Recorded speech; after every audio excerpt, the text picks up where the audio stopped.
Chapter 15.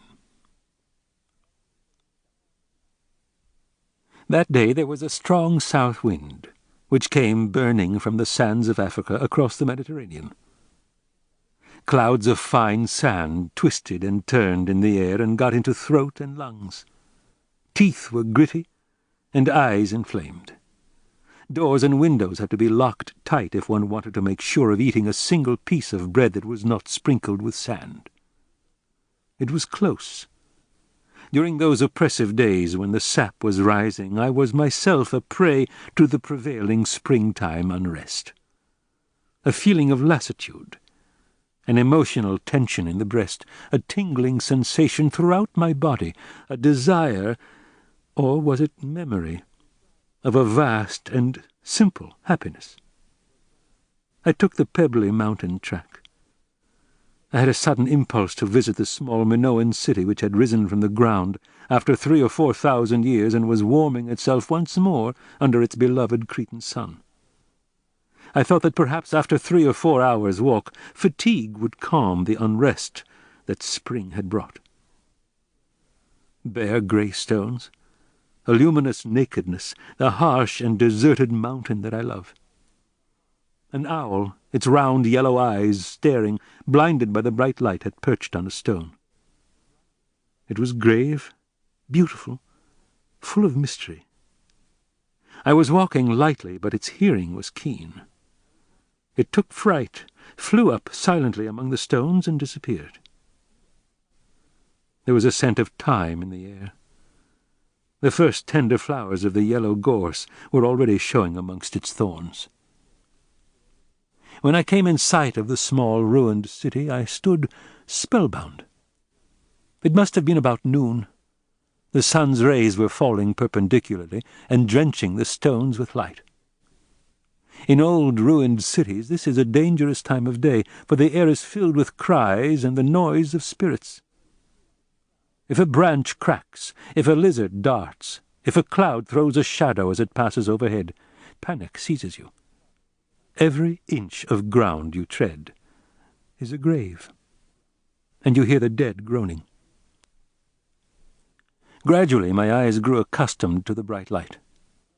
I could now see traces of the hand of man in the ruins, 2 broad roads paved with shining stones. To the left and right of them, narrow, tortuous alleys. In the center, the circular agora, or public meeting place, and next to it, with a totally democratic condescension, had been placed the king's palace with its double columns, large stone stairways, and numerous outbuildings. In the heart of the city the stones were most heavily trodden by the foot of man, and that was where the inner shrine must have been. The great goddess was there with her huge breasts set wide apart and her arms wreathed in snakes. Everywhere were small shops, oil presses, forges, and the workshops of joiners and potters. A cleverly designed ant-hill, well built in a sheltered position, and whence the ants had disappeared thousands of years ago. In one place a craftsman had been carving a jar out of veined stone, but had not had the time to finish it. The chisel had fallen from his hand, to be discovered thousands of years later, lying next to the unfinished work of art. The eternal, vain, stupid questions. Why? What for? Come to poison your heart. The unfinished jar, where the artist's happy and confident inspiration had suddenly been defeated, fills you with bitterness. All at once a little shepherd, tanned by the sun and wearing a fringed handkerchief round his curly hair, stood up on a stone beside the crumbling palace and showed his black knees. "You there, brother!" he shouted. I wanted to be alone, and made believe I hadn't heard. But the little shepherd began to laugh mockingly. "Ha! Playing deaf, eh? Any cigarettes? Give me one. In this empty hole I get so fed up with life." He dragged out the last words, and there was such misery in them that I felt sorry for him. I had no cigarette, so I offered him money. But the little shepherd was annoyed. "To hell with money!" he shouted. "What would I do with it? I tell you I'm fed up with everything. I want a cigarette." "I haven't any. I said in despair. "I haven't any." "No cigarettes?" He was beside himself and struck the ground with his crook. "No cigarettes? Well, what have you got in your pockets? They're bulging with something." "A book, a handkerchief, paper, a pencil, a penknife," I answered, pulling out one by one the things in my pocket. "Would you like this penknife?" "I've got one. I've got everything I want. Bread, cheese, olives, my knife, leather for my boots, and an awl, and water in my bottle, everything, except a cigarette. And it's as though I'd got nothing at all. And what might you be after in the ruins?" "I'm studying antiquity." "What good do you get out of that?" "None." "None, nor do I. This is all dead, and we're alive. You'd do better to go. Quick. God be with you." "I'm going," I said obediently. I went back along the little track with some anxiety in my mind. I turned for a moment and could see the little shepherd who was so tired of his solitude still standing on his stone. His curly hair, escaping from under his black handkerchief, was waving in the south wind. The light streamed over him from head to foot. I felt I was looking at a bronze statue of a youth. He had placed his crook across his shoulders and was whistling. I took another track and went down towards the coast. Now and then warm breezes laden with perfume reached me from nearby gardens. The earth had a rich smell, the sea was rippling with laughter, the sky was blue and gleaming like steel. Winter shrivels up the mind and body of man, but then there comes the warmth which swells the breast. As I walked, I suddenly heard loud trumpetings in the air. I raised my eyes and saw a marvelous spectacle which had always moved me deeply ever since my childhood. Cranes, deploying across the sky in battle order, returning from wintering in a warmer country, and, as legend has it, carrying swallows on their wings and in the deep hollows of their bony bodies. The unfailing rhythm of the seasons, the ever-turning wheel of life, the four facets of the earth, which are lit in turn by the sun, the passing of life, all these filled me once more with a feeling of oppression. Once more there sounded within me, together with the crane's cry, the terrible warning that there is only one life for all men, that there is no other, and that all that can be enjoyed must be enjoyed here. In eternity no other chance will be given to us.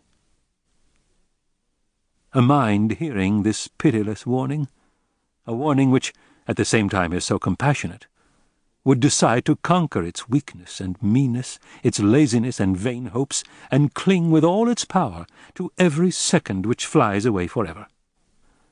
Great examples come to your mind, and you see clearly that you are a lost soul.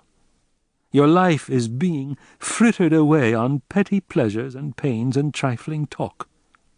Shame, shame, you cry, and bite your lips. The cranes had crossed the sky and disappeared to the north, but in my head they continued to fly from one temple to another, uttering their hollow cries. I came to the sea. I was walking rapidly along the edge of the water. How disquieting it is to walk alone by the sea. Each wave, each bird in the sky calls to you and reminds you of your duty. When walking with company you laugh and talk and cannot hear what the waves and birds are saying. It may be, of course, that they are saying nothing. They watch you passing in a cloud of chatter and they stop calling. I stretched out on the pebbles and closed my eyes. What is the soul, then? I wondered.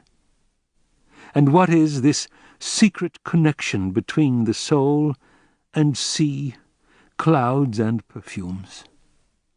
The soul itself appears to be sea, cloud, and perfume. I rose and started walking again, as if I had come to a decision. What decision?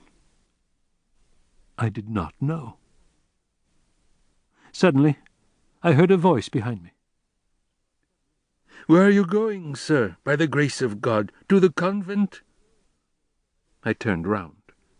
A stocky, robust old man with a handkerchief twisted round his white hair was waving his hand and smiling at me. An old woman walked behind him, and behind her their daughter, a dark-skinned girl with fierce eyes, wearing a white scarf over her head. "The convent?" asked the old man a second time. And suddenly I realized that I had decided to go that way. For months I had wanted to go to the little convent built for the nuns near the sea, but I had never managed to make up my mind. My body had abruptly made the decision for me that afternoon. "Yes," I answered. "I'm going to the convent to hear the chants to the Holy Virgin."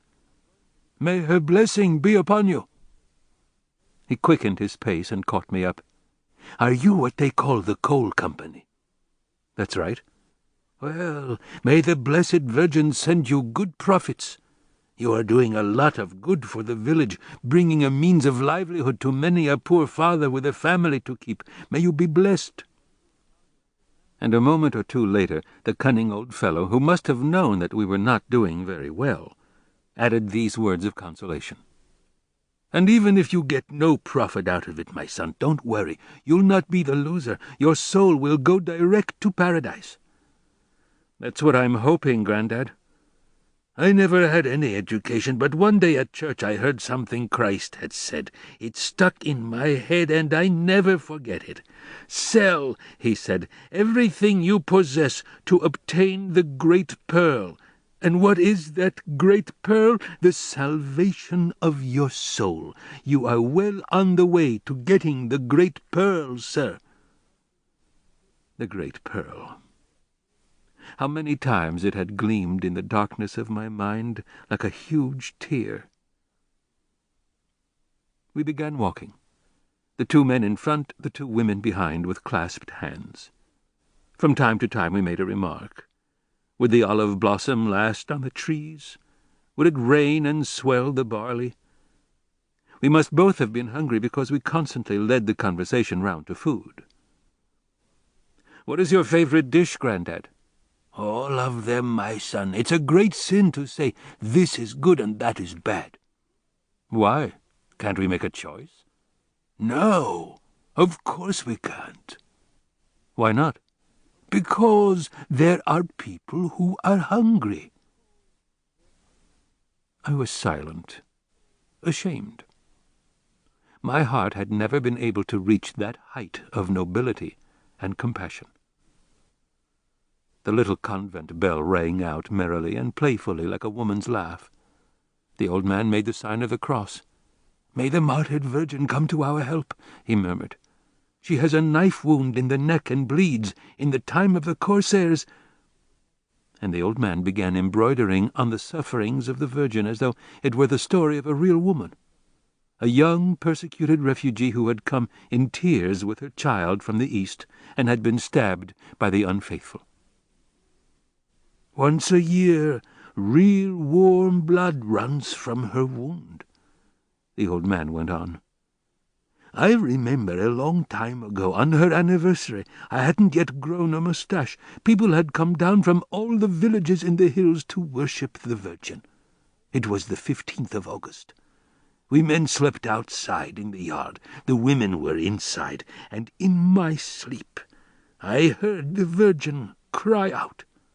I got up in a hurry, ran to her icon and put my hand on her throat, and what do you think I saw?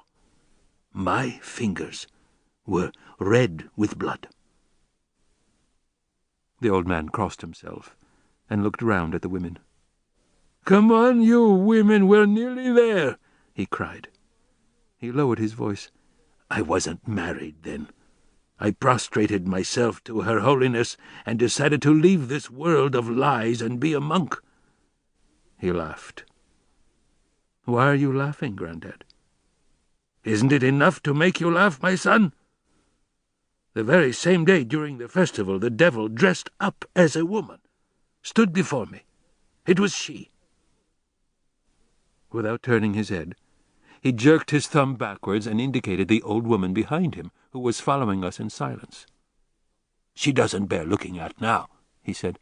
"The thought of touching her disgusts you, but in those days she was a regular flirt. She quivered with life like a fish. The long-lashed beauty, they used to call her, and she well deserved the name, the little minx. But now, God rest my soul, where are her lashes now? Gone to blazes, not a single one left. At that moment, just behind us, the old woman made a muffled growl, like a churlish dog on a chain, but she didn't say a word. "There, that's the convent," said the old man. At the edge of the sea, wedged between two great rocks, was the white, sparkling convent. In the middle, the chapel dome, freshly whitewashed, small and round, like a woman's breast. About the chapel were half a dozen cells with blue doors, 3 large cypress trees in the courtyard, and along the wall some sturdy, prickly pears in flower. We went faster. Melodious chanting floated down from the open door of the sanctuary. The salt air was perfumed with Benjamin. The entrance door in the middle of the arch stood wide open and gave on to the clean, scented courtyard strewn with black and white pebbles. Along the walls, to the right and to the left, were rows of pots with rosemary, marjoram, and basil. What serenity! What sweetness! The sun was going down now, and the whitewashed walls were turning pink. The little chapel, warm and rather dark inside, smelled of wax. Men and women were moving in clouds of incense, and 5 or 6 nuns, tightly wrapped in their long black dresses, were singing, "O Almighty God," in their sweet, high-pitched voices. They were constantly kneeling as they sang, and the rustling of their dresses sounded like birds on the wing. I had not heard hymns sung to the Virgin Mary for many years past. During the revolt of my early youth, I had passed by every church with anger and contempt in my heart. As time went on, I grew less violent. Now and again, in fact, I went to religious festivals, Christmas, the vigils, the resurrection, and I was happy to see the child in me come to life again. The mystic fervour of my early years had degenerated into an aesthetic pleasure. Savages believe that when a musical instrument is no longer used for religious rites, it loses its divine power and begins to give out harmonious sounds. Religion, in the same way, had become degraded in me. It had become art. I went into a corner, leaned on the gleaming stall that the hands of the faithful had polished as smooth as ivory, and listened in enchantment as the Byzantine hymns came from the distant past. Hail, heights inaccessible to the human mind! Hail, depths impenetrable even to the eyes of angels! Hail, immaculate bride, O never-fading rose! The nuns once more dropped on their knees, with head bowed, and their dresses rustled like wings. Minutes went by. Angels with Benjamin-scented wings, bearing closed lilies in their hands and singing the beauties of Mary. The sun went down, leaving us in a downy blue twilight. I do not remember how we came to be in the courtyard, but I was alone there with the old Mother Superior and 2 young nuns beneath the largest of the cypress trees. A young novice came out to offer me a spoonful of jam, fresh water, and coffee, and a peaceful conversation began. We talked of the miracles wrought by the Virgin Mary, of lignite, of the hens beginning to lay now that it was spring, of Sister Eudoxia, who was epileptic and continually falling down on the floor of the chapel and quivering like a fish, foaming at the mouth and tearing her clothes. "She is 35, added the Mother Superior with a sigh. "An unhappy age, very difficult. May the Holy Martyred Virgin come to her aid and cure her. In 10 or 15 years she will be cured." 10 or 15 years, I murmured, aghast. "What are 10 or 15 years?" asked the Mother Superior severely. "Think of eternity." I made no answer. I knew that eternity is each minute that passes. I kissed the Mother Superior's hand, a plump white hand, smelling of incense, and departed. Night had fallen. 2 or 3 crows were hurrying back to their nests. Owls were coming out of the hollow trees to hunt.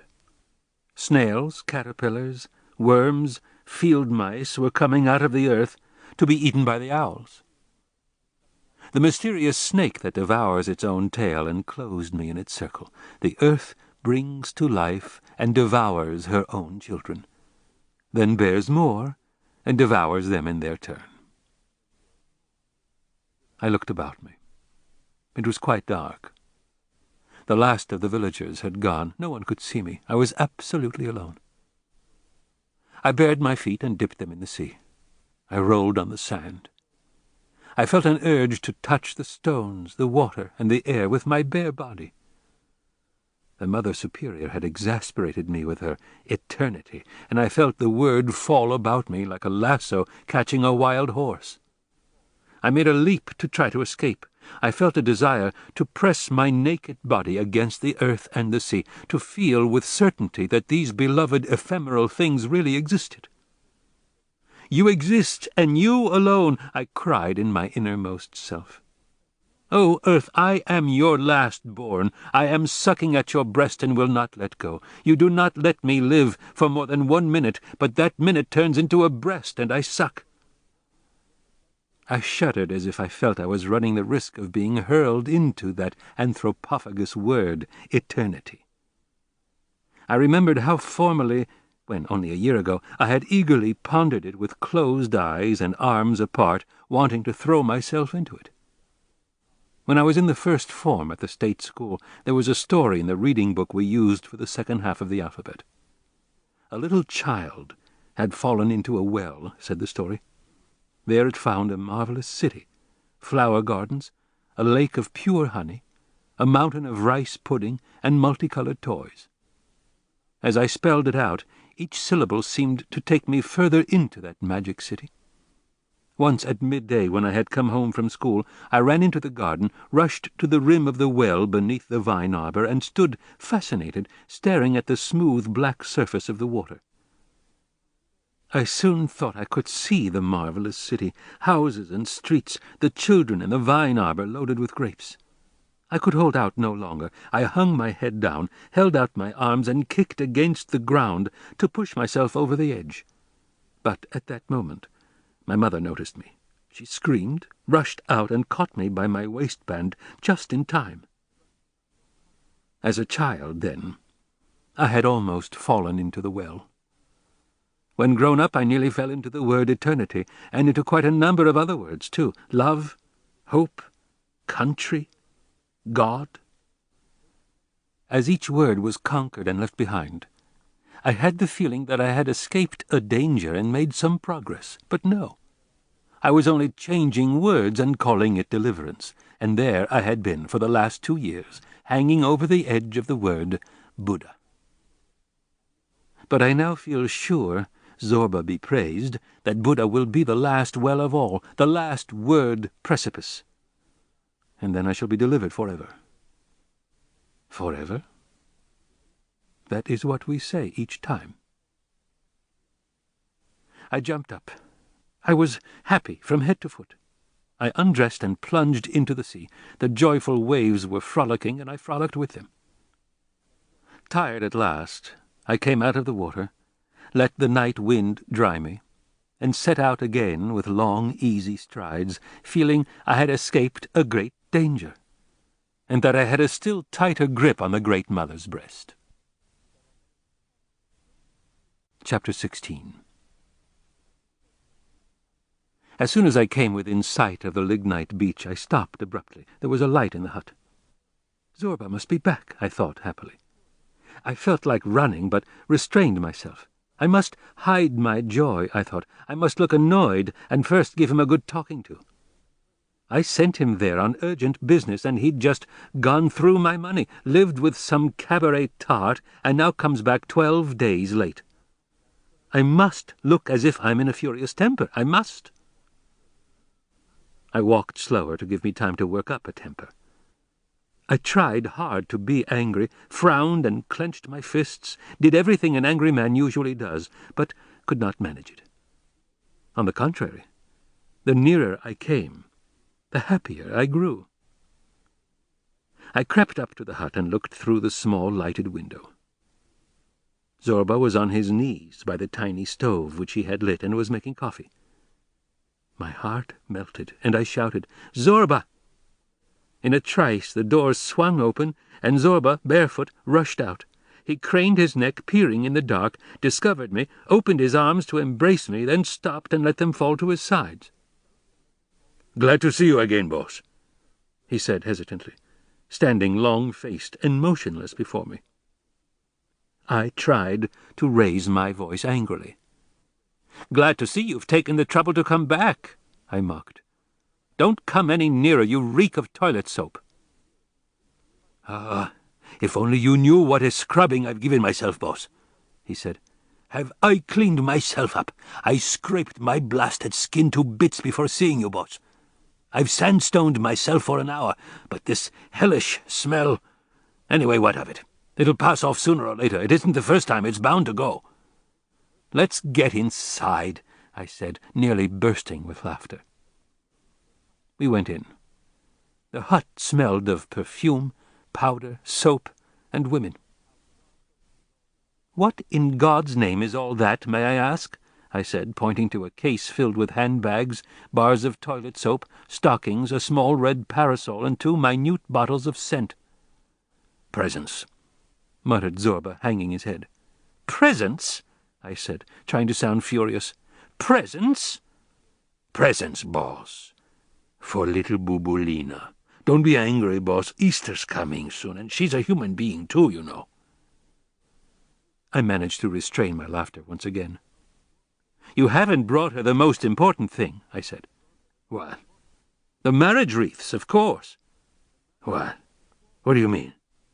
I don't understand." I then told him the way I had pulled the lovesick siren's leg. Zobra scratched his head a second, reflected, and then said, "You shouldn't do things like that, boss. If you don't mind my saying so, that sort of joke, you know, is... Women are weak, delicate creatures. How many times have I got to tell you that? Like porcelain vases they are. And you have to handle them very carefully, boss." I felt ashamed. I had regretted it too, but it was too late. I changed the subject. "And the cable?" I asked. "And the tools?" "I've brought everything. Don't get worked up. You can't have your cake and eat it, as they say. The cable railway, Lola, Bubulina, everything's well in hand." He took the briquet off the flame, filled my cup, gave me some jumbals with sesame which he had brought, and honey halva, which he knew was my favourite sweet. "I've brought you a present of a large box of halva," he said fondly. "I didn't forget you, you see. Look, I've brought a little bag of peanuts for the parrot. I've forgotten no one. You know, my brain's overweight." Zobra was sipping his coffee, smoking and watching me. His eyes fascinated me like those of a serpent. "Have you solved the problem which was tormenting you, you old rogue?" I asked him, my voice gentler now. "What problem, boss?" "If women are human beings or not." "Oh, that's settled," answered Zobra, waving his hand. "A woman's human, too. A human like us, only worse. The minute she sees your purse, she loses her head. She clings to you, gives up her freedom, and is glad to give it up because, at the back of her mind, the purse is glittering. But she soon... to hell with all that, boss." He stood up and threw his cigarette out of the window. "Now, man to man," he went on. "Holy Week's coming. We've got the cable. It's high time we went up to the monastery and got those fat pigs to sign the documents for that forest land, before they see the line and become excited. See what I mean? Time's going by, boss, and we'll never get anywhere being so lackadaisical. We must get down to it. We've got to start raking in. We must start loading the ships to make up for what we've spent. That trip to Kandia cost a packet. You see, the devil—" He stopped. I was sorry for him. He was just like a child who has done something silly and, not knowing how he can put things right again, just trembles all over. "Shame on you," I said to myself. "How can you let a soul like that tremble with fright? Where will you ever find another Zobra? Come on, sponge it all out." "Zobra," I cried, "leave the devil alone. We have no use for him. What's done is done and forgotten. Take down your San-Serif." He opened his arms again as if he wanted to embrace me, but he closed them slowly, still hesitant. In one bound he was at the wall. He stood up on his toes and took down the San-Serif. As he came back into the light of the lamp, I saw his hair. It was as black as pitch. "You old dog!" I shouted. "What on earth have you done to your hair? Where did you get that?" Zobra began to laugh. "I've dyed it, boss. Don't get upset. I dyed it because I had no luck with it." "What for?" "Vanity, by God. One day I was out walking with Lola, holding her arm. Not even holding. Look, like that. Just the end of my fingers. And some bloody little urchin, no bigger than this hand, started shouting after us, 'I say, Olden!' The whoreson kid shouted, 'You there, where are you taking her, baby snatcher?' Lola was ashamed, you can imagine, and so was I. So I went the same night to the barber's and had my wig dyed black." I began to laugh. Zobra watched me gravely. "Does that sound comic to you, boss? Well, just wait and see what a strange animal man is, though. From the day I had it done, I've been another man altogether. You'd think I had black hair for good. I've begun to believe it myself. A man easily forgets what doesn't suit him, you know. And I swear I've got stronger. Lola's noticed it, too. Do you remember that pain I used to have in my back here? Well, it's gone. Haven't had it since. You don't believe me, of course. Your books don't tell you things like that." He laughed ironically, then repented. "If I may say so, boss, the only book I've ever read in my life is Sinbad the Sailor, and for all the good that did me." He undid the San-Serif slowly and affectionately. "Come outside," he said. "The San-Serif isn't at home between four walls. It's wild, and needs the open spaces." We went out. The stars sparkled. The Milky Way flowed from one side of the sky to the other. The sea was frothing. We sat down on the pebbles, and the waves licked our feet. "When you're broke, you have to have a good time," said Zobra. "What, us give up? Come here, San-Serif." "A Macedonian song of your own country, Zobra," I said. "A Cretan song of your country," said Zobra. "I'll sing you something I was taught at Kandia. It changed my life." He reflected for a moment. "No, it hasn't changed, really," he said. "Only now I know I was right." He placed his big fingers on the San-Serif and craned his neck.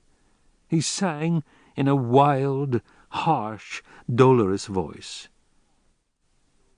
"When you've made up your mind, no use lagging behind. Go ahead and no relenting.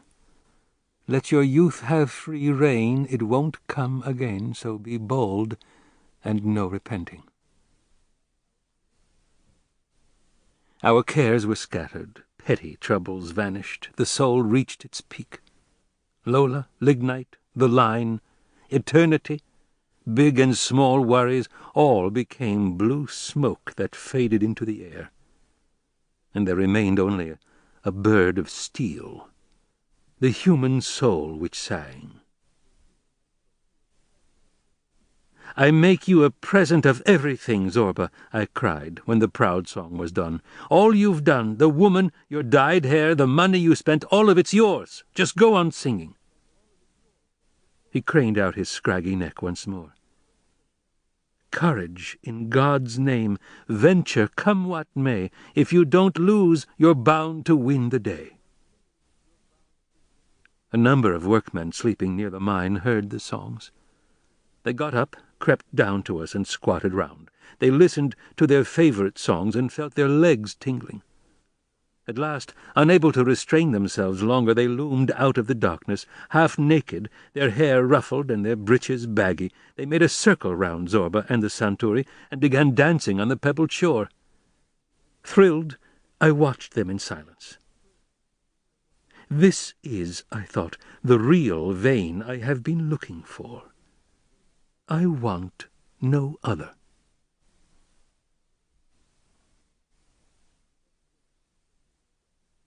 The next day, before dawn, the galleries of the mine were echoing with Zobra's cries and the sounds of the picks.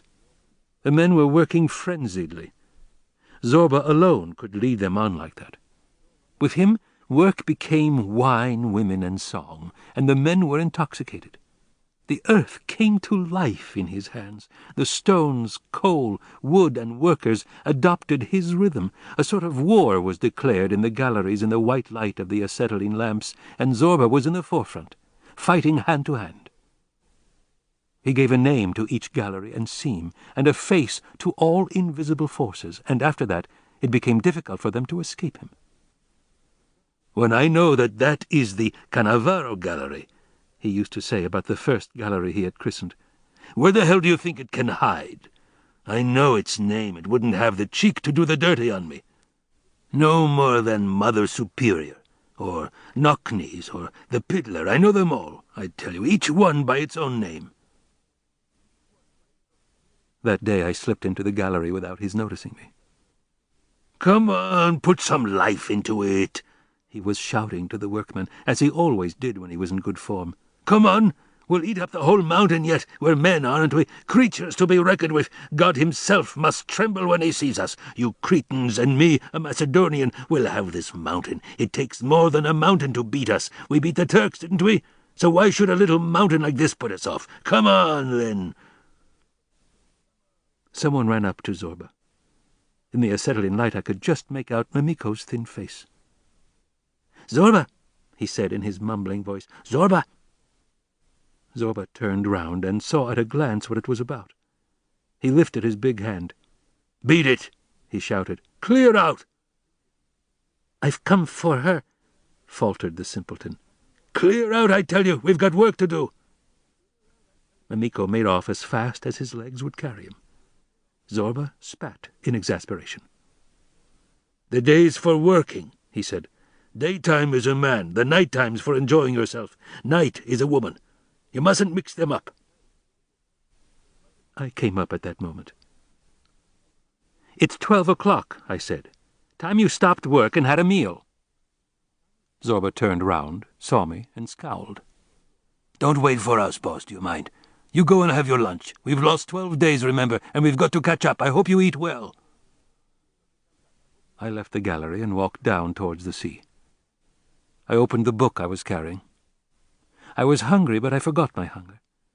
Meditation is also a mine, I thought, so go ahead. And I plunged into the great galleries of the mind. A disturbing book. It described the snow-covered mountains of Tibet, the mysterious monasteries, the silent monks in their saffron robes who concentrate their will and oblige the ether to take what shape they desire. High mountain-tops, the air full of spirits. The vain murmur of human life never reaches so high. The great ascetic takes his pupils, boys of 16 to 18, and leads them at midnight up to an icy lake in the mountain. They undress, break the ice, plunge their clothes into the freezing water, put them on again, and leave them to dry on their backs. Then they plunge them in afresh and leave them to dry once more on their bodies. They do this 7 times in succession. Then they return to the monastery for morning service. They climb a mountain peak, 15 to 18,000 feet high. They sit down quietly, breathe deeply and regularly. They are naked to the waist, but feel no cold. They hold a goblet of icy water in their hands, look at it, concentrate with all their power on it, and the water boils. Then they make their tea.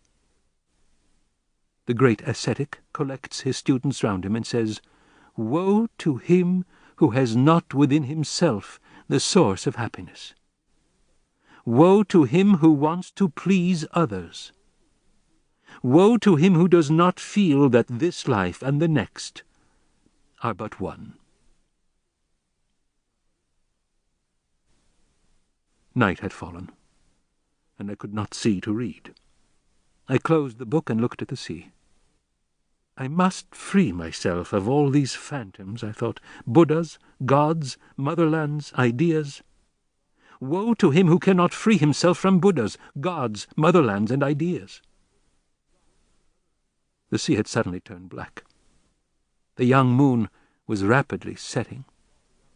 In the gardens in the distance, dogs were howling sadly, and the whole ravine howled back. Zobra appeared, covered with dirt. His shirt was hanging in shreds. He crouched by me. "It went very well today," he said happily. "Plenty of good work done." I heard Zobra's words without grasping their meaning. My mind was still far away on distant and dangerous slopes. "What are you thinking of, boss?" he asked me. "Is your mind out at sea?" I brought my mind back, looked round at Zobra, and shook my head. "Zobra," I said, "you think you're a wonderful Sinbad the sailor, and you talk big because you've knocked about the world a bit. But you've seen nothing. Nothing at all. Not a thing, you poor fool. Nor have I, mind you. The world's much vaster than we think. We travel, crossing whole countries and seas, and yet we've never pushed our noses past the doorstep of our own home." Zobra pursed his lips and said nothing. He just grunted like a faithful dog when he is hit. "There are mountains in the world," I said, "which are huge, immense, and dotted all over with monasteries. And in those monasteries live monks in saffron robes. They stay seated with crossed legs for 1, 2, 6 months at a time, thinking of one thing and one thing only. One thing, do you hear? Not two, one. They don't think of women and lignite or books and lignite as we do. They concentrate their minds on one and the same thing, and they achieve miracles. You have seen what happens when you hold a glass out to the sun and concentrate all the rays onto one spot, Zobra. That spot soon catches fire, doesn't it? Why? Because the sun's power has not been dispersed but concentrated on that one spot. It is the same with men's minds. You do miracles if you concentrate your mind on one thing and only one. Do you understand, Zobra?" Zobra was breathing heavily. For a moment he shook himself as though he wanted to run away, but he controlled himself. "Go on," he grunted, in a strangled voice. Then he straightway leaped up. "Shut up! Shut up!" he shouted. "Why are you saying this to me, boss? Why are you poisoning my mind? I was all right here. Why are you upsetting me? I was hungry, and God and the devil, I'm damned if I can see the difference, threw me a bone, and I was licking it. I was wagging my tail and shouting, 'Thank you, thank you.' And now—" He stamped his foot, turned his back, made a move as if he were going over to the hut, but he was still boiling inside. He stopped. "Pfft! A fine bone it was he threw me, that god-devil!" he roared. "A dirty old cabaret tart! An old tub that isn't even seaworthy!" He seized a handful of pebbles and threw them into the sea.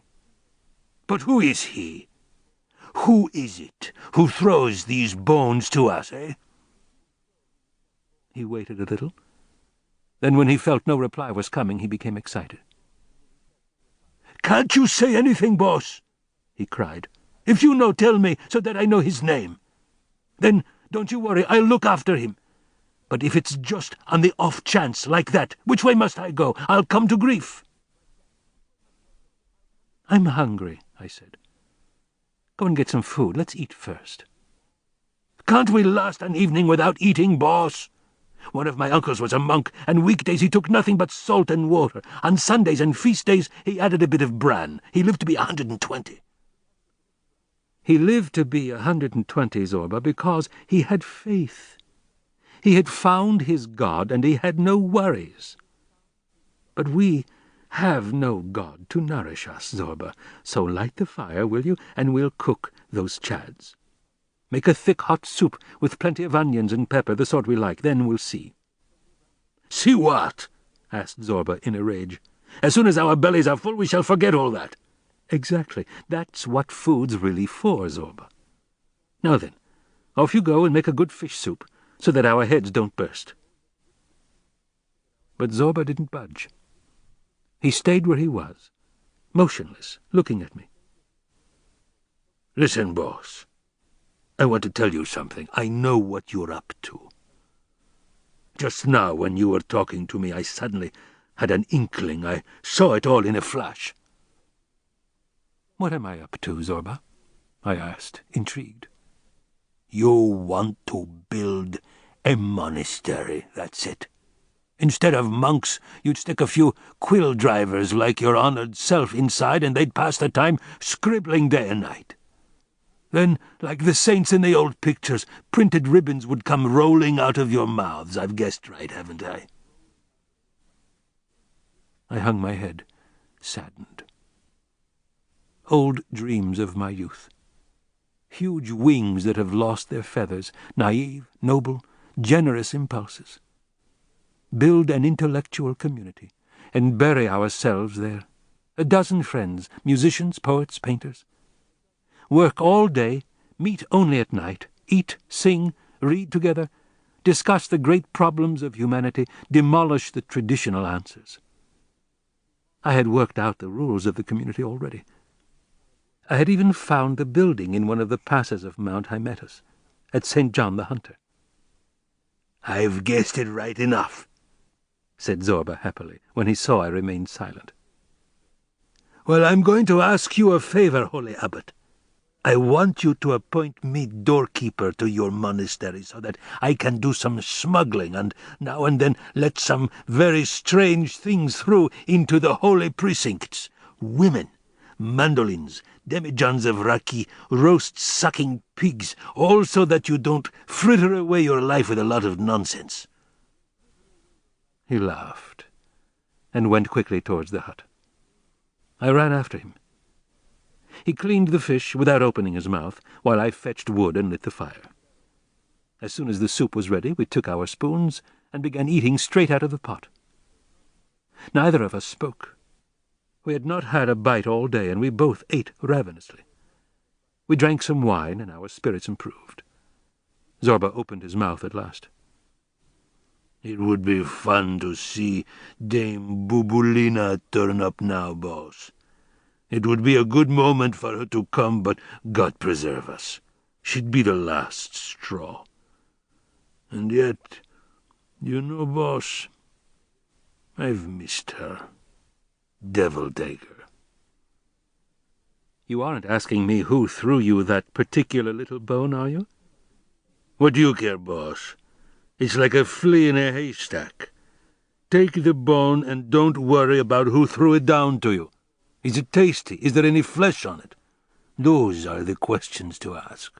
All the rest is—" "Food has worked its wondrous miracle," I said, slapping him on the back. "The famished body is calmed, and so the soul that was asking questions has calmed down too. Get your Santuri." But just as Zobra stood up, we heard quick, heavy steps on the pebbles. Zorba's hairy nostrils quivered. "Speak of the devil," he said in a low voice, slapping his thighs. "Here she is. The bitch has scented a Zobra smell in the air, and here she comes." "I'm off," I said, rising. "I don't want anything to do with this. I'll go out for a bit. I leave this to you." "Good night, boss." "And don't forget, Zobra, you promised to marry her. Don't make me a liar." Zobra sighed. "Marry again, boss? I've had my belly full." The scent of toilet soap was coming nearer. "Courage, Zobra!" I left quickly. Outside I could already hear the panting breath of the old siren.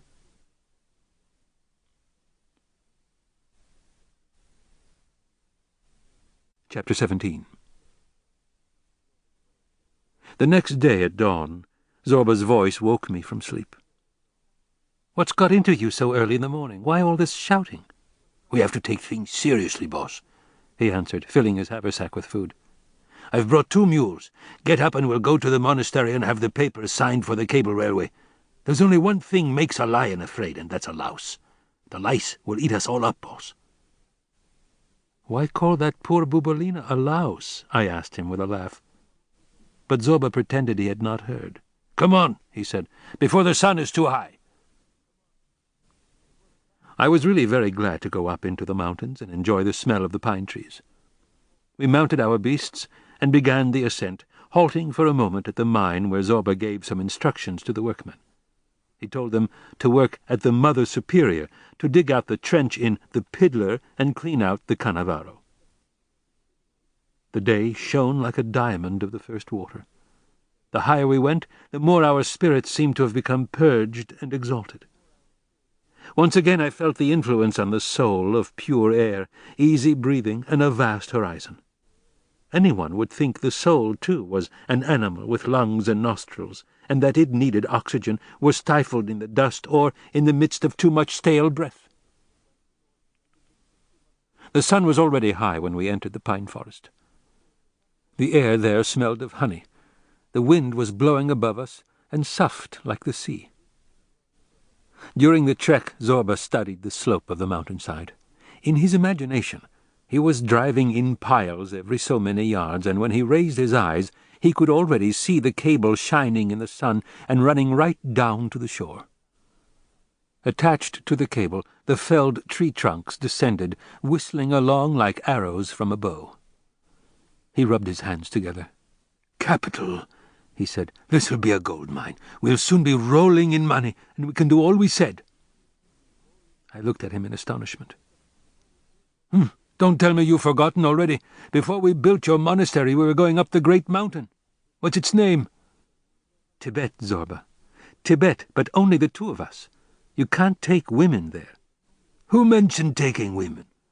The poor creatures are very useful anyway, so don't say anything against them. Very useful when a man hasn't got any man's work to do, such as cutting coal, taking towns by assault, or talking to God.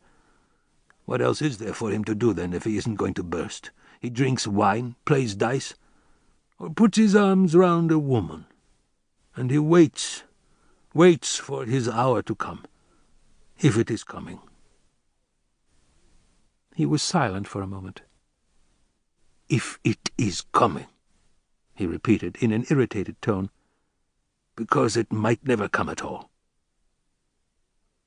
And a moment later, "It can't just go on like this, boss. Either the world will have to get smaller or I shall have to get bigger. Otherwise I'm done for." A monk appeared between the pines, red-haired and yellow-complexioned, his sleeves rolled up, a round homespun cap on his head. He was carrying an iron rod with which he struck the ground as he strode along. When he saw us, he stopped and raised his stick in the air. "Where are you going?" he asked. "To the monastery," Zobra replied. "We're going to say our prayers." "Turn back, Christians!" cried the monk, his clear blue eyes growing inflamed as he spoke. "Turn back if you'll take my advice. It is not the Virgin's orchard you'll find there, but the garden of Satan. Poverty, humility, chastity. The monk's crown, as they say. Very likely. Go back, I tell you. Money, pride, and young boys. That's their holy trinity." "He's a comic, this chap," whispered Zobra, enchanted. He leaned towards him. "What's your name, brother?" he asked the monk. "And where do you come from?" "My name is Zachariah. I've packed up my things and I'm off. Right away. I can't bear it any longer. Kindly tell me your name, countryman." "Cannavaro." "I can't endure it any longer, brother Cannavaro. All night long Christ moans and prevents me sleeping, and I moan with him. Then the abbot, may he roast in hellfire forever, sent for me early this morning. 'Well, Zachariah,' he said, 'so you won't let your brother monk sleep? I'm going to throw you out.' 'I won't let them sleep,' I said. 'I won't, or Christ won't. He's the one who keeps moaning.' Then he raised his cross, that Antichrist, and, well, look."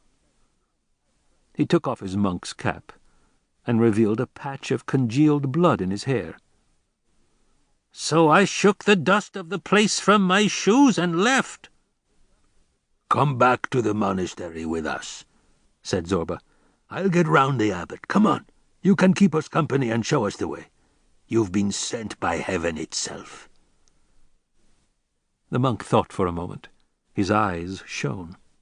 "What will you give me?" he asked. "What do you want?" 2 pounds of salt cod and a bottle of brandy." Zobra leaned forward and looked at him.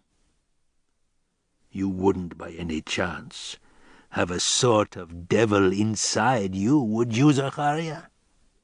The monk started. "How did you guess?" he asked in amazement. "I come from Mount Athos myself," answered Zobra. "I know something about it." The monk hung his head. We could scarcely hear his reply. "Yes, I have a devil inside me." "And he'd like some salt cod and brandy, would he?" "Yes, thrice damned as he is." "All right, done. Does he smoke as well?" Zobra threw him a cigarette, and the monk seized it eagerly. "He smokes, yes, he smokes, plague on him," he said. And he took a small flint and a piece of wick from his pocket, lit the cigarette, and inhaled deeply. "In Christ's name," he said. He raised his iron rod, turned about face, and started off. "What's your devil's name?" asked Zobra, winking at me. "Joseph," answered Zachariah, without turning his head. This half-crazed monk's company was not at all to my taste. A sick mind, like a sick body, makes me feel compassion and at the same time disgust. But I said nothing. I left it to Zobra to do what he liked. The clear, pure air made us hungry, and we sat down beneath a giant pine tree and opened the haversack. The monk leaned forward and hungrily peered into it to see what it contained. "Not so fast," cried Zobra. "Don't lick your chops too soon, Zachariah. It's Holy Monday today. We are Freemasons, so we shall eat some meat and chicken, God forgive us. But look, there's some halva and a few olives for your own saintly stomach." The monk stroked his filthy beard. "I will have olives and bread and fresh water," he said with contrition. "But Joseph's a devil. He will eat meat with you, brothers. He likes chicken. Oh, he's a lost soul, and he'll drink wine from your gourd." He made the sign of the cross, swallowed the bread, olives, and halva, wiped his mouth with the back of his hand, drank the water, and then crossed himself again as if he had finished his meal. "Now," he said, "it's Joseph's turn, the poor thrice-damned soul." And he threw himself on the chicken. "Eat, you lost soul," he mumbled furiously as he rammed great lumps of chicken into his mouth. "Eat!" "Hurrah! Good for you, monk!" shouted Zobra enthusiastically. "You've got 2 strings to your bow, I can see." He turned to me. "What do you think of him, boss?" "He's very like you," I said with a laugh. Zobra gave the monk the wine gourd. "Joseph, have a drink." "Drink, you lost soul," said the monk, seizing the bottle and clapping it to his mouth. The sun was very hot, and we moved further into the shade. The monk reeked of sour sweat and incense. He almost ran liquid in the sun, and Zobra dragged him to the shadiest spot to reduce the stench. "How did you become a monk?" asked Zobra, who had eaten well and wanted to gossip. The monk grinned. "I suppose you think it was because I'm so saintly. You bet. It was through poverty, brother, poverty. I had nothing left to eat, so I said to myself, if I go into a monastery, I can't starve." "And are you satisfied?" "God be praised. I sigh and complain often enough. But don't you pay any attention to that. I don't sigh for earthly things. As far as I'm concerned, they can go and be... forgive me. And I tell them every day to go and be... But I long for heaven.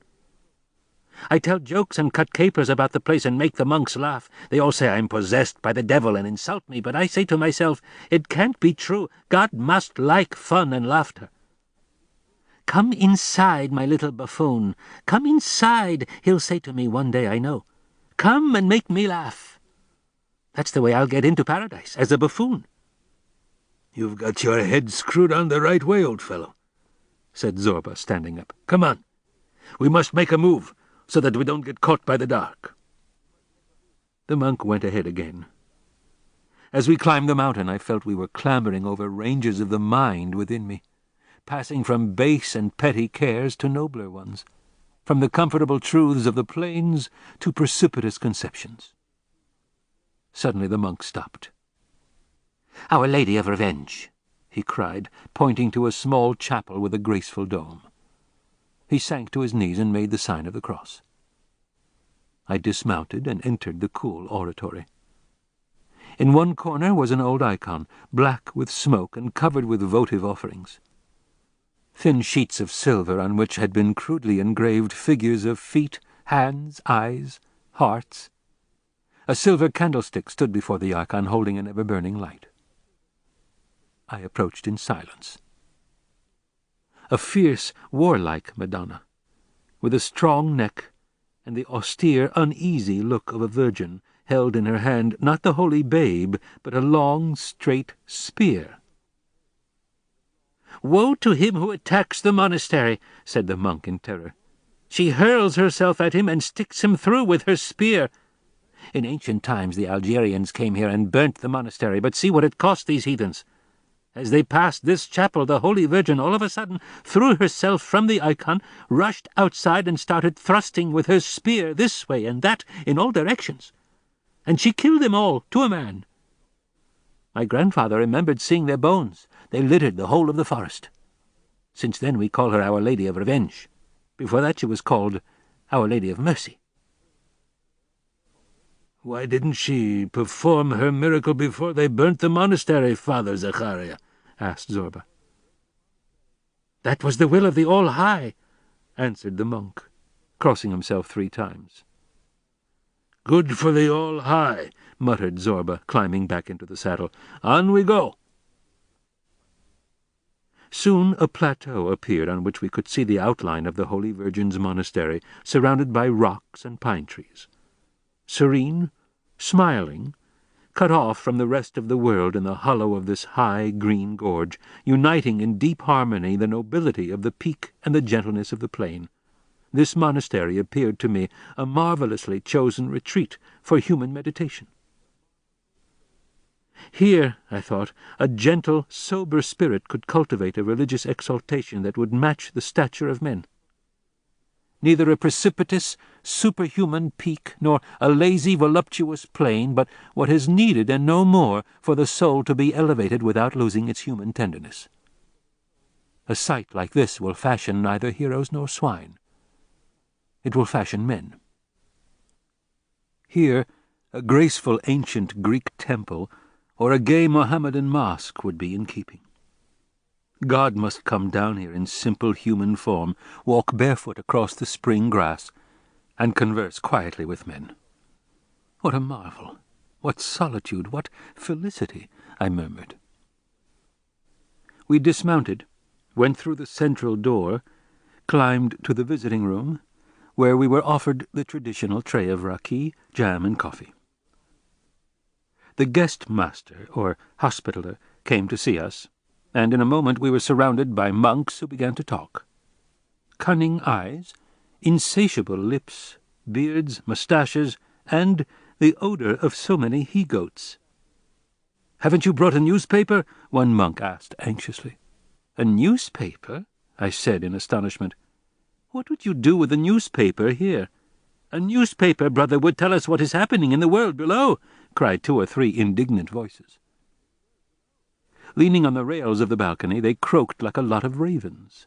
They were talking excitedly of England, Russia, Venizelos, the king. The world had banished them, but they had not banished the world. Their eyes were full of the great cities, shops, women, newspapers. A big, fat, hairy monk stood up and sniffed. "I have something to show you," he said to me. "You can tell me what you think of it. I'll go and fetch it." He went off, his short hairy hands clasped together over his stomach, his cloth slippers dragging along the floor. He disappeared through the door.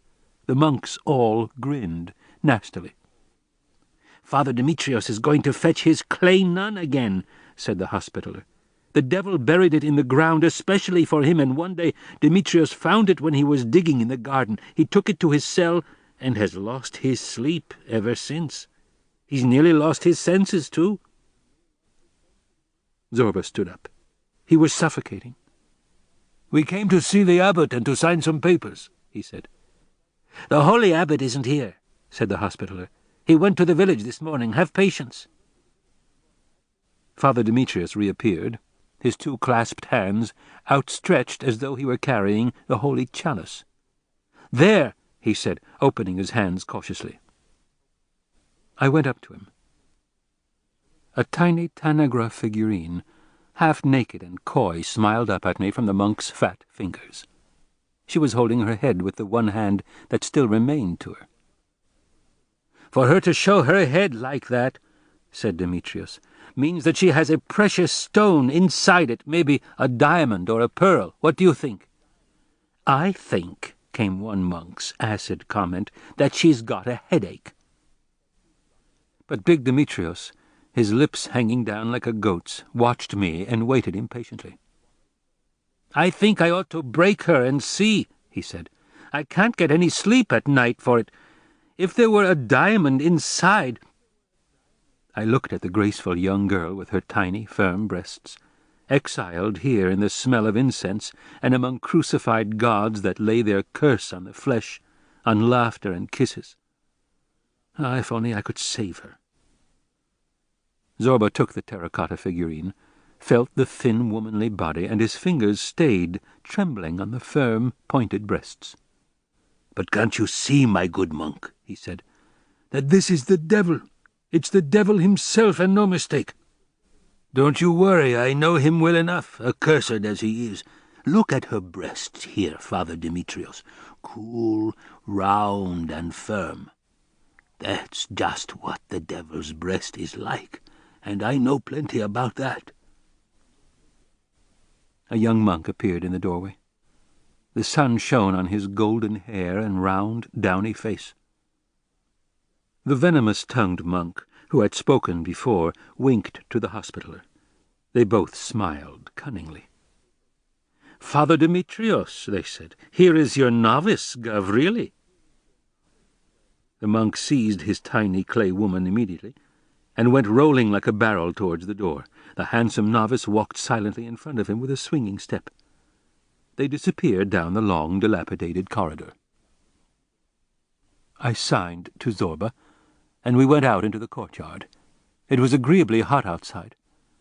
In the middle of the courtyard an orange tree in blossoms scented the air. Close by, water ran murmuring from an ancient ram's head in marble. I put my head underneath and felt refreshed. "What in God's name are these people?" Zobra asked with some disgust. "They're neither men nor women. They're mules. Pooh, let them go hang." He too plunged his head beneath the fresh water and began to laugh.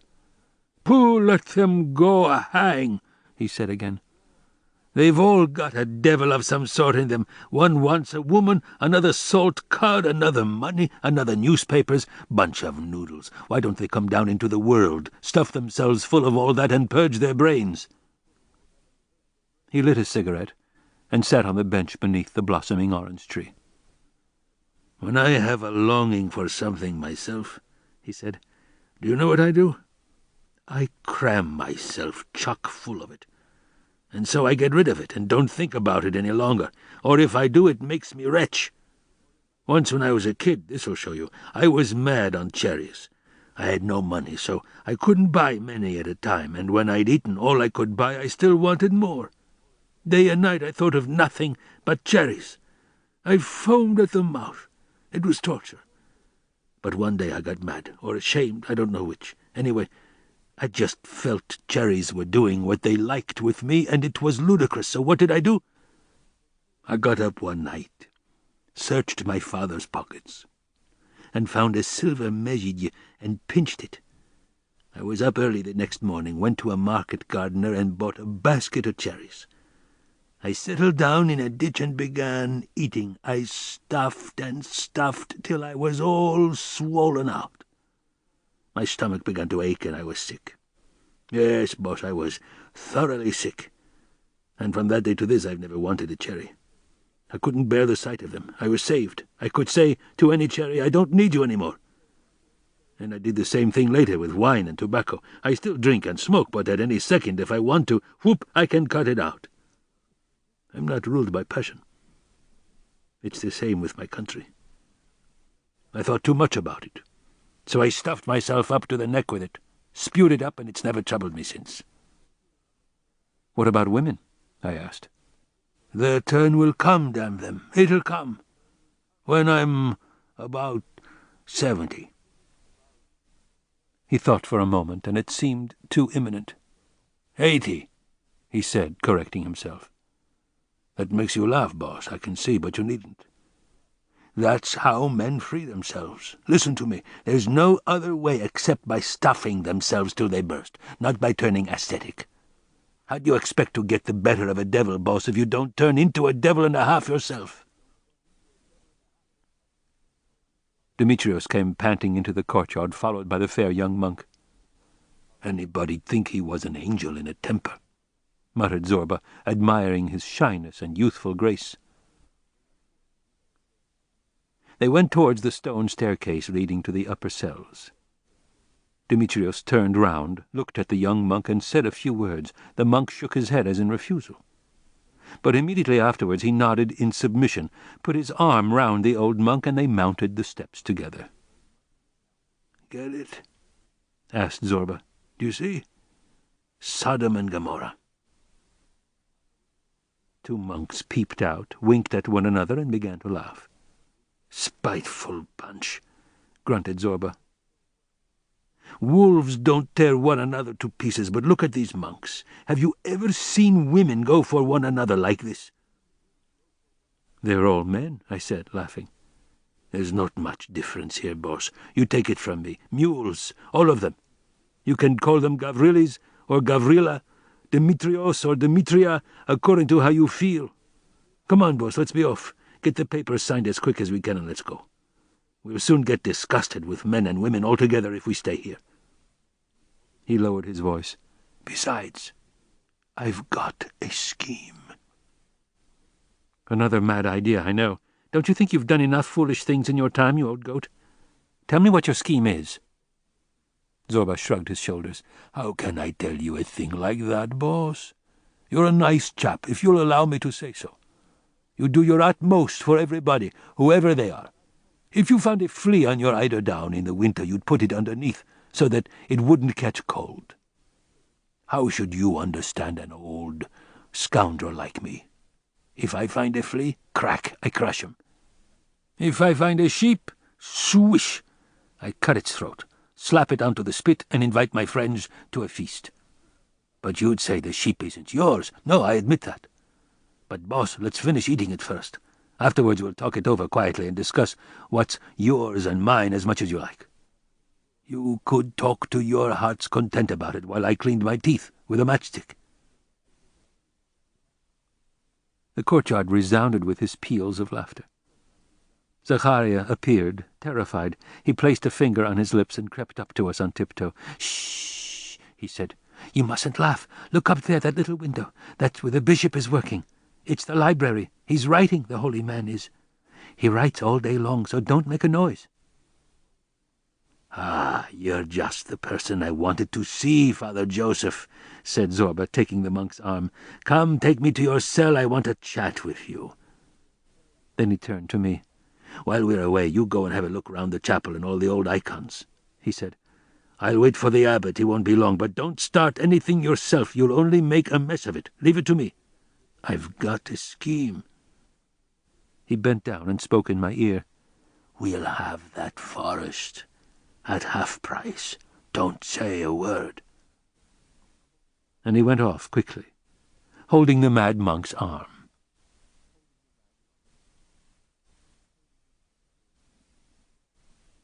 Chapter 18.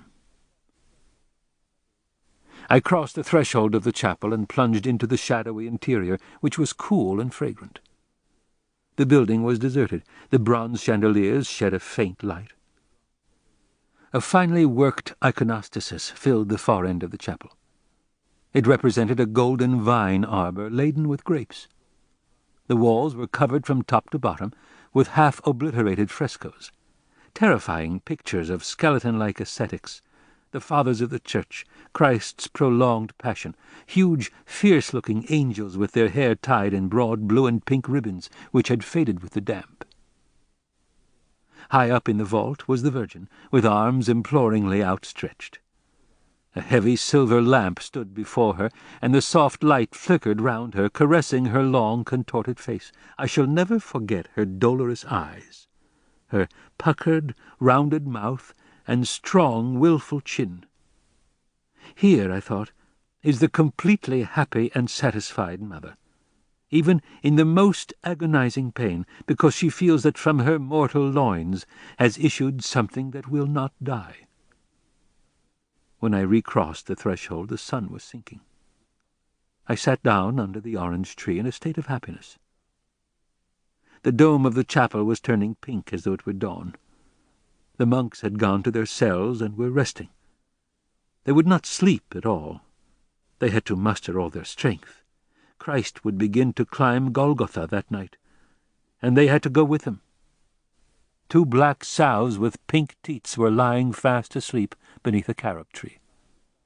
Pigeons were strutting on the roofs and cooing. How long, I thought, shall I live to enjoy the sweetness of the earth, the air, the silence, and the scent of the orange tree in blossom? An icon of St. Bacchus, which I had looked at in the chapel, had made my heart overflow with happiness. The things that move me most deeply, unity, firmness of purpose, and constancy of desire, were once again revealed to me. Blessed be that charming little icon of a Christian youth, with curly hair falling over his forehead like bunches of grapes. Dionysus, the handsome god of wine and ecstasy, and St. Bacchus fused in my mind and took on the same appearance. Under the vine leaves and the monk's habit, there quivered with life the same body, burnt by the sun. Greece. Zobra returned and hurriedly gave the news. The abbot did come. We had a little talk. He needs a lot of coaxing. He says he's not going to give the forest away for a song. He's asking a lot more than we said, the old rogue, but I haven't finished with him yet. Why does he need coaxing? I thought we were agreed. Don't you meddle in this, for heaven's sake, boss, Zobra pleaded. You'd only spoil things. There you are, after all this, talking about the old agreement. That's buried, long ago. Don't frown. It's buried, I tell you. We'll have that forest at half price. What mischief are you up to now, Zobra?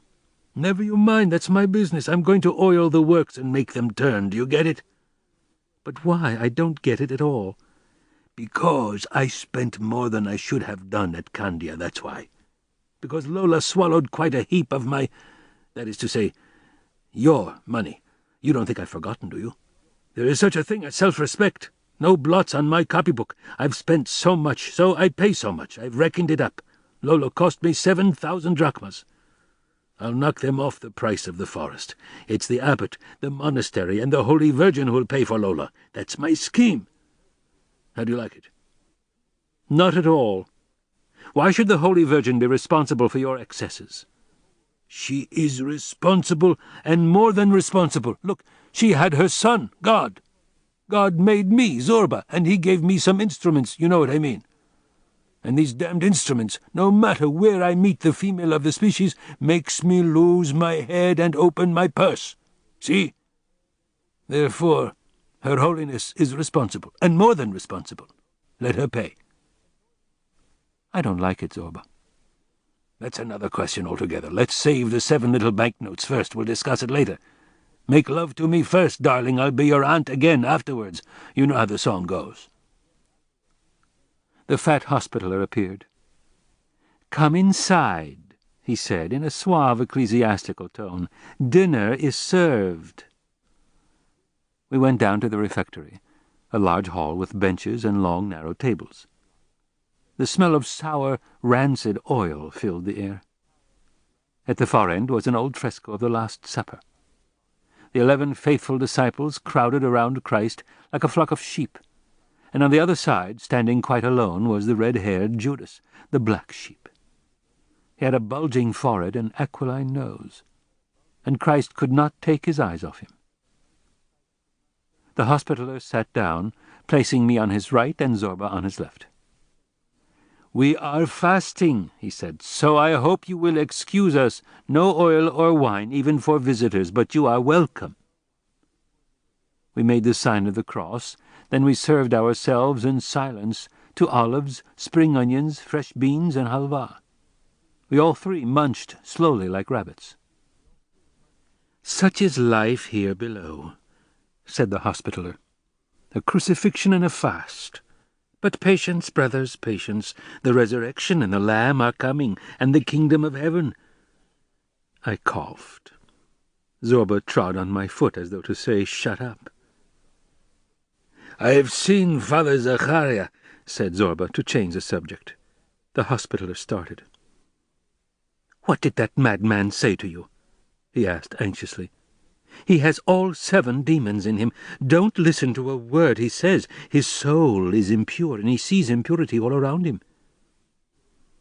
The bell for the monks rang lugubriously. The Hospitaller crossed himself and stood up. "I shall have to go," he said. "Christ's passion is beginning. We must carry the cross with him. You can rest tonight. You must be tired after your journey, but at matins tomorrow—" "Those swine," Zobra muttered between his teeth as soon as the monk had gone. "Swine! Liars! Mules!" "What's wrong, Zobra? Has Zachariah told you something?" "Never mind, boss. To hell with it. If they don't want to sign, I'll show them what I'm made of." We went to the cell which had been assigned to us. In the corner was an icon representing the Virgin pressing her cheek against her son's, her big eyes full of tears. Zobra shook his big head. "Do you know why she's crying, boss?" "No." "Because she can see what's going on. If I was a painter of icons, I'd draw the Virgin without eyes, ears, or nose, because I'd be sorry for her." We stretched out on the hard beds. The wooden beams smelled of cypress.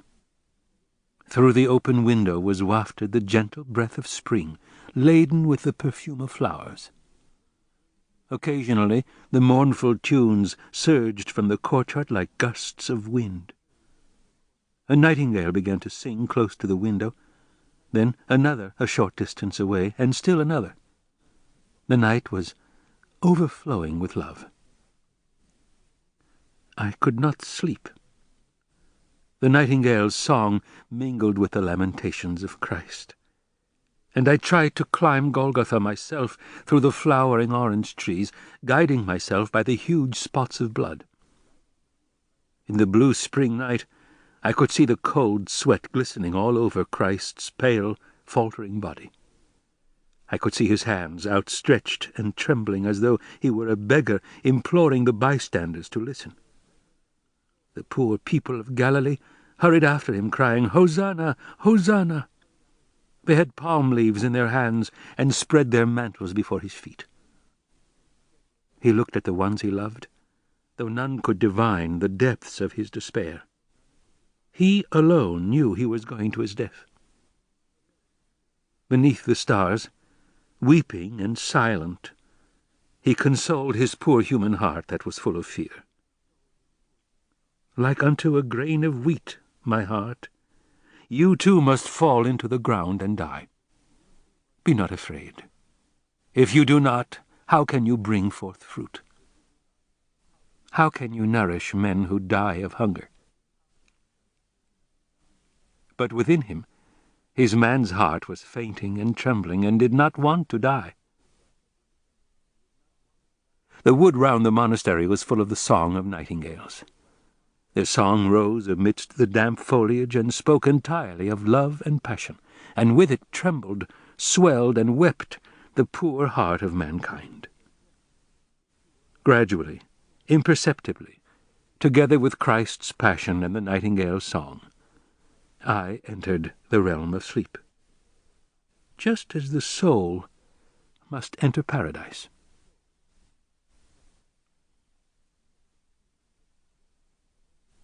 I had been sleeping less than an hour when I awoke with a start, terror-stricken. "Zobra!" I cried. "Did you hear? A revolver shot!" But Zobra was sitting on his bed smoking a cigarette. "Don't be alarmed, boss," he said, still trying to control his anger. "Let them settle their own accounts, the swine." Cries came from the corridor. We could hear heavy slippers dragging along, doors opening and closing, and a moaning in the distance as though someone were wounded. I leaped from my bed and opened the door. A wizened old man appeared before me and spread out his arms, barring my passage. He was wearing a white-pointed bonnet and a white shirt down to his knees. "Who are you?" "The bishop," he replied, his voice trembling. I almost burst out laughing. A bishop? Where were his ornaments? The gold chasuble, mitre and cross, the many-coloured false stones. It was the first time I had seen a bishop in his night attire. "What was that revolver shot, your lordship?" I don't know, he stammered, pushing me gently back into the room. Zobra burst out laughing from his bed. "Are you scared, little father?" he said. "Come in, then, old fellow, and stay with us. We are no monks, so you needn't worry." "Zobra," I said in an undertone, "show more respect, can't you? It's the bishop." In a shirt nobody's a bishop. Come in, old chap." He stood up, took the bishop by the arm, and led him into the cell, closing the door behind him.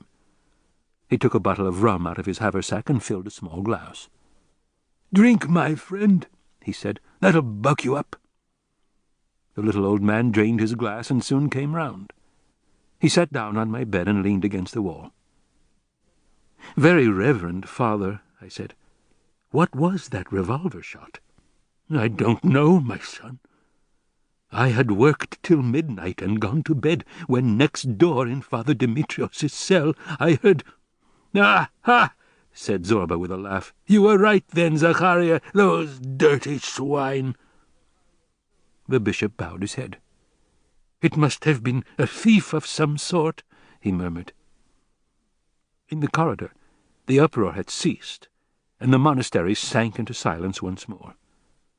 The bishop looked at me with his kind, frightened eyes, as if in supplication. "Are you sleepy, my son?" he asked. I felt clearly that he did not want to leave and go back to be alone in his cell. He was afraid. "No," I answered.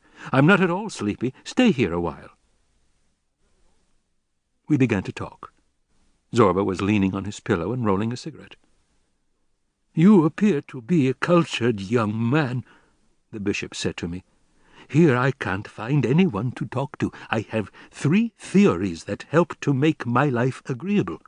I would like to tell you about them, my child." He didn't wait for my reply, but began straight away. "My first theory is this.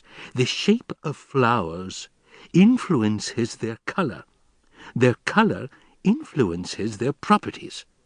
Thus it is that each flower has a different effect on a man's body, and therefore on his soul. That is why we must be extremely careful in passing through a field when the flowers are in bloom." He stopped as though waiting for my opinion.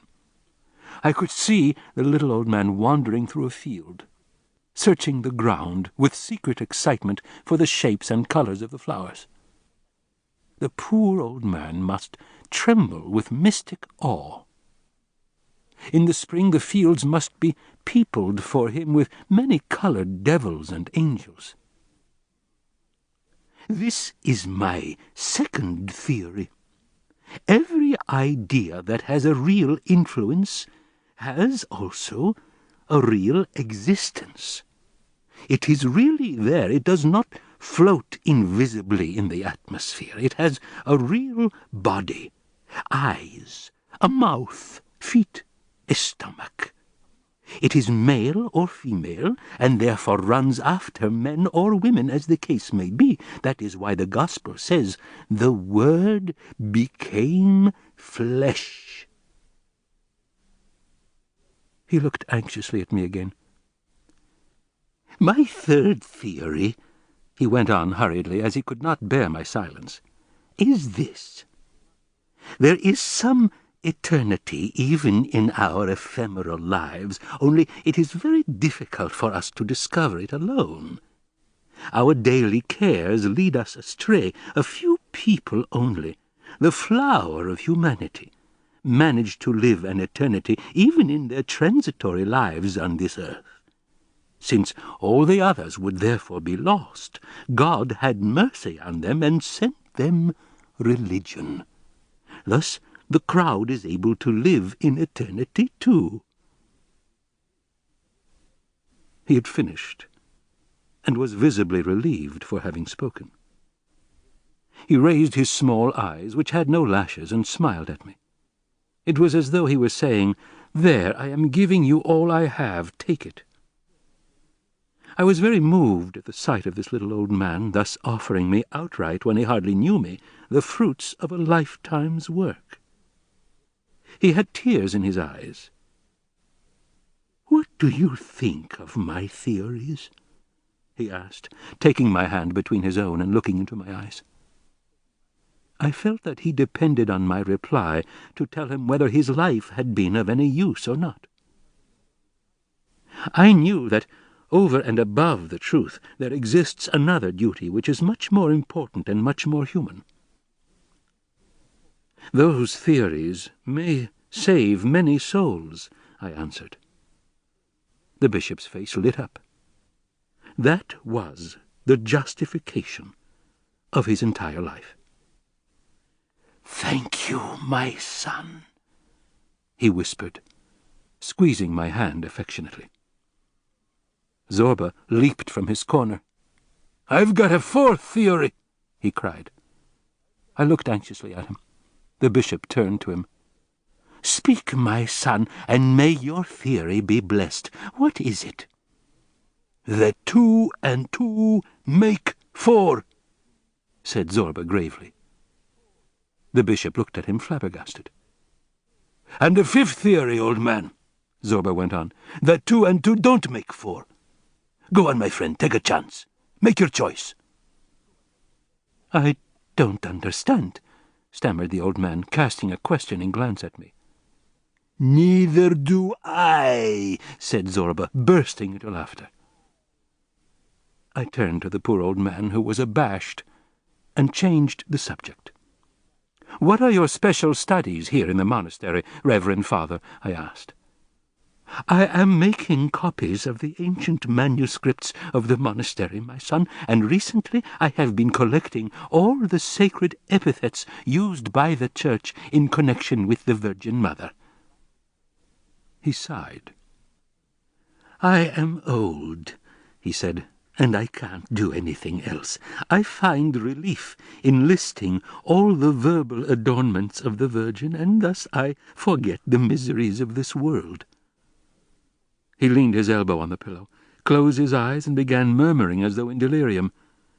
"Imperishable rose, fruitful earth, vine, fountain, source of miracles, ladder to heaven, bridge, rescuing frigate for the shipwrecked, haven of rest, key to paradise, dawn, eternal light, lightning, pillar of fire, invincible general, immovable tower, impregnable fortress, consolation, joy, staff for the blind, mother for the orphan, table, food, peace, serenity, perfume, banquet, milk and honey."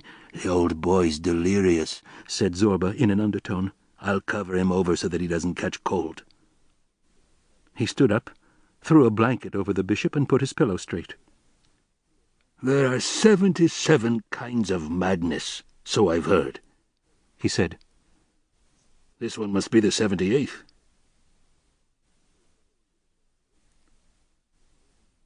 Day was dawning. We could hear the ringing of the summantron. I leaned my head out of the window. In the first rays of dawn I saw a gaunt monk, a long black hood over his head, walk slowly round the courtyard, striking with a small hammer on a long piece of wood which had marvellously musical properties. The sound of the sumatran echoed through the morning air, full of sweetness, harmony, and appeal. The nightingales had stopped singing, and other birds were beginning to chirp in the trees. I listened, charmed with the sweet, evocative notes of the sumatran. I thought how, even in decay, an elevated rhythm in life preserves all its outward form, is impressive and full of nobility. The spirit departs, but it leaves its vast dwelling, which it has slowly evolved, and which is as intricate as a seashell. The wonderful cathedrals you see in noisy, godless cities are just such empty shells, I thought. Prehistoric monsters of which only a skeleton worn by sun and rain is left. There was a knock at the door of our cell. The unctuous voice of the hospitaller came to our ears. "Come, rise now, brothers, it's time for matins." Zobra leaped up. "What was the revolver shot in the night?" he shouted, beside himself. He waited a moment. Silence. The monk must have heard him through the door, because we could hear his noisy breathing. Zobra stamped with rage. "What was that revolver shot?" he asked again in a fury. We heard steps going rapidly away. With one bound, Zobra was at the door. He opened it. "Filthy scoundrels! Blackguards!" he shouted, spitting in the direction of the retreating monk. "Priests, nuns, monks, churchwardens, sacristans, the whole lot of you, that's all you're worth!" And he spat again. "Let's go," I said. "There's a smell of blood in the air." "If it were only blood," grunted Zobra. "You go to matins, boss, if you want to. I'll have a look round to see what I can find out." "Let's go," I said again, nauseated. "And will you be good enough not to go poking your nose where it's none of your business?" "That's just where I always want to poke it," said Zobra. He thought for a moment, then smiled cunningly. "The devil is doing us a favor," he said. "I think he's bringing things to a head. Do you realize what that might cost the monastery, boss? A revolver shot like that. A cool 7,000. He went down into the courtyard. The scent of blossom, morning sweetness, heavenly felicity. Zaccaria was waiting for us. He ran up and seized Zobra's arm. "Brother Cannavaro," he whispered with a trembling voice, "come, we must go." "What was that revolver shot? They killed somebody, didn't they? Come on, talk, or I'll wring your neck." The monk's chin quivered. He looked round him. The courtyard was deserted, the cells closed. Through the open chapel door came waves of music. "Follow me, both of you," he muttered. "Sodom and Gomorrah." We slipped along the side of the wall, gained the other side of the courtyard, and went out of the garden. 100 yards or so from the monastery was a cemetery. We went inside. We stepped over the graves. Zaccaria pushed the little door of the chapel, and we entered behind him. In the centre, on a rush mat, lay a body covered over with a monk's habit. There was a candle burning at both head and foot of the corpse. I stooped to look at the body. "The young monk," I murmured with a shudder. "Father Demetrios, his fair-haired young novice." On the door of the sanctuary, with widespread wings and unsheathed sword, and wearing red sandals, glittered the figure of the Archangel Michael.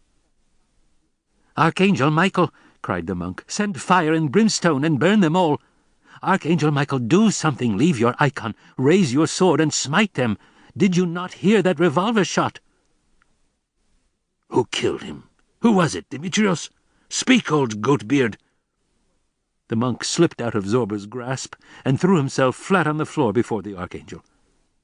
He remained motionless for a few moments, face upraised, eyes starting from his head, mouth wide open, watching the icon intently. Suddenly he jumped for joy. "I will burn them," he declared in a resolute voice. "The Archangel moved. I saw him. He made a sign to me." He went close to the icon and glued his thick lips to the Archangel's sword. "God be praised," he said. "I am relieved." Zobra seized the monk again. "Come here, Zaccaria," he said. "Now you'll do what I tell you." Then he turned to me. "Give me the money, boss. I'll sign the papers myself. They're all wolves in there, and you're a lamb. They'll eat you. Leave it to me. Don't you worry. I've got the fat hogs where I want them. We'll leave here at midday with the forest in our pockets. Come on, Zaccaria." They slipped away furtively towards the monastery. I went for a stroll under the pine trees. The sun was high already, and the dew was sparkling on the leaves. A blackbird in front of me flew on to the branch of a wild pear tree, flicked his tail, opened his beak, looked at me, and whistled 2 or 3 mocking notes. Through the pines I could see the courtyard and the monks coming out in a long file, their heads bowed and black cowls hanging over their shoulders. The service was over. They were on their way to the refectory. What a pity, I thought, that such austerity and nobility should be without a soul. I was tired. I had not slept well, and I stretched out on the grass. The wild violets, broom, rosemary, and sage made the air redolent. Insects buzzed continually as in their hunger they plunged into the flowers like pirates and sucked the honey. In the distance the mountains sparkled, transparent, serene, like a moving haze in the burning light of the sun. I closed my eyes, soothed. A quiet, mysterious pleasure took possession of me, as if all that green miracle around me were paradise itself, as if all the freshness, airiness, and sober rapture which I was feeling were God. God changes his appearance every second. Blessed is the man who can recognize him in all his disguises. At one moment he is a glass of fresh water, the next your son bouncing on your knees, or an enchanting woman, or perhaps merely a morning walk. Little by little, everything around me, without changing shape, became a dream. I was happy. Earth and paradise were one. A flower in the fields with a large drop of honey in its centre, that was how life appeared to me. And my soul, a wild bee, plundering. I was brutally awakened from this state of beatitude. I heard steps behind me and whispers. At the same instant a happy voice cried, "Boss, we're off!" Zobra stood in front of me, and his small eyes shone with a diabolical gleam. "Off?" I said with relief. "Is it all settled?" "Everything," said Zobra, tapping the upper part of his jacket.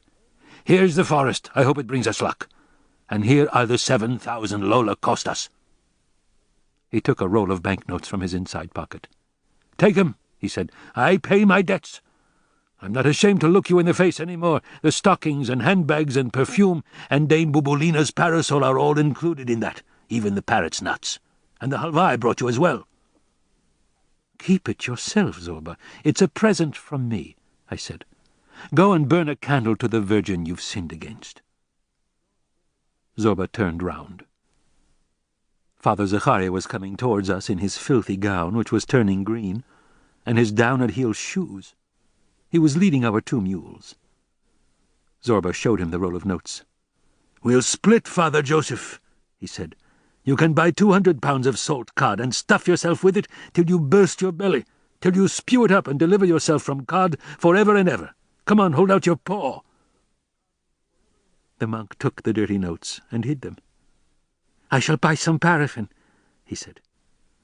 Zobra lowered his voice and whispered in the old monk's ear. "In the dark, when they're all asleep, the bearded old goats, and there must be a good wind," he recommended. "Sprinkle the walls on all sides. You only need soak some rags or cotton waste, anything, then put a light to it. Got the idea?" The monk was trembling. "Don't tremble like that. The archangel ordered you to do it, didn't he? Put your trust in paraffin and the grace of God. Good luck to you." We mounted, and I took a last look at the monastery. "Have you learned anything, Zobra?" I asked. "About the revolver shot? Don't worry your head about that, boss. Old Zachariah's right. Sodom and Gomorrah. Demetrios killed the nice little monk. There you have it." "Demetrios? Why?" "Don't try to ferret it out, boss. It's all filth and foulness." He turned towards the monastery. The monks were filing out of the refectory, heads bent, hands clasped, on their way to lock themselves in their cells. "Give me your curses, holy fathers!" he cried. Chapter 19. The first person we met as we dismounted on our beach that night was Bubelina, who was sitting huddled up in front of the hut. When the lamp was lit and I saw her face, I was alarmed. "What's wrong, Madame Hortense? Are you ill?" From the moment the great hope, marriage, had gleamed in her mind, our old siren had lost all her indefinable and dubious charms. She tried to wipe out the past and cast off the gaudy feathers with which she had adorned herself out of the spoils from her pashas, beys, and admirals. She had no aspiration beyond that of becoming a serious and respectable commoner, a good, virtuous woman. She no longer made up nor decked herself out. She showed herself just as she was, a poor creature who wanted to get married. Zobra did not open his mouth. He kept nervously pulling at his newly dyed moustache. He bent down, lit the stove, and put on some water for making coffee. "You're cruel," the old cabaret singer said all of a sudden in a hoarse voice.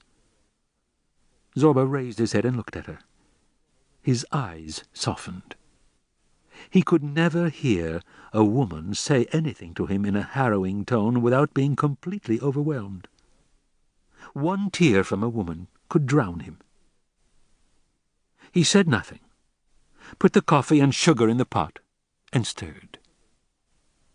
"Why do you keep me pining so long before marrying me?" said the old siren. "I daren't show myself in the village any more. I'm disgraced. Disgraced. I shall kill myself." I was resting on the bed. Leaning with my elbow on the pillow, I enjoyed this comically moving scene. "Why didn't you bring the marriage wreaths?" Zobra felt Bubulina's plump little hand trembling on his knee. That knee was the last inch of solid ground to which this poor creature of 1,001 shipwrecks could cling. Zobra seemed to understand this, and his heart relented. But once more he said nothing. He poured the coffee into 3 cups. "Why didn't you bring the marriage wreaths, darling?" she repeated in a quavering voice. "They haven't got any good ones in Candia," Zobra replied curtly. He handed the cups round and squatted in a corner. "I've ridden to Athens for them to send some," he went on. "I've ordered some white candles, too, and sugared almonds with chocolate flavor." As he spoke, his imagination kindled. His eyes sparkled, and like a poet in the burning second of creation, Zobra soared to heights where fiction and truth mingle and resemble each other, like sisters. He was squatting, and, resting thus, noisily drank his coffee. He lit a second cigarette. It had been a good day. He had the forest settlement in his pocket. He had paid off his debts. He was happy. He let himself go. "Our marriage, my sweet Bubulina," he said, "must make a stir. You wait till you see the bridal gown I've ordered for you. That's why I stayed so long in Candia, my love. I sent for 2 big fashion designers from Athens, and I told them, look, the woman I'm going to marry has no equal in the East or West. She was the acknowledged queen of 4 great powers. Now she's a widow. The great powers are dead, and she's consented to take me as her husband. So I want her bridal gown to have no equal either. It must be all in silk, pearls, and gold stars. The 2 designers protested, but that will be too beautiful, they said. All the guests will be blinded by such magnificence. Never mind about that, I said. What does it matter, as long as my beloved is satisfied?" Dame Hortense listened to him, leaning against the wall. A wide, fleshy smile spread across her creased and flabby face, and the red ribbon round her neck was well-nigh splitting. "I want to whisper in your ear," she said to Zobra, making great sheep's eyes at him. Zobra winked at me and leaned forward. "I've brought you something tonight," whispered his future wife, almost poking her little tongue into his big, hairy ear. She pulled out of her bodice a handkerchief with one corner knotted, and proffered it to Zobra. He took the little handkerchief between two fingers and placed it on his right knee, then, turning to the door, looked out at the sea. "Aren't you going to undo the knot, Zobra?" she asked. "You don't seem to be in a hurry." "Let me drink my coffee and smoke my cigarette first," he answered. "I don't have to undo it. I know what there is inside." "Undo it, undo it," the old siren begged him. "I'm going to finish my smoke first, I tell you." And he cast a glance of accusation at me as if to say, "This is your fault." He was smoking slowly, expelling the smoke from his nostrils as he looked at the sea. "We'll have a sirocco tomorrow," he said. "The weather's changed. The tree'll swell, and so will young girls' breasts. They'll be bursting out of their bodices. Ah, spring's a rogue, an invention of the devil." He stopped speaking. A few moments later he added, "Have you noticed, boss? Everything good in this world is an invention of the devil. Pretty women, spring, roast suckling, wine. The devil made them all. God made monks, fasting, chamomile tea, and ugly women. Pooh." As he said that, he threw a fierce glance at poor Dame Hortense, who was curled up in a corner listening to him. "Zobra, Zobra," she implored him every second. But he lit another cigarette and started contemplating the sea afresh. "In the spring," he said, "Satan reigns supreme. Belts are slackened, blouses unbuttoned, old ladies sigh. Hands off, Bubulina." "Zobra, Zobra," the poor old creature implored. She stooped to pick up the handkerchief and thrust it into his hand. He threw away his cigarette, took hold of the knot, and undid it. He held his hand open and looked. "Whatever is this, Dame Bubulina?" he asked with disgust. "Rings, little rings, my treasure, wedding rings," muttered the old siren, all of a tremble. "Here is a witness, God bless him. The night is beautiful, it's sirocco weather. God is watching. Let's get engaged, Zobra." Zobra looked now at me, now at Dame Hortense, now at the rings. A host of demons were fighting inside him, and for the moment none was on top. The wretched woman looked at him in terror. "Zobra, my Zobra," she cooed. I had sat up on my bed and was watching. Of all courses open to him, which was Zobra going to choose? Suddenly he shook his head. He had made his decision. His face cleared. He clapped his hands and leaped up. "Let's go outside," he cried, "beneath the stars, so that God himself can see us. You carry the rings, boss. Can you chant?" "No," I replied, amused, "but that doesn't matter." I had already jumped down from the bed and was helping the good lady to get up. "Well, I can. I forgot to tell you I was once a choir boy. I used to follow the priest at weddings, baptisms, funerals, and so on. I learned all the church songs by heart.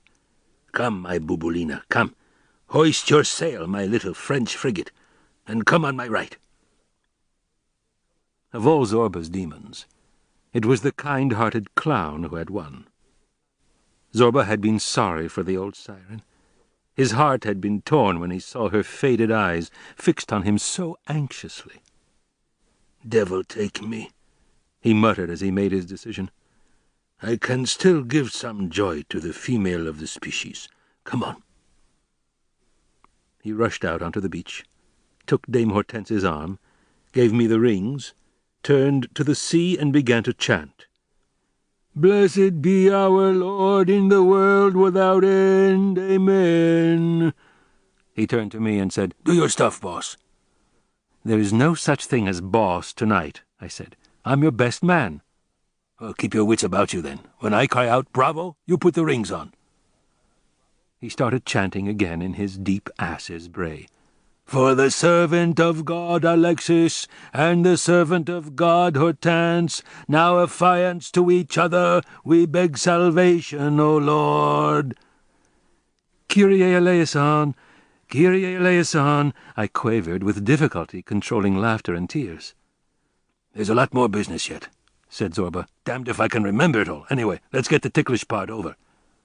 He leaped in the air like a carp and cried, "Bravo! Bravo!" holding out his big hands towards me. "Now you hold out your little hand," he said to his fiancée. The fat hand, lined with washing and housework, was held out, trembling towards me. I put their rings on, while Zobra, quite beside himself, roared out like a dervish, "The servant of God, Alexis, is affianced to the servant of God, Hortense, in the name of God, the Father, the Son, and the Holy Ghost. Amen. The servant of God, Hortense, is affianced to the servant of God, Alexis." "Good. Now that's done till next year. Come here, my sweet. Let me give you the first respectable and legitimate kiss you've ever had." But Dame Hortense had collapsed to the ground. She was clasping Zorba's legs and weeping. Zobra shook his head with compassion. "Poor women, what fools they are," he murmured. Dame Hortense stood up, shook her skirt, and opened her arms. "Hey, now!" shouted Zobra. "It's Shrove Tuesday today. Keep your hands off. It's Lent." "My Zobra," she faltered faintly. "Patience, my dear. Wait till Easter. We'll eat some meat then and crack red eggs together. Now it's time you were getting home. What will folks say if they see you hanging about here till this time of night?" Bubulina's look was imploring. No, it's Lent," said Zobra. "Not before Easter. Come along with us." He leaned over and said in my ear, "Don't leave us alone, for God's sake. I'm not in the mood." We took the road to the village. The sky was bright. The tang of the sea enveloped us. The birds of night hooted about us. The old siren, hanging on to Zorba's arm, dragged along, happy but disappointed. She had at last entered the harbour she had yearned for so much. All her life she had sung and danced, had a high old time, made fun of decent women, but her heart had been torn to shreds. When she went by, perfumed and heavily plastered with paint, wearing loud and garish clothes, in the streets of Alexandria, Beirut, Constantinople, and saw women giving the breast to their babies, her own breasts tingled and swelled. Her nipples stood out, asking for a tiny childlike mouth as well. Get a husband. Get a husband. Have a child. That had been her dream throughout her long life. But she never revealed these painful longings to a living soul. Now, God be praised, a little late, but better than never, she was entering the longed-for haven, though crippled and buffeted by the waves.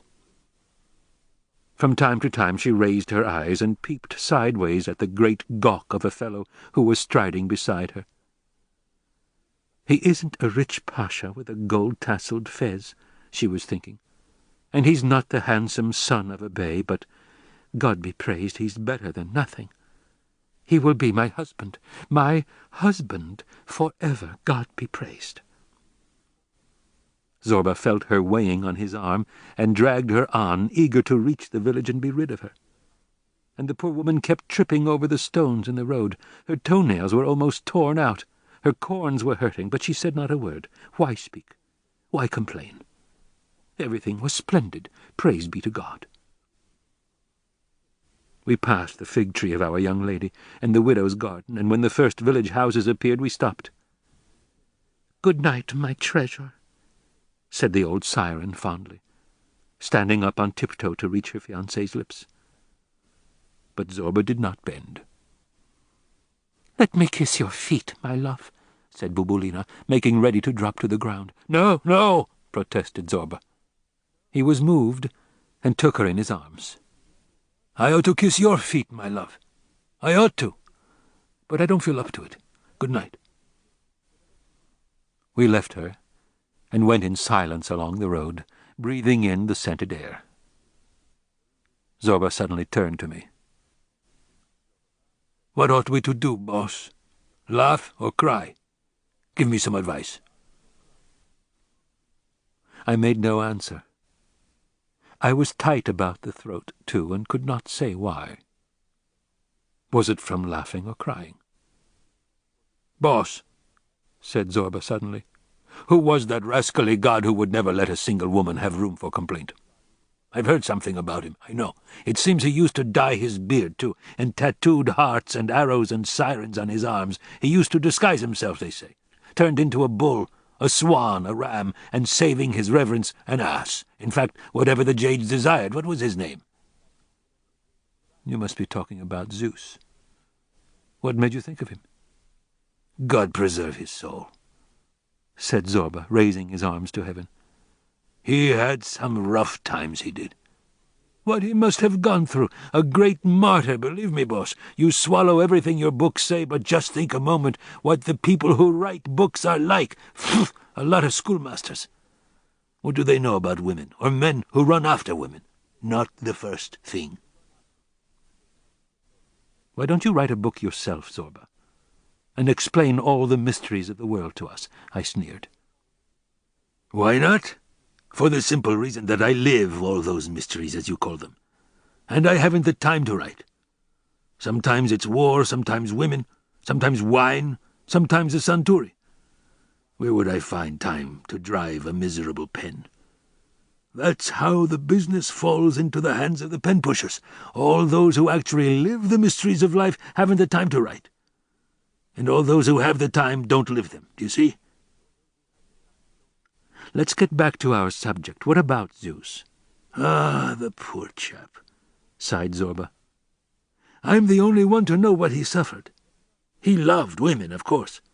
But not the way you think, you pen-pushers, not at all. He was sorry for them. He understood what they all suffered, and he sacrificed himself for their sakes. When in some God-forsaken country hole he saw an old maid wasting away with desire and regret, or a pretty young wife, or even if she wasn't at all pretty, even if she was a monster, and her husband away and she couldn't get to sleep, he used to cross himself, this good fellow, change his clothes, take on whatever shape the woman had in mind, and go to her room. He never bothered about women who just wanted petting, no. Often enough, even he was dead-beat. You can understand that. How could anybody satisfy all those she-goats? Ah, Zeus, the poor old goat. More than once he couldn't be bothered. He didn't feel too good. Have you never seen a billy after he's covered several she-goats? He slobbers at the mouth. His eyes are all misty and rheumy. He coughs a bit and can hardly stand on his feet. Well, poor old Zeus must have been in that sad state quite often. At dawn he'd come home saying, "Ah, my God, whenever shall I be able to have a good night's rest? I'm dropping." And he'd keep wiping the saliva from his mouth. But suddenly he'd hear a sigh. Down there on earth some woman had thrown off her bedclothes, gone out onto the balcony almost stark naked, and was sighing enough to turn the sails of a mill, and my old Zeus would be quite overcome. "Oh, hell, I'll have to go down again," he'd groan. "There's a woman bemoaning her lot. I'll have to go and console her." And it went on like that to such an extent that the women emptied him completely. He couldn't move his back. He started vomiting, became paralyzed, and died. That's when his heir, Christ, arrived. He saw the wretched state the old man was in. "Beware of women," he cried. I admired Zobra's freshness of mind, and rocked with laughter. "You can laugh, boss, but if the god-devil makes our little venture here successful, it seems impossible to me, but still, do you know what sort of shop I'll open? A marriage bureau. Yes, that's right. The Zeus Marriage Agency. Then the poor women who haven't managed to pick up a husband can all have another chance. Old maids, plain women, the knock-kneed, the cross-eyed, the humpbacked, the lame, and I shall receive them all in a small lounge with a crowd of photographs on the walls of fine young fellows. And I'll say to them, 'Take your pick, ladies, choose the one you want, and I'll set about making him your husband.' Then I'll find any fellow who looks a bit like the photo, dress him up the same, give him some money, and tell him, 'So-and-so street, such and such a number, go and see Miss What's-it, and make violent love to her. Don't be disgusted, I'll pay for it, sleep with her. Tell her all the nice things a man never tells a woman. She's never heard any of them, poor creature. Swear you'll marry her, give the poor wretch a bit of pleasure, the sort of pleasure nanny-goats have, and even tortoises and centipedes. And if some old nanny turned up on the lines of our old Bubulina, God bless her, and nobody would agree to console her no matter how much I paid him, well, I'd cross myself. And I, director of the marriage bureau, would do it in person. Then you'd hear all the old fools of the neighborhood saying, "Look at that! What an old rake! Hasn't he any eyes to see or nose to smell with?" Yes, you bunch of donkeys, I have got eyes. Yes, you pack of flint-hearted gossips, I have got a nose. But I've got a heart, too. And I'm sorry for her. And if you've got a heart, it's no use having all the eyes and noses in the world. When the time comes, they don't count a jot. Then when I'm absolutely impotent myself, through sowing wild oats, and I peg out, St. Peter the porter will open the gate of paradise to me. "Come in, Zobra, poor fellow," he'll say. "Come in, Zobra the martyr. Go and lie down beside your comrade Zeus. Rest, old chap. You did your bit on earth. My blessing on you." Zobra went on talking. His imagination laid traps for him, and he fell right into them. He began to believe his own stories. As we were passing the fig tree of our young lady, he sighed. Then, holding out his arms as though swearing an oath, he said, "Don't fret, Bubulina, poor ill-treated, rotting old hulk. Don't fret, I won't leave you without consolation. You may have been abandoned by the four great powers, by youth, and even by God himself, but I, Zobra, will not abandon you." It was after midnight when we got back to the beach, and the wind was rising. From yonder, from Africa, came the notus, the warm south wind which swells out the trees, the vines, and the breasts of Crete. The whole island, as it lay by the water, came to life beneath the warm breath of this wind, which makes the sap begin to rise. Zeus, Zobra, and the south wind mingled together, and in the night I distinctly saw a great male face, with black beard and oily hair, bending down and pressing hot red lips on Dame Hortense, the earth.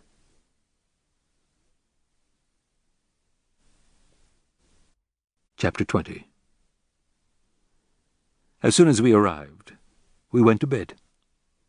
Zobra rubbed his hands together in satisfaction. "This has been a good day, boss. I suppose you'll ask me what I mean by good. I mean full.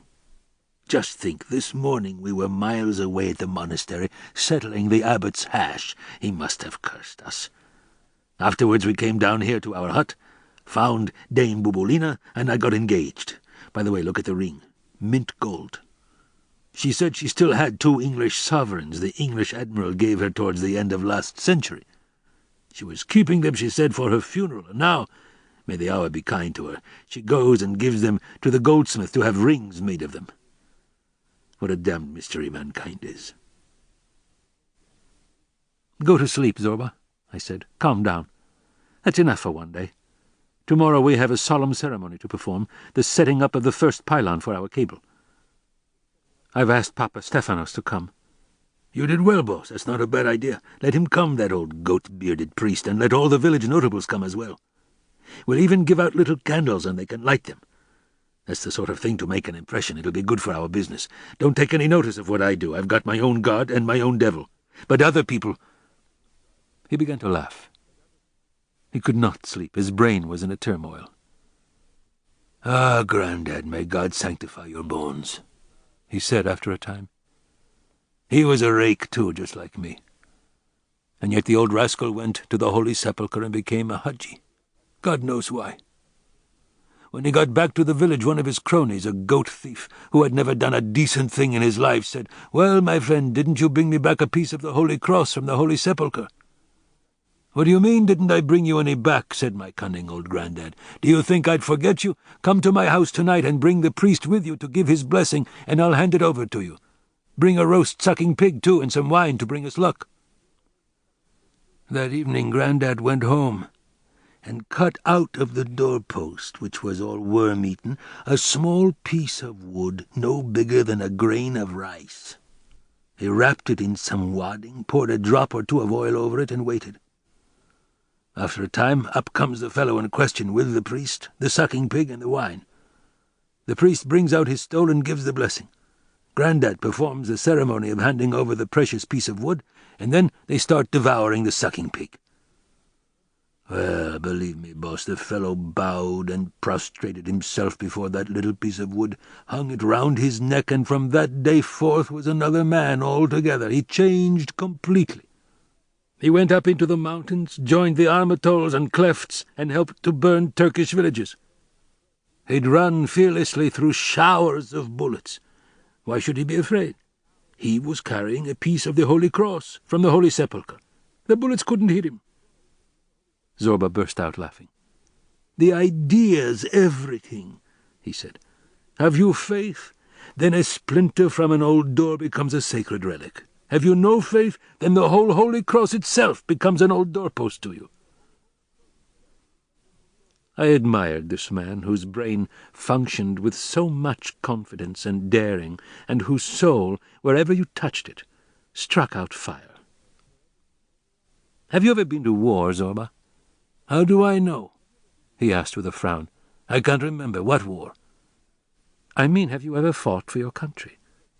"Couldn't you talk about something else? All that nonsense is over and done with and best forgotten." "Do you call that nonsense, Zobra? Aren't you ashamed? Is that how you speak of your country?" Zobra raised his head and looked at me. I was lying on my bed, too, and the oil lamp was burning above my head. He looked at me severely for a time.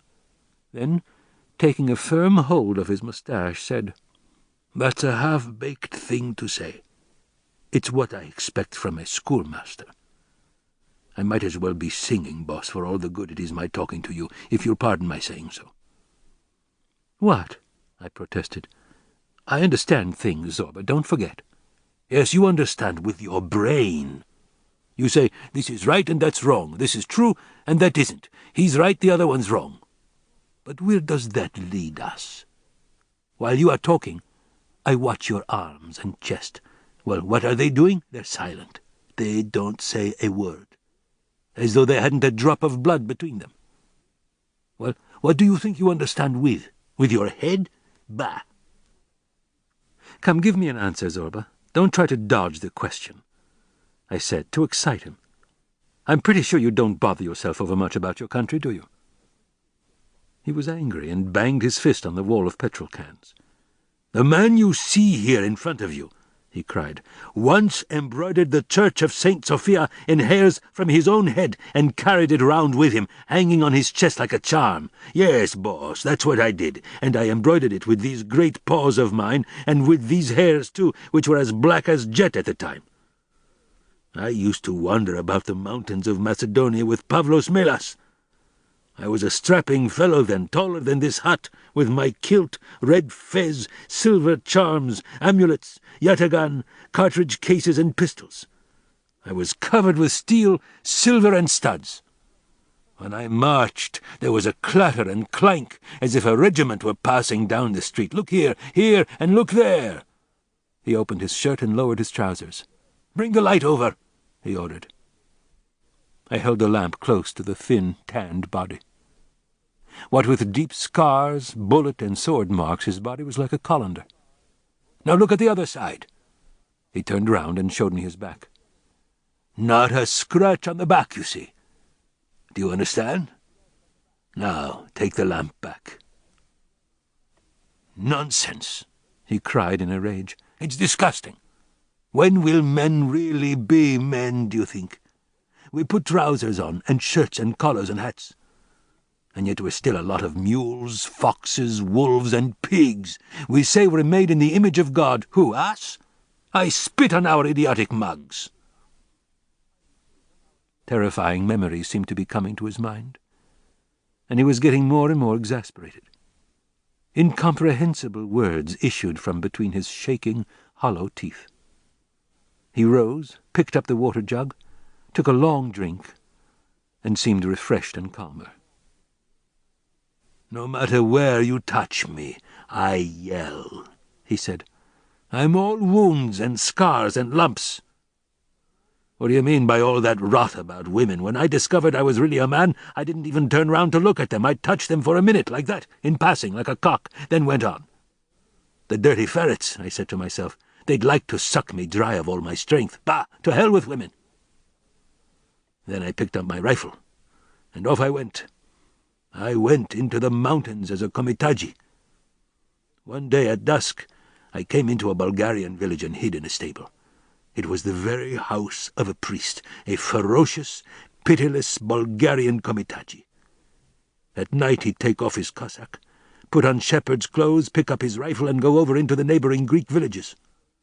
He came back before dawn, trickling with mud and blood, and hurried to church to conduct mass for the faithful. A few days before this he had killed a Greek schoolmaster asleep in his bed. So I went into this priest's stable and waited. Towards nightfall the priest came into the stable to feed the animals. I threw myself on him and cut his throat like a sheep. I lopped off his ears and stuck them in my pocket.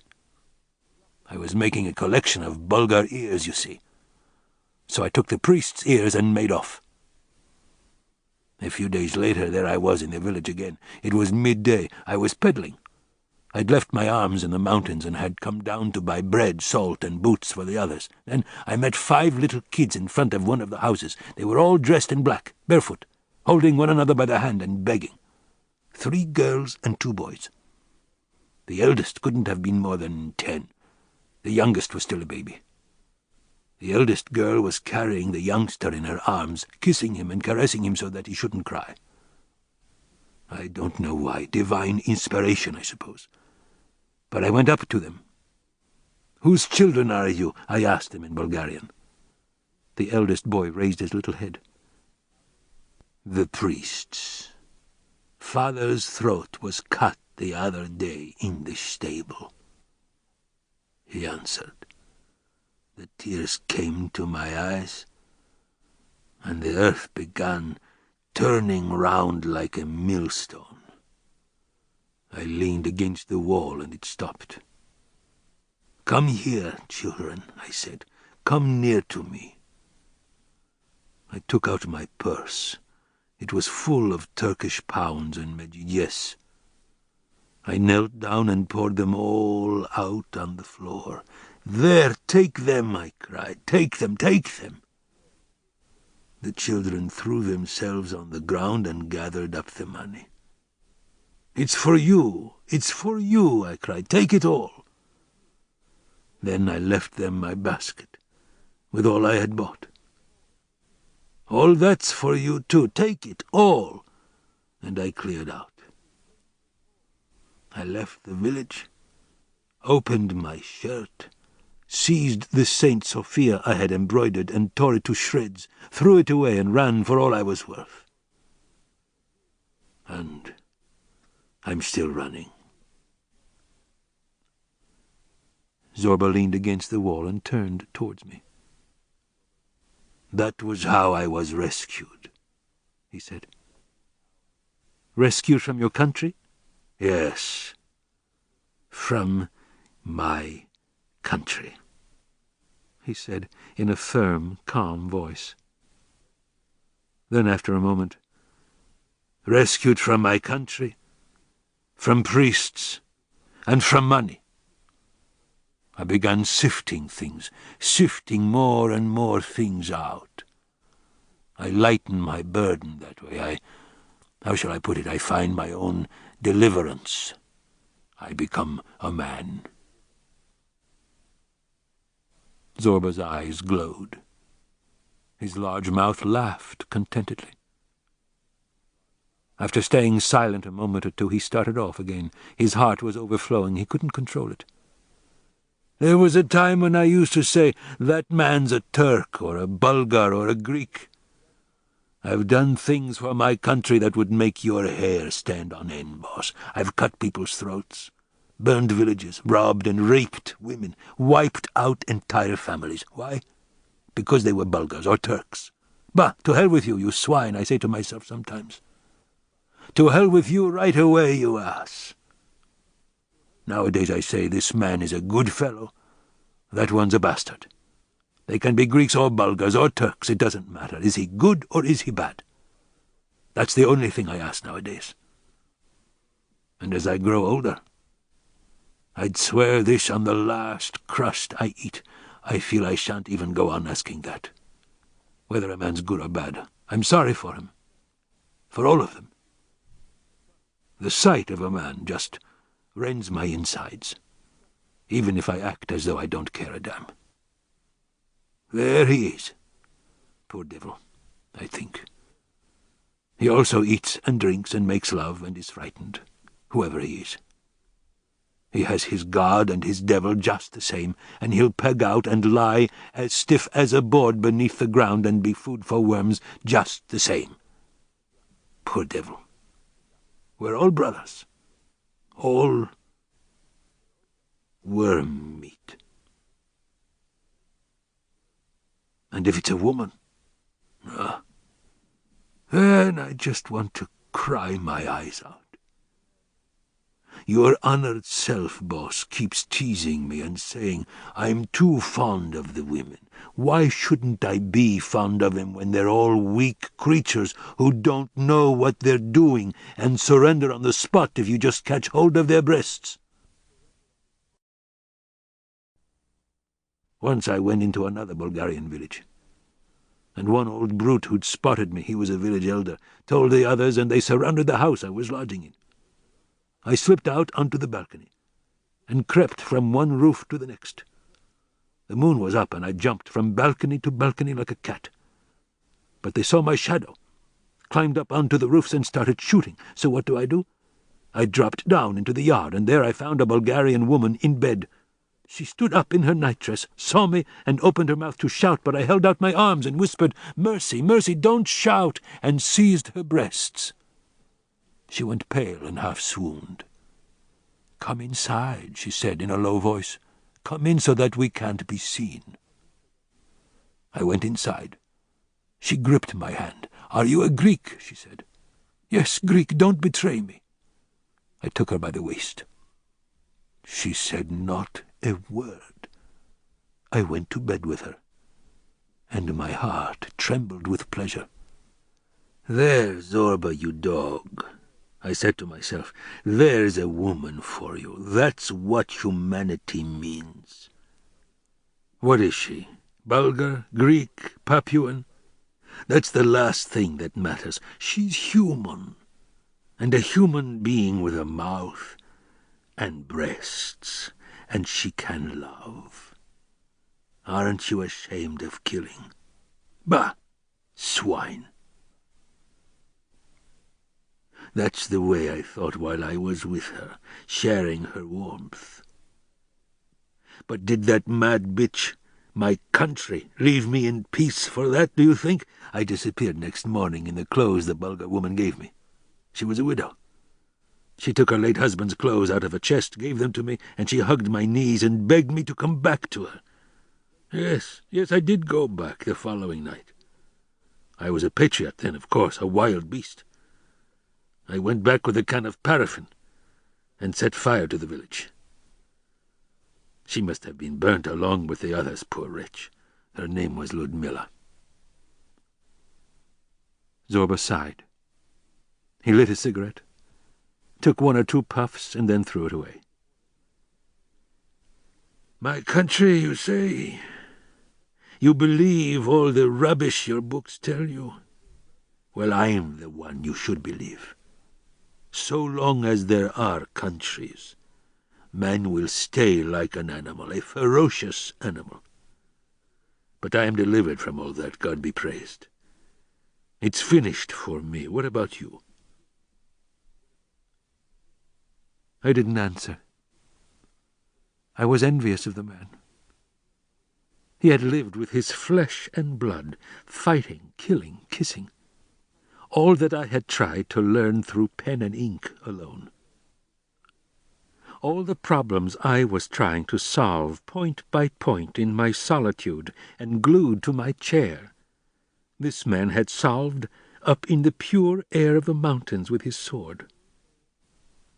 I closed my eyes, inconsolable. "Are you asleep, boss?" said Zobra, vexed. "Here I am like a fool talking to you." He lay down, grumbling, and very soon I heard him snoring. I was not able to sleep all night. The nightingale we heard for the first time that night filled our solitude with an unbearable sadness, and suddenly I felt the tears on my cheeks. I was choking. I rose at dawn and gazed at the earth and the sea from the doorway of our hut. It seemed to me that the world had been transformed overnight. Opposite me on the sand, a small clump of thorny bushes, which had been a miserable dull color the day before, was now covered with tiny white blossoms. In the air hung a sweet, haunting perfume of lemon and orange trees in flower. I walked out a few steps. I could never see too much of this ever-recurring miracle. Suddenly I heard a happy cry behind me. Zobra had risen and rushed to the door half naked. He too was thrilled by this sight of spring. "What is that?" he asked, stupefied. "That miracle over there, boss, that moving blue, what do they call it? Sea? Sea? And what's that wearing a flowered green apron? Earth? Who was the artist who did it? It's the first time I've seen that, boss, I swear." His eyes were brimming over. "Zobra," I cried, "have you gone off your head? What are you laughing at? Don't you see? There's magic behind all that, boss." He rushed outside, began dancing and rolling in the grass like a foal in spring. The sun appeared, and I held out my palms to the warmth. Rising sap, the swelling breast, and the soul also blossoming like a tree. You could feel that body and soul were kneaded from the same material. Zobra had stood up again, his hair full of dew and earth. "Quick, boss!" he shouted. "We'll dress and make ourselves smart. Today we are to be blessed. It won't be long before the priest and the village notables are here. If they find us grovelling in the grass like this, it will be a disgrace to the firm. So, on with the collars and ties, out with the serious faces. It doesn't matter a damn if you have no head. You must wear the right sort of hat. It's a crazy world." We dressed. The workmen arrived, and soon after them the notables. "Make your mind up, boss. No fooling today. We mustn't make ourselves look ridiculous." Papa Stephanos walked in front in his dirty cassock with its deep pockets. At consecration ceremonies, funerals, marriages, baptisms, he would throw into these abysmal pockets anything he was offered: raisins, rolls, cheese pies, cucumbers, bits of meat, sugared sweets, everything. And at night his wife, old Papadia, would put on her spectacles and sort it all out, nibbling all the time. Behind Papa Stephanos came the elders, Conde Manolio, the cafe proprietor, who fancied he knew the world because he had been as far as Canea and had seen Prince George himself. Uncle Anagnosti, calm and smiling, wearing a wide-sleeved, dazzling white shirt. The schoolmaster, grave and solemn with his stick, and, last of all, Mavrandoni, with his slow, heavy tread. He wore a black kerchief on his head, a black shirt and black shoes. He acknowledged us with a forced air. He was bitter and aloof. He stood a little apart, his back to the sea. "In the name of our Lord Jesus Christ," said Zobra in a solemn voice. He went to the head of the procession, and all followed him in pious self-communion. Century-old memories of magic ceremonies were awakened in those peasant breasts. They all had their eyes riveted on the priest, as though they expected him to confront and exorcise invisible forces. Thousands of years ago, the sorcerer raised his arms, sprinkled the air with his holy water, muttered mysterious and all-powerful words, and the evil demons fled while the good spirits came from water, earth, and air to the aid of mankind. We arrived at the pit we had dug by the sea to take the first pylon of the line. The men raised a huge pine trunk and set it up erect in the hole. Papa Stephanos put on his stole, took his censer, and gazing at the trunk all the time began intoning the exorcism. May it be founded on solid rock, that neither wind nor water may shake it. Amen." "Amen," thundered Zobra, crossing himself. "Amen," murmured the elders. "Amen," said the workmen last. "May God bless your work and give you the wealth of Abraham and Isaac," the village priest continued, and Zobra pushed 100 drachma note into his hand. "My blessing on you," said the priest, well content. We returned to the hut, where Zobra offered them all wine and Lenten hors d'oeuvres, grilled octopus, fried squid, soaked beans, and olives. When they had devoured the lot, the officials went off home. The magic ceremony was over. "We managed to get through that all right," said Zobra, rubbing his hands. He undressed, put on his work clothes, and took a pick. "Come on," he shouted to the men. "Cross yourselves and get on with the work." Zobra didn't raise his head again for the rest of the day. Every 50 yards the workmen dug a hole, put in a post, and went on, making a bee-line for the summit of the hill. Zobra measured, calculated, and gave orders. He did not eat, smoke, or take a rest the whole day long. He was completely absorbed in the job. "It's all because of doing things by halves," he would often say to me, "and saying things by halves, being good by halves, that the world is in the mess it's in today. Do things properly, by God. One good knock for each nail and you'll win through. God hates a half-devil 10 times more than an archdevil." That evening when he came in from work, he lay down on the sand exhausted. "I'm going to sleep here," he said. "I'll wait for dawn, then we'll begin work again. I'm going to start night shifts." "Why all the hurry, Zobra?" He hesitated a moment. "Why? Well, I want to see whether I've found the right slope or not. If I haven't, we're done for. Don't you see, boss? The sooner I see if we're dished, the better it'll be for us." He ate quickly, gluttonously, and soon afterwards the beach echoed to his snores. I, for my part, stayed awake a long time, watching the stars travel across the sky. I saw the whole sky change its position, and the shell of my skull, like an observatory dome, changed position too, together with the constellations. Watch the movement of the stars, as if you were turning with them. This sentence of Marcus Aurelius filled my heart with harmony.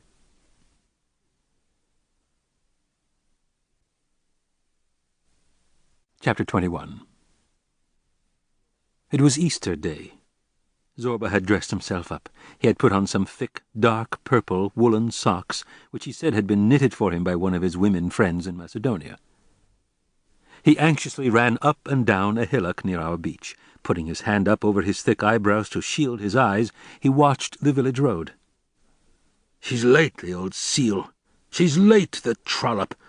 She's late, the old tattered banner." A butterfly, fresh from the chrysalis, flew up and tried to light on Zobra's moustache, but it tickled him. He snorted, and the butterfly flew calmly away and disappeared in the rays of the sun. We were expecting Dame Hortense that day to celebrate Easter. We had roasted a lamb on the spit, laid a white cloth on the sand, and painted some eggs. Half in fun, half in earnest, we had decided to prepare a grand reception for her. On that isolated beach, this dumpy, perfumed, slightly rotting siren always exercised a strange charm upon us. When she wasn't there, we missed something. A scent like eau de cologne, a jerky, waddling gait like that of a duck, a slightly husky voice, and 2 pale, acidulous eyes. So we had cut myrtle and laurel branches and made a triumphal arch under which she would have to pass. And on the arch itself we had stuck 4 flags, English, French, Italian, Russian. And in the center, on high, a long white sheet, striped with blue. Not being admirals, we had no cannon. But we had borrowed 2 rifles, and had decided to wait on the hillock, and as soon as we saw our seal rolling and bouncing along the road, to fire a salvo. We wanted to revive on this solitary coast something of her past grandeur, so that she too could enjoy a momentary illusion, poor wretch, and think herself once more a ruby-lipped young woman with firm breasts, patent leather court shoes, and silk stockings. What was the use of the resurrection of Christ, if it was not a sign for the rekindling of youth and joy in us as well? If it could not make an old cocotte feel 21 again? She's late, the old seal. She's late, the trollop. She's late, the old tattered banner. Zobra grumbled every minute, pulling up his aubergine-coloured socks, which kept falling down. "Come and sit down, Zobra. Come and have a smoke in the shade here. She won't be long." He cast a last glance down the village road, and then came over to sit under the carob tree. It was nearly midday, and it was hot. In the distance we could hear the lively, joyous bells of Easter. From time to time the wind brought us the sound of the Cretan lyre. The whole village was buzzing with life like a hive in springtime. Zobra shook his head. "It's finished. I used to feel my soul rise again every Easter, at the same time as Christ, but that's all finished," he said. "Now only my body is reborn, because when somebody stands you a meal and then a second and a third, and they say, 'Just have this little mouthful and just this one more,' well, you just fill yourself up with more heaps of luscious food, which doesn't all turn into dung. There's something which stays, something that's saved and turns into good humour, dancing, singing, wrangling even. That's what I call resurrection." He stood up, looked at the horizon, and frowned. "There's a youngster running this way," he said, and hurried to meet him. The boy stood on tiptoe and whispered something in Zobra's ear, who started back, furious. "Ill!" he shouted. "Ill! Shoot off or I'll beat you up!" Then he turned to me. "Boss, I'm running down to the village to see what's happened to the old seal. Just a minute. Give me 2 red eggs so that I can crack them with her. I'll be back." He put the 2 eggs in his pocket, pulled up his aubergine socks, and went off. I came down from the hillock and lay on the cool pebbles. There was a light breeze. The sea was faintly ruffled. 2 seagulls bobbed up and down on the tiny waves, with necks fluffed out, voluptuously enjoying the movement of the water. I could well imagine their delight in the freshness of the water under their bellies. As I watched the seagulls, I thought, that's the road to take. Find the absolute rhythm, and follow it with absolute trust. An hour later Zobra reappeared, stroking his moustache with an air of satisfaction. "She's caught cold, poor sweet," he said. "Nothing, really. The last few days, in fact the whole of Holy Week, she's been going to the midnight service, even though she's a Frank. She went on my account, she says, and she caught cold at it. So I cupped her, rubbed her with oil from the lamp, and gave her a glass of rum. Tomorrow she'll be hale and hearty again. Ha! The old crock, she's amusing in her way. You should have heard her cooing like a dove while I massaged her. She said it tickled." We sat down to eat, and Zobra filled the glasses. "To her health. May the devil not think of taking her off for a long while yet." We ate and drank for some time in silence. The wind carried up to us, like the droning of bees, the distant passionate notes of the lyre. Christ was being reborn again on the village terraces. The Paschal lamb and the Easter cakes were being transformed into love songs. When Zobra had eaten and drunk quite copiously, he put his hand to his big hairy ear. "The lyre," he murmured. "They're dancing in the village." He stood up suddenly. The wine had gone to his head. "Whatever are we doing here all alone, like a pair of cuckoos? Let's go and dance. Aren't you sorry for the lamb we've been eating? Are you going to let it fizzle out into nothing, like that? Come on, turn it into song and dance. Zobra is reborn." "Wait a minute, Zobra, you idiot. Are you crazy?" "Honestly, boss, I don't care. But I'm sorry for the lamb, and I'm sorry for the red eggs, the Easter cakes and the cream cheese. If I'd just scoffed a few bits of bread and some olives, I'd say, 'Oh, let's go to sleep. I don't need to go celebrating. Olives and bread are nothing, are they? What can you expect from them?' But let me tell you, it's a sin to waste food like that. Come on, let's celebrate the resurrection, boss." "I don't feel like it today. You go. You can dance for me as well." Zobra took my arm and pulled me up. "Christ is reborn, my friend. Ah, if only I was as young as you, I'd throw myself headlong into everything. Headlong into work, wine, love, everything, and I'd fear neither God nor devil. That's youth for you. It's the lamb talking, Zobra. It's turned wild inside you, changed into a wolf. The lamb's changed into Zobra, that's all. And Zorba's talking to you. Listen, you can swear at me afterwards. I'm a Sinbad the sailor. I don't mean I've wandered all over the world, not at all, but I've robbed, killed, lied, slept with heaps of women, and broken all the commandments. How many are there? 10? Why, aren't there 20, 50, 100? So I could break them all. Yet if there is a God, I shan't be afraid to appear before him when the time comes. I don't know how to put it to make you understand. I don't think any of that's important. Do you see? Would God bother to sit over the earthworms and keep count of everything they do? And get angry and storm and fret himself silly because one went astray with the female earthworm next door or swallowed a mouthful of meat on Good Friday? Bah! Get away with you, all you soup-swilling priests! Bah! Well, Zobra, I said, to make him wild, God may not ask you what you ate, but he'll certainly ask you what you did. And I say he won't ask that either.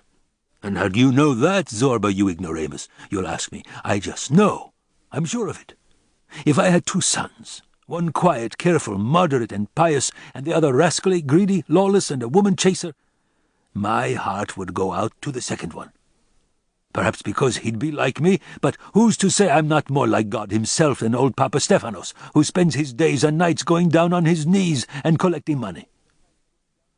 God enjoys himself, kills, commits injustice, makes love, works, likes impossible things just the same as I do. He eats what he pleases, takes the woman he chooses. If you see a lovely woman going by, as fresh as clear water, your heart leaps at the sight. Suddenly the ground opens and she disappears. Where does she go? Who takes her? If she's a good woman, they say God has taken her. If she's a harlot, they say the devil's carried her off. But, boss, I've said so before and I say it again. God and the devil are one and the same thing.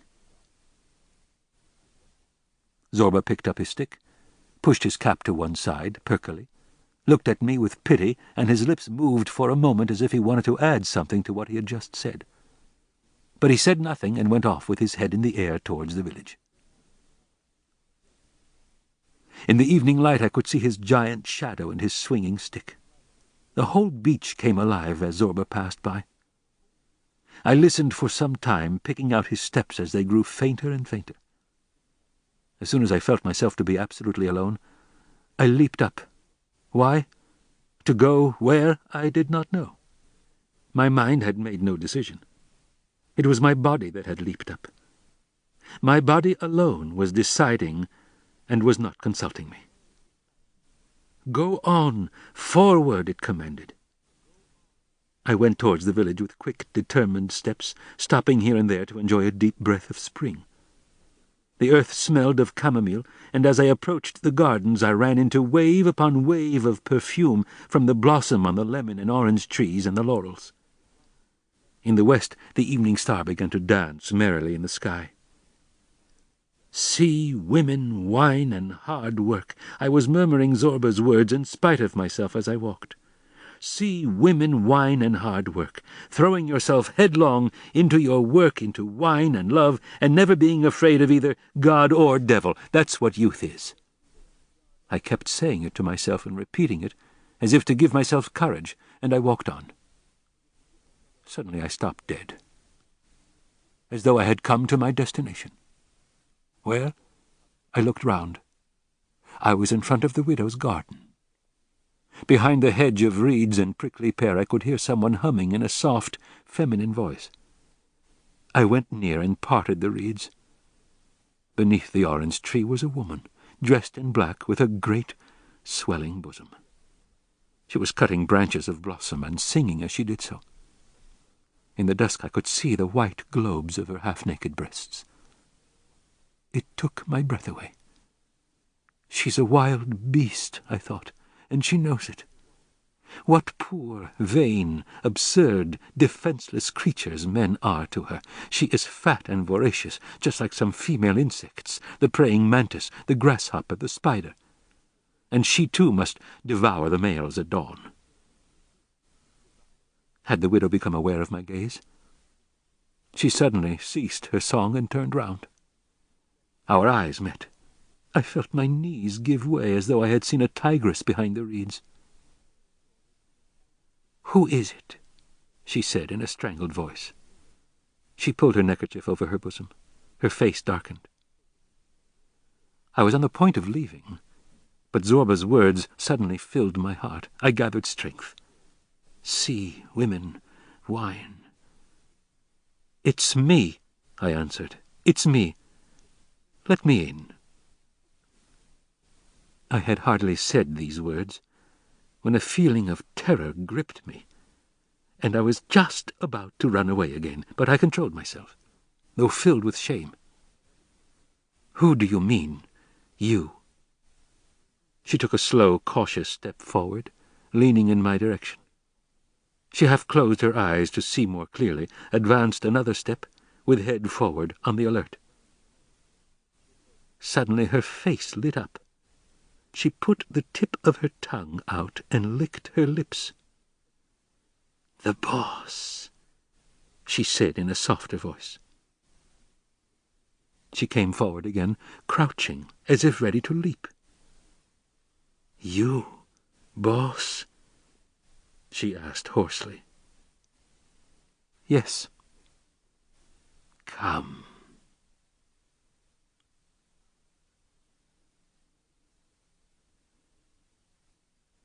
Dawn was breaking. Zobra was home already, sitting before the hut on the beach. He was smoking, looking out to sea.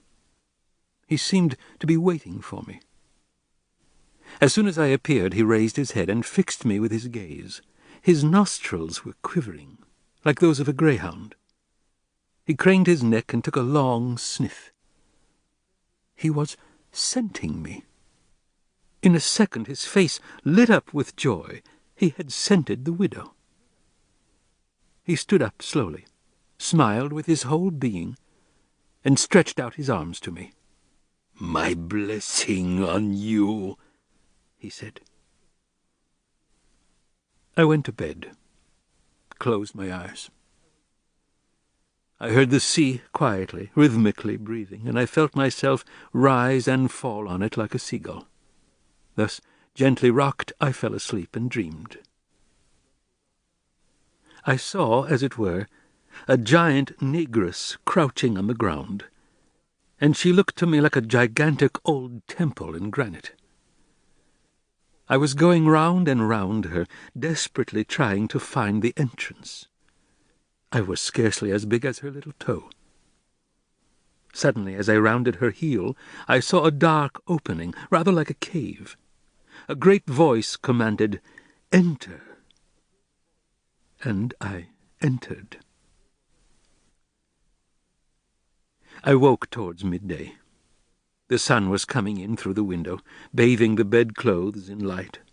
Its rays were beating with such force on the small mirror hanging on the wall that they seemed to be shattering it into 1,000 fragments. The dream about the giant negress came back to my mind.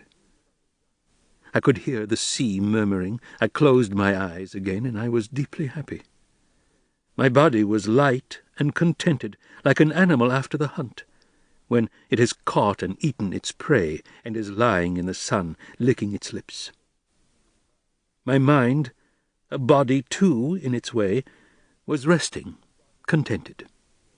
It seemed to have found a marvelously simple answer to the vital, complicated problems which tormented it. All of the joy of the previous night flowed back from the innermost depths of my being, spread out into fresh courses, and abundantly watered the earth of which I was made. As I lay with my eyes closed, I seemed to hear my being bursting its shell and growing larger. That night, for the first time, I felt clearly that the soul is flesh as well, perhaps more volatile, more diaphanous, perhaps freer, but flesh, all the same. and the flesh is soul, somewhat turgid perhaps, somewhat exhausted by its long journeys, and bowed under the burden it has inherited. I felt a shadow fall across me and opened my eyes. Zobra was standing in the doorway looking at me, happily. Don't wake, old chap," he said gently, with an almost maternal solicitude. "It's a holiday today, too. Sleep on." "I've slept enough," I said, sitting up. "I'll beat up an egg for you," said Zobra, smiling. "It builds you up." I made no answer, but ran down to the sea, dived into the water, then dried in the sun. But I could still feel a sweet, persistent odor in my nostrils, on my lips and fingers. The scent of orange water and of the laurel oil with which Cretan women dress their hair. Last night she had cut an armful of orange blossom, which she was going to take to Christ that evening when the villagers were dancing beneath the white poplars in the square and the church was empty. The iconostasis above her bed was loaded with lemon flowers, and through the petals could be seen the mourning Virgin, with large almond eyes. Zobra brought the egg in a cup down to the beach for me, with 2 oranges and a small Easter bun. He served me quietly and happily, as a mother would her son when he returns from the wars. He looked at me fondly and then went away. "I'm going to put a few pylons in," he said. I calmly chewed my food in the sun, and felt a deep physical happiness, as if I was floating on the cool green waters of the sea. I did not allow my mind to take possession of this carnal joy, to press it into its own moulds and make thoughts of it. I let my whole body rejoice from head to foot like an animal. Now and then, nevertheless, in ecstasy, I gazed about me and within me at the miracle of this life. What is happening, I said to myself? How did it come about that the world is so perfectly adapted to our feet and hands and bellies? And once again I closed my eyes and was silent. Suddenly I stood up and went into the hut. There I picked up the Buddha manuscript and opened it. I had finished it. At the end, Buddha was lying beneath the flowering tree. He had raised his hand and ordered the 5 elements he was made of, earth, water, fire, air, spirit, to dissolve. I had no more need of this image of my torment. I had gone beyond it. I had completed my service with Buddha. I, too, raised my hand and ordered the Buddha within me to dissolve. In great haste, with the help of words and their great exorcising power, I devastated his body, mind, and spirit. Pitilessly I scratched the final words onto the paper, uttered the ultimate cry, and wrote my name with a big red pencil. It was finished. I took a thick piece of string and tied up the manuscript. I felt a strange sort of pleasure, as though I were tying up the hands and feet of a redoubtable enemy, or as savages must feel as they bind the bodies of their loved ones when they die, so that they shall not climb out of their graves and turn into ghosts. A little girl suddenly ran up to me, barefoot. She was wearing a yellow dress and clasping a red egg tightly in her hand. She stopped and looked at me, terror-stricken. "Well," I asked her, smiling to encourage her, "did you want something?" She sniffed and answered in a small, breathless voice, "The lady has sent me to ask you to come. She is in bed. Are you the one they call Zobra?" "All right, I'll come." I slipped another red egg into her other tiny hand, and she ran off. I rose and started along the road. The village noises grew louder, the sweet sounds of the lyre, shouts, gunshots, joyous songs. When I came to the square, youths and girls had gathered beneath the fresh foliage of the poplars and were about to begin dancing. Sitting on the benches round the trees, the old men were watching, with their chins resting on their sticks. The old women were standing behind. The brilliant lyre-player, Fanurio, an April rose stuck behind his ear, was lording it amidst the dancers. With his left hand he held the lyre upright on his knee, and with the right he was trying his bow with its noisy bells. "Christ is reborn," I shouted as I passed. "He is indeed," came the answer, in a joyful murmur from them all.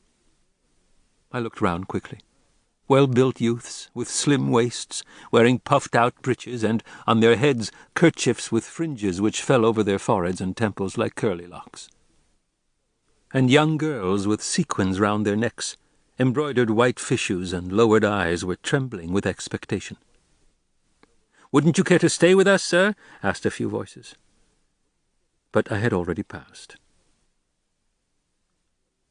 Madame Hortense was lying in her big bed, the only piece of furniture she had always managed to hold on to. Her cheeks were burning with fever, and she was coughing. As soon as she saw me, she sighed complainingly, "And Zobra, where is Zobra?" "He's not very well. Since the day you fell ill, he's been sick too. He keeps holding your photograph in his hand, and sighing as he gazes at it." "Tell me more, murmured the poor old siren, closing her eyes in happiness. "He sent me to ask you if you want anything. He'll come himself this evening, he said, although he can't get about very well himself. He can't bear being away from you any longer." "Go on, please, go on." "He's had a telegram from Athens. The wedding clothes all ready, and the wreaths. They are on the boat and should be here soon, with the white candles and their pink ribbons." "Go on, go on." Sleep had won. Her breathing changed. She began to talk deliriously. The room smelled of eau de cologne, ammonia, and sweat. Through the open window came the pungent odor of the excrement from the hens and rabbits in the yard. I rose and slipped out of the room. At the door I ran across Mamiko. He was wearing new breeches and boots, and he had pushed a sprig of sweet basil behind his ear. "Mamiko," I said to him, "run to Kalo village, will you, and bring the doctor." Mamiko had his boots off before I had finished speaking. He did not mean to spoil them on the way. He tucked them under his arm. "Find the doctor, give him my respects, and tell him to mount his old mare and come over here without fail. Tell him the lady's dangerously ill. She's caught cold, poor thing. She's feverish, and she's dying, say. Don't forget to tell him that. Now, be off. Right away." He spat into his hands, clapped them joyously against one another, but didn't move. He looked at me with a gay twinkle in his eye. "Get going, didn't I say?" He still did not budge. He winked at me and smiled satanically. "Sir," he said, "I've taken a bottle of orange water up to your place as a present." He stopped for a second. He was waiting for me to ask him who had sent it, but I did not do so. "Don't you want to know who sent it, sir?" he chuckled. "It's for you to put in your hair," she said, "to make you smell good." "Get along, quick, and keep your mouth shut." He laughed, spitting on his hands once more. "Right away," he cried again. "Christ is reborn." And he disappeared. Chapter 22.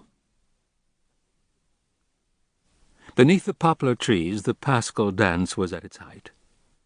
It was led by a tall, handsome, dark youth of about 20, whose cheeks were covered with a thick down which had never known a razor. In the opening of his shirt his chest made a splash of dark color. It was covered with curly hair. His head was thrown back, his feet beating against the earth like wings. From time to time he cast a glance at some girl, and the whites of his eyes gleamed steadily, disturbingly, from a visage blackened by the sun. I was enchanted, and at the same time frightened. I was returning from Dame Hortense's house. I had called a woman in to look after her. This relieved me, and I had come to watch the cretins dance. So I went up to Uncle Anagnosti and sat down on a bench next to him. "Who is that young man leading the dance?" I asked. Uncle Anagnosti laughed. "He's like the archangel who bears your soul away, the rascal," he said with admiration. "It's Siphacus the shepherd. All the year round he keeps his flock on the mountains, then comes down at Easter to see people and to dance." He sighed. If only I had his youth," he muttered. "If I had his youth, by God, I'd take Constantinople by storm." The young man shook his head and gave a cry, bleating inhumanly, like a rutting ram. "Play, play, Fanurio," he shouted. "Play until Charon himself is dead." Every minute death was dying and being reborn, just like life. For thousands of years, young girls and boys have danced beneath the tender foliage of the trees in spring, beneath the poplars, firs, oaks, planes, and slender palms. And they will go on dancing for thousands more years, their faces consumed with desire. Faces change, crumble, return to earth, but others rise to take their place. There is only one dancer, but he has 1,000 masks. He is always 20. He is immortal. The young man raised his hand to stroke his moustache, but he had none. "Play!" he cried again. "Play, Fanurio, or I shall burst!" The lyre-player shook his hand. The lyre responded, the bells began to tinkle in rhythm, and the young man took one leap, striking his feet together 3 times on the air, as high as a man stands, and with his boots caught the white kerchief from round the head of his neighbour Manolakos the constable. "Bravo, Sifakos!" they cried, and the young girls trembled and lowered their eyes. But the young man was silent and not looking at anyone at all. Wild and yet self-disciplined, he rested his left hand, palm outwards, on his slim and powerful thighs as he danced with his eyes fixed timidly on the ground. The dance ceased abruptly as the old verger Andrulio came rushing into the square, his arms raised to heaven. "The widow! The widow!" he shouted breathlessly. Manolakos the constable was the first to run to him, breaking off the dance. From the square you could see the church, which was still adorned with myrtle and laurel branches. The dancers stopped, the blood coursing through their heads, and the old men rose from their seats. Fanurio put the lyre down on his lap, took the April rose from behind his ear, and smelled it. "Where, Andrulio?" they cried, boiling with rage. "Where is she?" "In the church. The wretch has just gone in. She was carrying an armful of lemon blossom." "Come on! At her!" cried the constable, rushing ahead. At that moment the widow appeared on the doorstep of the church, a black kerchief over her head. She crossed herself. "Wretch! Slut! Murderess!" the voices cried. "And she's got the cheek to show herself here! After her! She's disgraced the village!" Some followed the constable, who was running towards the church. Others from above threw stones at her. One stone hit her on the shoulder. She screamed, covered her face with her hands, and rushed forward, but the young men had already reached the church door, and Manolakos had pulled out his knife. The widow drew back, uttering little cries of terror, bent herself double to protect her face, and ran back, stumbling, to shelter in the church, but on the threshold was planted old Mavrandoni. With a hand on each side of the door he blocked the way. The widow jumped to the left and clung to the big cypress tree in the courtyard. A stone whistled through the air, hit her head, and tore off her kerchief. Her hair came undone and tumbled down over her shoulders. "In Christ's name! In Christ's name!" the widow screamed, clinging tightly to the cypress tree. Standing in a row on the square, the young girls of the village were biting their white kerchiefs, eagerly watching the scene. The old women leaning on the walls were yelping, "Kill her! Kill her!" 2 young men threw themselves at her, caught her. Her black blouse was torn open, and her breasts gleamed, white as marble. The blood was running from the top of her head down her forehead, cheeks, and neck. "In Christ's name! In Christ's name!" she panted. The flowing blood and the gleaming breasts had excited the young men. Knives appeared from their belts. "Stop!" shouted Mavrandoni. "She's mine!" Mavrandoni, still standing on the threshold of the church, raised his hand. They all stopped. "Manolakos," he said in a deep voice, "your cousin's blood is crying out to you. Give him peace." I leaped from the wall on which I had climbed and ran towards the church. My foot hit a stone and I fell to the ground. Just at that moment Sifakos was passing. He bent down, picked me up by the scruff of the neck like a cat, and put me on my feet. "This is no place for the likes of you," he said. "Clear off." "Have you no feeling for her, Sifakos?" I asked. "Have pity on her." The savage mountaineer laughed in my face. "Do you take me for a woman, asking me to have pity? I'm a man." And in a second he was in the churchyard. I followed him closely, but was out of breath. They were all round the widow now. There was a heavy silence. You could hear only the victim's strangled breathing. Manolacas crossed himself, stepped forward, raised the knife.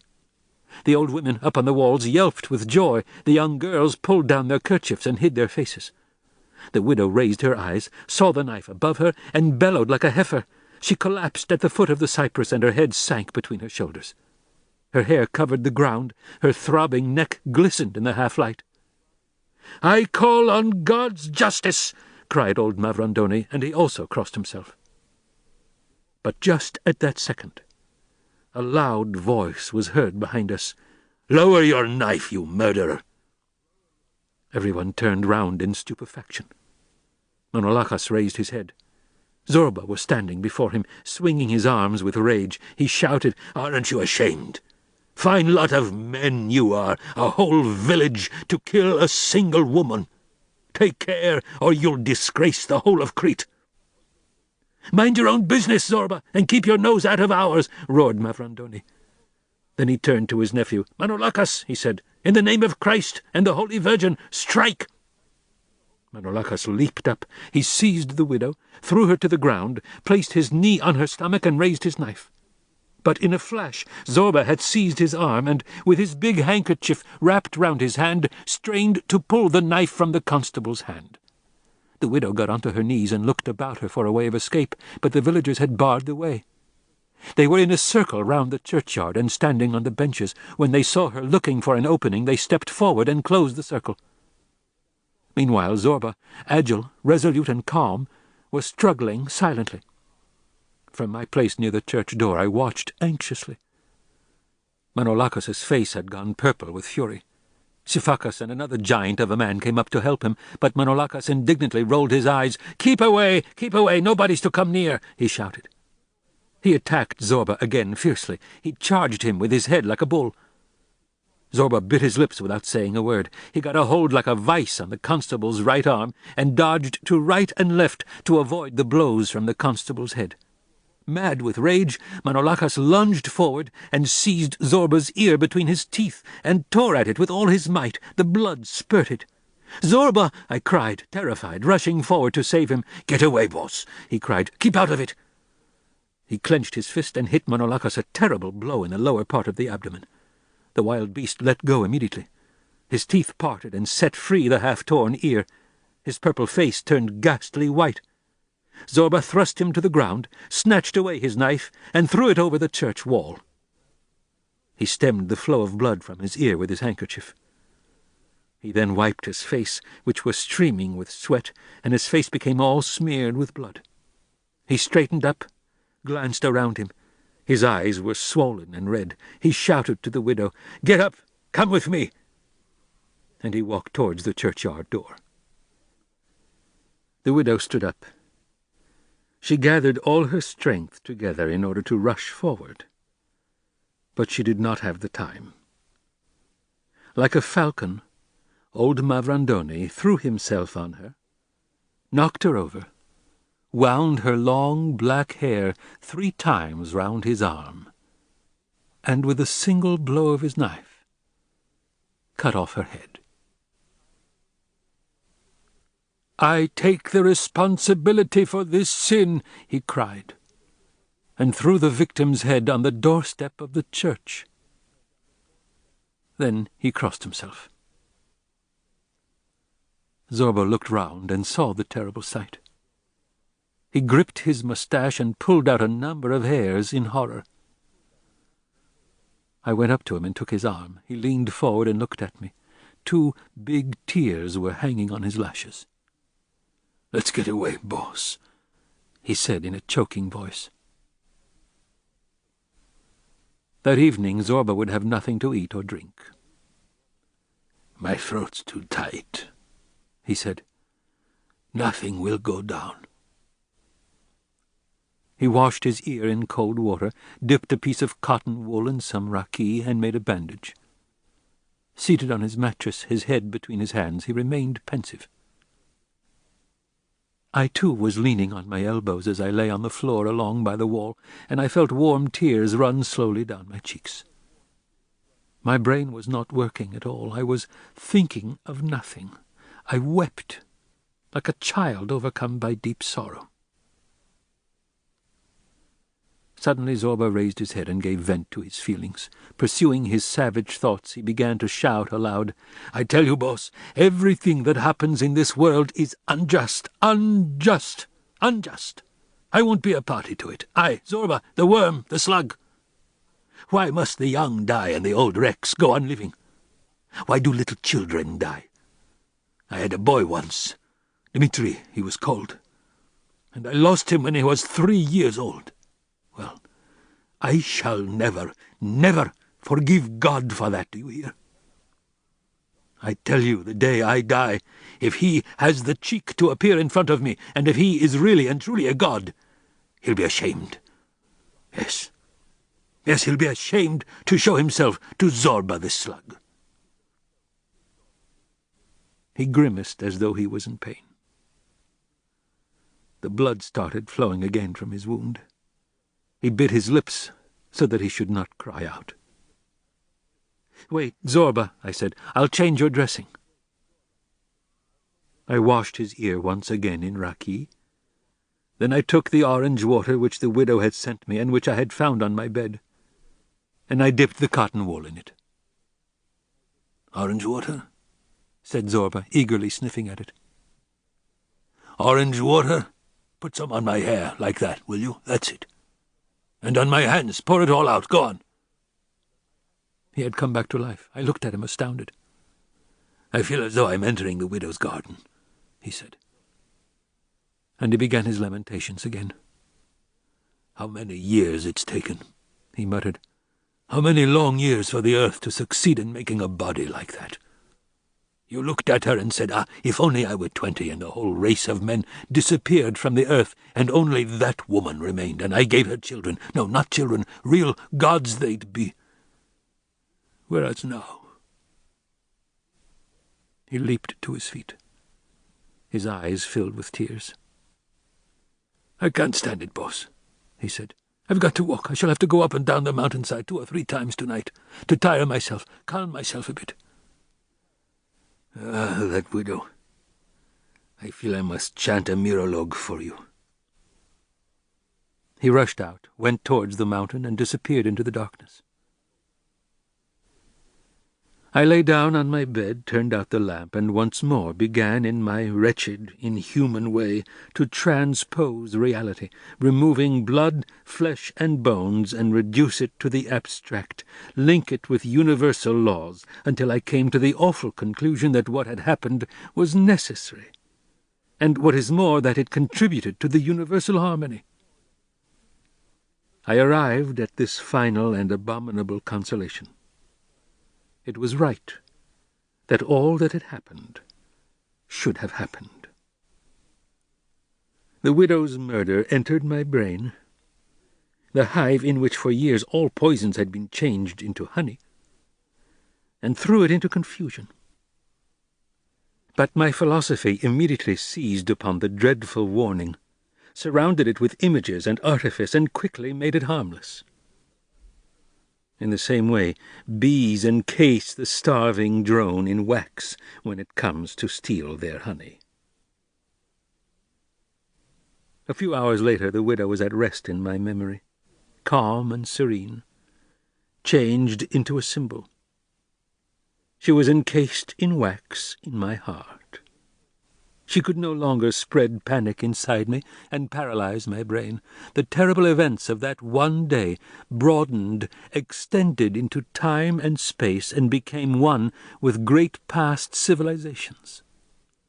The civilizations became one with the earth's destiny, the earth with the destiny of the universe, and thus, returning to the widow, I found her subject to the great laws of existence, reconciled with her murderers, immobile and serene.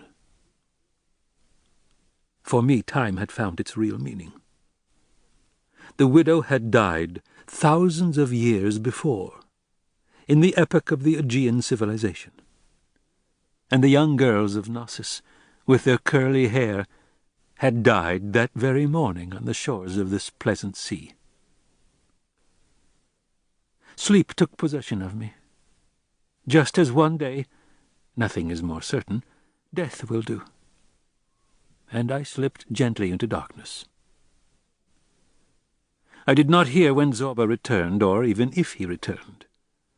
The next morning I found him on the mountainside, shouting and cursing at the workers.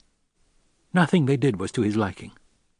He dismissed 3 workers who were obstinate, took the pick himself, and began clearing through the rocks and brush the path which he had marked out for the posts. He climbed the mountain, met some woodcutters who were cutting down the pines, and began to thunder abuse. One of them laughed and muttered. Zobra hurled himself at him. That evening he came down to the hut worn out and in rags. He sat beside me on the beach. He could hardly open his mouth. When he did speak at last, it was about timber, cables, and lignite. He was like a grasping contractor, in a hurry to devastate the place, make as much profit out of it as he could, and leave. In the stage of self-consolation which I had reached, I was once on the point of speaking about the widow. Zobra stretched out his long arm and put his big hand over my mouth. "Shut up," he said, in a muffled voice. I stopped, ashamed. That is what a real man is like, I thought, envying Zobra's sorrow. A man with warm blood and solid bones, who lets real tears run down his cheeks when he is suffering. And when he is happy he does not spoil the freshness of his joy by running it through the fine sieve of metaphysics. 3 or 4 days went by in this way. Zobra worked steadily, not stopping to eat or drink or rest. He was laying the foundations. One evening I mentioned that Dame Bubolina was still in bed, that the doctor had not come, and that she was continually calling for him in her delirium. He clenched his fists. "All right," he answered. The next morning at dawn he went to the village, and almost immediately afterwards returned to the hut. "Did you see her?" I asked. "How is she?" "Nothing wrong with her," he answered. "She's going to die." And he strode off to his work. That evening, without eating, he took his thick stick and went out. "Where are you going?" I asked. "To the village?" "No, I'm going for a walk. I'll soon be back." He strode towards the village with fast, determined steps. I was tired and went to bed. My mind again set itself to passing the whole world in review. Memories came, and sorrows. My thoughts flitted around the most remote ideas, but came back and settled on Zobra. If he ever runs across Manolakas while he's out, I thought, that Cretan giant will hurl himself on him in a savage fury. They say that for these last few days he has been staying indoors. He's ashamed to show himself in the village, and keeps saying that if he catches Zobra he will tear him to bits with his teeth like a sardine. One of the workmen said he had seen him in the middle of the night prowling about the hut fully armed. If they meet tonight, there will be murder. I leaped up, dressed, and hurried down the road to the village. The calm, humid night air smelled of wild violets. After a time I saw Zobra walking slowly, as if very tired, towards the village. From time to time he stopped, stared at the stars, listened. Then he started off again, a little faster, and I could hear his stick on the stones. He was approaching the widow's garden. The air was full of the scent of lemon blossom and honeysuckle. At that moment, from the orange trees in the garden, the nightingale began to pour out its heart-rending song in notes as clear as spring water. It sang and sang in the darkness with breathtaking beauty. Zobra stopped, gasping at the sweetness of the song. Suddenly the reeds of the hedge moved. Their sharp leaves clashed like blades of steel. "You there!" shouted a loud and furious voice. "You doting old fool, so I've found you at last!" My blood ran cold. I recognized the voice. Zobra stepped forward, raised his stick, and stopped. I could see every one of his movements by the light of the stars. A huge man leaped out from the reed hedge. "Who is it?" cried Zobra, craning his neck. Me, Manolakas. Go your way. Beat it. Why did you disgrace me? I didn't disgrace you, Manolakas. Beat it, I say. You're a big, strong fellow, yes, but luck was against you, and luck is blind. Didn't you know that? Luck or no luck, blind or not, said Manolakas, and I heard his teeth grinding. I'm going to wipe out the disgrace, and tonight, too. Got a knife? No, answered Zobra. Just a stick. Go and fetch your knife. I'll wait here. Go on. Zobra did not move. Afraid? Hissed Manolakas in a sneer. Go on, I tell you. And what would I do with a knife? Asked Zobra, who was beginning to get excited. What would I do with it? What happened at the church? I seem to remember you had a knife then, and I didn't, but I came out on top, didn't I? Manolakas roared in fury. Trying to get a rise out of me as well, eh? You've picked the wrong moment to sneer. Don't forget I'm armed and you're not. Fetch your knife, you lousy Macedonian, then we'll see who's best. Zobra raised his arm, threw away his stick. I heard it fall among the reeds. Throw your knife away, he cried.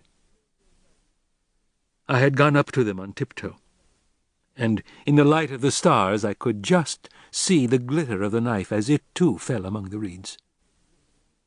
Zobra spat upon his hands.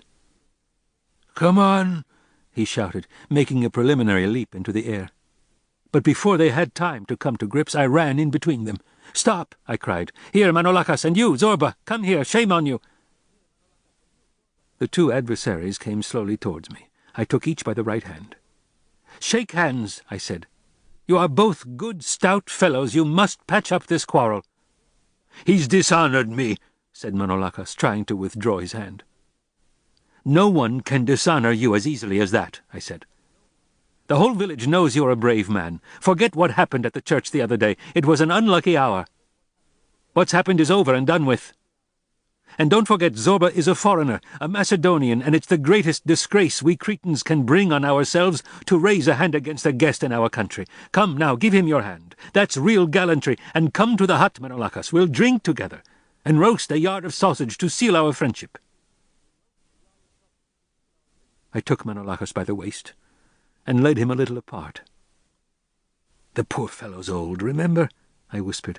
"A strong young fellow like you shouldn't attack a man of his age." Manolakas softened a little. "All right," he said, "just to please you." He stepped towards Zobra and held out his huge hand. "Come, friend Zobra," he said. "It's all over and forgotten. Give me your hand." "You chewed my ear," said Zobra.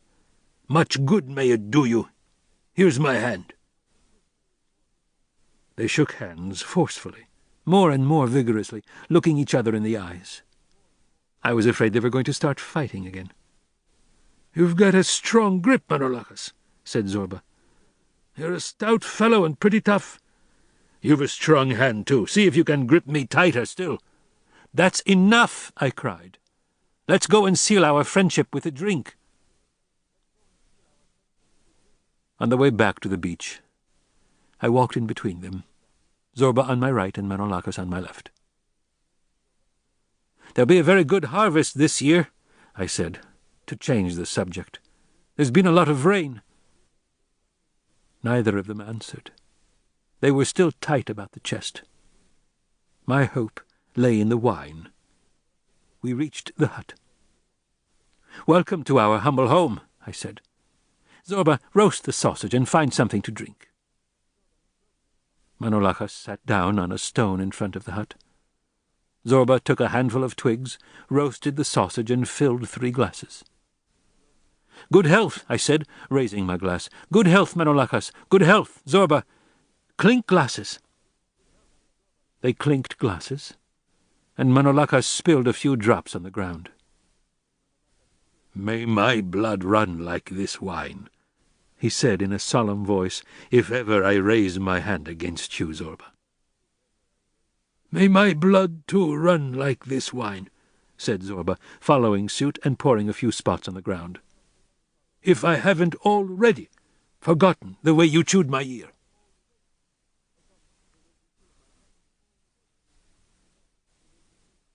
Chapter 23. As dawn broke, Zobra sat up in bed and spoke to me, waking me. "Are you asleep, boss?" "What is it, Zobra?" "I've been dreaming. A funny dream. I think we shan't be long before we go on some journey or other. Listen, this'll make you laugh. There was a ship as big as a town here in the harbour. Its siren was going. It was preparing to leave. Then I came running up from the village to catch it, and I was carrying a parrot in my hands. I reached the ship and went aboard. The captain came running up. "Ticket!" he shouted. "How much is it?" I asked, pulling a roll of notes out of my pocket. 1,000 drachmas. "Look here, take it easy. Won't 800 do?" I said. "No, 1,000. "I've only got 800. You can take them." 1,000, he said, "nothing less. If you haven't got them, get off the boat, quick." I was annoyed. "Listen, Captain," I said, "for your own sake take the 800 I'm offering you, because if you don't, I'll wake up, and then, my friend, you'll lose the lot." Zobra burst out laughing. "What a strange machine man is," he said with astonishment. "You fill him with bread, wine, fish, radishes, and out of him come sighs, laughter, and dreams, like a factory. I'm sure there's a sort of talking film cinema in our heads." He suddenly leaped out of bed. "But why the parrot?" he cried anxiously. "What does that mean, taking a parrot off with me? Ha! I'm afraid—" He had no time to finish his sentence. In rushed a stumpy, red-haired messenger, looking like the devil in person. He was gasping for breath. "For God's sake, the poor woman's screaming her head off for the doctor. She says she's dying for sure, and you'll have it on your conscience, she says." I felt ashamed. In the distress the widow had caused us, we had completely forgotten our old friend. "She's going through it, poor woman," the red-haired man went on talkatively. "She coughs so her whole hotel's shaking with it. Yes, it's a proper ass's cough. Woof, woof, it shakes the whole village." "Be quiet," I said. "Don't joke about it." I took a piece of paper and wrote a message. "Go and take this letter to the doctor, and don't come away till you've seen him with your own eyes ride off on his mare. Do you understand? Now, go." He seized the letter, stuck it in his belt, and ran off. Zobra was up already. He dressed hurriedly without a word. "Wait a moment, I'll come with you," I said. "I'm in a hurry," he replied, and started out. A little later I also set out for the village. The widow's deserted garden perfumed the air. Mimiko was sitting huddled up before the house and glowering like a beaten dog. He looked very thin. His eyes were red and sunken in their sockets. He turned round, saw me, and picked up a stone. "What are you doing here, Mimiko?" I asked, glancing regretfully at the garden. I could feel two warm, all-powerful arms twined round my neck. A scent of lemon blossom and laurel oil. We said nothing. I could see in the dusk her burning black eyes and her gleaming pointed white teeth, which she had rubbed with walnut leaf. "Why do you ask me that?" he growled. "Go away. Go about your business." "Like a cigarette?" "I'm not smoking any more. You're all a lot of swine. All of you. All of you." He stopped, panting, seeming to search for a word he could not find. "Swine. Scoundrels. Liars. Murderers." He seemed at last to have found the word he wanted and be relieved. He clapped his hands. "Murderers! Murderers! Murderers!" he shouted in a shrill voice. He started laughing. It wrung my heart to see him. "You're quite right, Mimiko," I said. "You're right." And I hurried away. As I entered the village, I saw old Anagnosti, leaning on his stick, smiling as he watched two yellow butterflies chasing each other over the spring grass. Now that he was old and no longer worried about his fields and his wife and children, he had time to look disinterestedly on the world around him. He noticed my shadow on the ground and looked up. "What lucky chance brings you here so early in the morning?" he asked. But he must have read my anxious face and went on without waiting for an answer. "Do something quickly, my son," he said. "I'm not sure whether you'll find her alive or not. Ah, the poor wretch." The large bed which had seen so much use, her most faithful companion, had been put in the middle of her little room and nearly filled it. Above her head there bent over the singer her devoted privy councillor, the parrot, with his green crown, yellow bonnet, and round evil eye. He was gazing down at his mistress as she lay groaning, and he leaned his almost human head to one side to listen. No, these were not the choking sighs of joy he knew so well that she would utter in the act of love-making, nor the tender cooing of the dove, nor the little shrieks of laughter.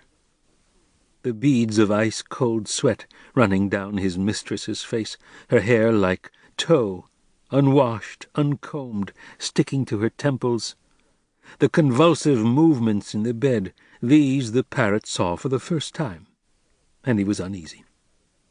He wanted to shout, "Cannavaro, Cannavaro," but his voice stuck in his throat.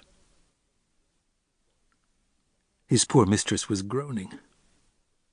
She kept lifting up the sheets with her wilting, flabby arms. She was suffocating. She had no makeup on her face, and her cheeks were swollen. She smelled of stale sweat and of flesh which is beginning to decompose.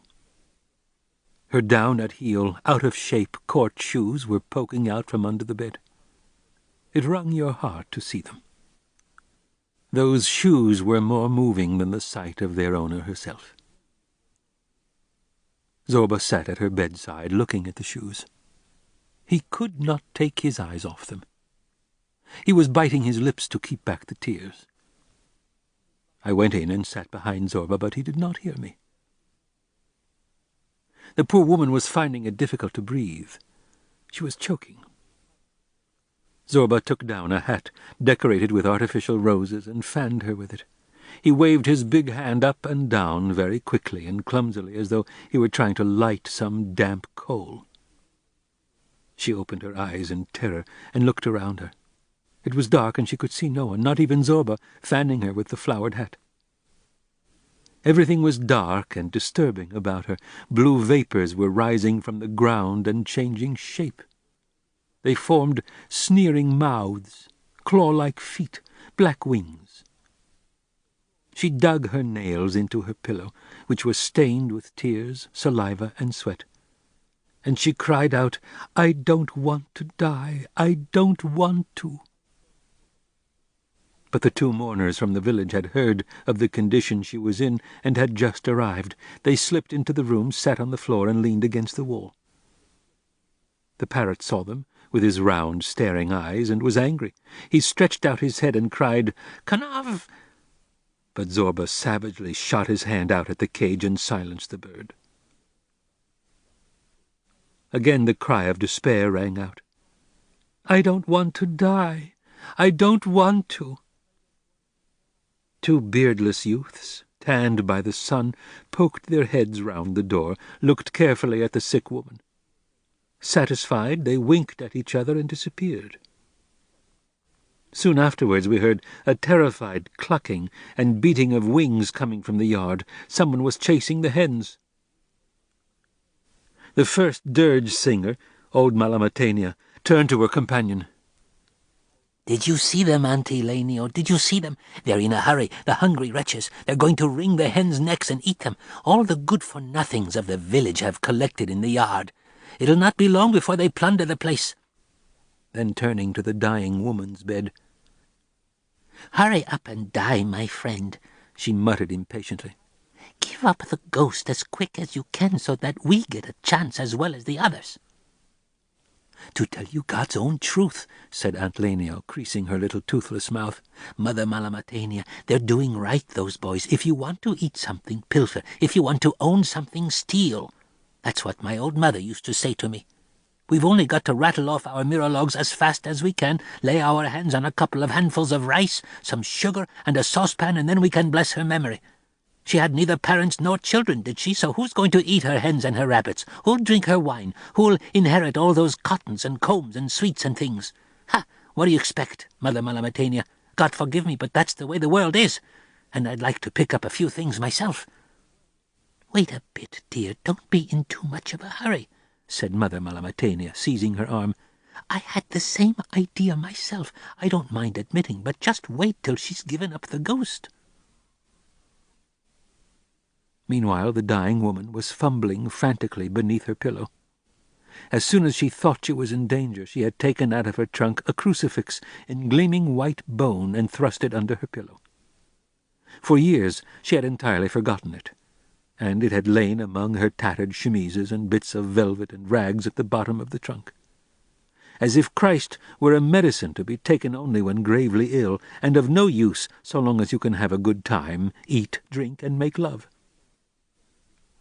At last her groping hand found the crucifix, and she pressed it to her bosom, which was damp with sweat. "Dear Jesus, my dear Jesus," she uttered passionately, clasping her last lover to her breast. Her words, which were half French, half Greek, but full of tenderness and passion, were very confused. The parrot heard her.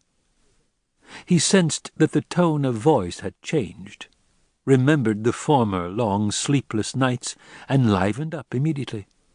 "Cannavaro! Cannavaro!" he shouted hoarsely, like a cock crowing at the sun. Zobra this time did not try to silence him. He looked at the woman as she wept and kissed the crucified image, whilst an unexpected sweetness spread over her ravaged face. The door opened. Old Anagnosti came in quietly, cap in hand. He came up to the sick woman, bowed, and knelt down. "Forgive me, dear lady," he said to her. "Forgive me, and may God forgive you. If sometimes I spoke a harsh word where only men, forgive me." But the dear soul was now lying quietly, sunk in an unspeakable felicity, and she did not hear what old Anagnosti said. All her torments were gone. Unhappy old age, all the sneers and hard words she had endured, the sad evenings she had spent alone in her doorway, knitting thick woolen socks. This elegant Parisienne, this tantalizing woman men could not resist, and who in her time had bounced the 4 great powers on her knee, and had been saluted by 4 naval squadrons. The sea was azure blue. The waves were flecked with foam. The sea-going fortresses were dancing in the harbour, and flags of many colours were flapping from every mast. You could smell the partridges roasting and the red mullet on the grill. Glacé fruits were carried to the table in bowls of cut crystal, and the champagne corks flew up to the ceiling. Black and fair beards, red and grey beards, 4 sorts of perfume, violet, eau de cologne, musk, patchouli. The doors of the metal cabin were closed, the heavy curtains drawn to, the lights were lit. Madame Hortense closed her eyes. All her life of love, all her life of torment, Almighty God! It had lasted no more than a second. She goes from knee to knee, clasps in her arms gold-braided uniforms, buries her fingers in thick-scented beards. She cannot remember their names any more than her parrot can. She can only remember Cannavaro, because he was the youngest of them all, and his name was the only one the parrot could pronounce. The others were complicated and difficult to pronounce, and so were forgotten. Madame Hortense sighed deeply and hugged the crucifix passionately to her. "My Cannavaro, my little Cannavaro," she murmured in her delirium, pressing it to her flabby breasts. "She's beginning not to know what she's saying," murmured Aunt Lenio. She must have seen her guardian angel and had a scare. We'll loosen our kerchiefs and go nearer." "What, haven't you any fear of God, then?" said Mother Malamatania. "Do you want us to begin singing while she's still alive?" "Ha, Mother Malamatania," grumbled Aunt Lenio under her breath, "instead of thinking about her trunk and her clothes and all the things she has outside in the shop, and the hens and rabbits in the yard, there are you telling me we ought to wait till she's breathed her last. No, first come, first served, I say." And as she spoke she stood up, and the other followed her angrily. They undid their black kerchiefs, let down their thin white hair, and gripped the edges of the bed. Aunt Lenio gave the signal by letting out a long, piercing cry, enough to make a cold shiver go down your spine. "Eeeeee!" Zobra leaped up, seized the two old women by the hair, and dragged them back. "Shut your traps, you old magpies!" he shouted. "Can't you see she's still alive? Go to hell!" "Doddering old idiot," grumbled Mother Malamatania, fastening her kerchief again. "Where's he sprung from, I'd like to know, the interfering fool?" Dame Hortense, the sorely tried old siren, heard the strident cry beside her bed. Her sweet vision faded, the Admiral's vessel sank, the roast pheasants, champagne, and perfumed beards disappeared, and she fell back onto that stinking deathbed at the end of the world. She made an effort to raise herself, as though trying to escape, but she fell back again and cried softly and plaintively, "I don't want to die. I don't want to—" Zobra leaned forward and touched her forehead with his great horny hand, and brushed away the hair which was sticking to her face. His bird-like eyes filled with tears.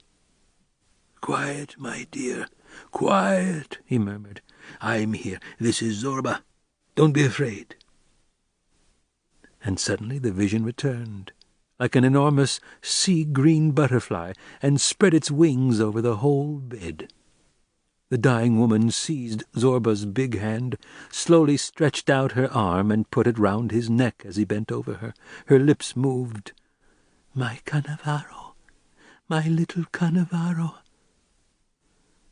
The crucifix slipped off the pillow, fell to the floor, and broke into little pieces. A man's voice rang out in the yard. "Come on, pop the hen in now, the water's boiling."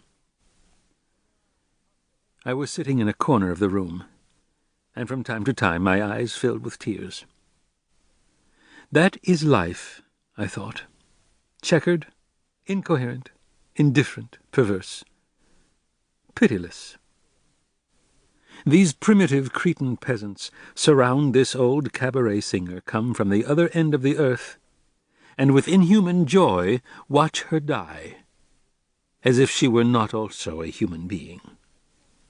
As though a huge exotic bird had fallen from the sky, its wings broken, and they had gathered on the seashore by their village to watch it die. An old peafowl, an old Angora cat, a sick old seal. Zobra gently removed Dame Hortense's arm from round his neck, and stood up, white-faced. He wiped his eyes with the back of his hand, looked at the sick woman, but could see nothing. He wiped his eyes again, and could just see her moving her swollen, helpless feet in the bed, and twisting her mouth in terror. She shook herself once, twice. The bedclothes slipped to the floor, and she appeared half-naked, covered with sweat, swollen, a greenish-yellow color. She uttered a strident, piercing cry like a fowl when its throat is cut. Then she remained motionless, her eyes wide open, terrified, glassy. The parrot jumped down to the bottom of its cage, clutched the bars, and watched as Zobra reached out his huge hand and, with indescribable tenderness, closed his mistress's eyelids. "Quick, all of you, she's gone!" yelped the dirge singers, rushing to the bed. They uttered a prolonged cry, rocking backwards and forwards, clenching their fists and beating their breasts. Little by little the monotony of this lugubrious oscillation produced in them a slight state of hypnosis. Old griefs of their own invaded their minds like poison. Their hearts were opened, and the mirologue burst forth. "It was not meet for thee to lie beneath the earth." Zobra went out into the yard. He wanted to weep, but he was ashamed to do so in front of the women. I remember he said to me once, "I'm not ashamed to cry if it's in front of men. Between men there's some unity, isn't there? It's no disgrace, but in front of women, a man always has to prove that he's courageous. Because if we started crying our eyes out too, what had happened to these poor creatures? It would be the end." They washed her with wine. The old woman who was laying her out opened the trunk, took out clean clothes, and changed her, pouring over her a bottle of eau de cologne. From the nearby gardens came the blowflies and laid their eggs in her nostrils, round her eyes, and in the corners of her lips. Night was falling. The sky to the west was beautifully serene. Small fleecy red clouds, edged with gold, were sailing slowly across the dark purple evening sky, looking one moment like ships, the next like swans, then like fantastic monsters made of cotton wool and frayed silk. Between the reeds in the yard could be seen the gleaming waves of the choppy sea. 2 well-fed crows flew from a fig tree close by and walked up and down the yard. Zobra angrily picked up a pebble and made them fly away. In the other corner of the yard the village marauders had prepared a tremendous feast. They had brought out the large kitchen table, searched out bread, plates, knives, and forks. They had brought from the cellar a demijohn of wine and cooked a few hens in the pot. Now, hungry and happy, they were eating and drinking with a fine relish and clinking glasses. God save her soul, and for all she's done let her off the forfeits. May all her lovers turn into angels and carry her soul to heaven. "Just take a look at old Zobra," said Manolacas. "He's throwing stones at the crows. He's a widower now. Let's ask him to drink to the memory of his woman. Hello, Zobra! Come and join us, countrymen." Zobra turned round. He saw the full table, the steaming hens in the dishes, the wine glistening in the glasses, the stout sun-tanned fellows sitting jauntily with their scarves tied round their heads, all instinct with youth. "Zobra, Zobra," he murmured. "Hold on, this is where you'll have to show what you're made of." He went over to them, drank a glass at one gulp, then a second, then a third, and ate a leg of chicken. They spoke to him, but he made no reply. He ate and drank fast, greedily, in huge mouthfuls, lengthy draughts, and in silence. He kept looking towards the room where Bubulina was lying, and listening to the mirologues coming through the open window. From time to time the funereal chants broke off, and they could hear some shouts as though a quarrel had started, and the sounds of cupboards and trunks being opened and shut, and heavy, rapid tramplings as if people were fighting. Then the mirologue would begin again, monotonous, despairing, a soft murmur, like that of a bee. The 2 women were running to and fro in the death-chamber, chanting their mirologues while they feverishly rummaged in every little corner. They opened a cupboard and found several little spoons, some sugar, a tin of coffee, and a box of lucums. Aunt Lenio pounced on them and seized the coffee and lucums. Old Mother Malamatania seized the sugar and spoons. She picked up 2 lucums as well, thrust them into her mouth, and for a while the mirologue came out in muffled and choking fashion through the sugary paste. "May flowers rain on thee, and apples fall in thy lap."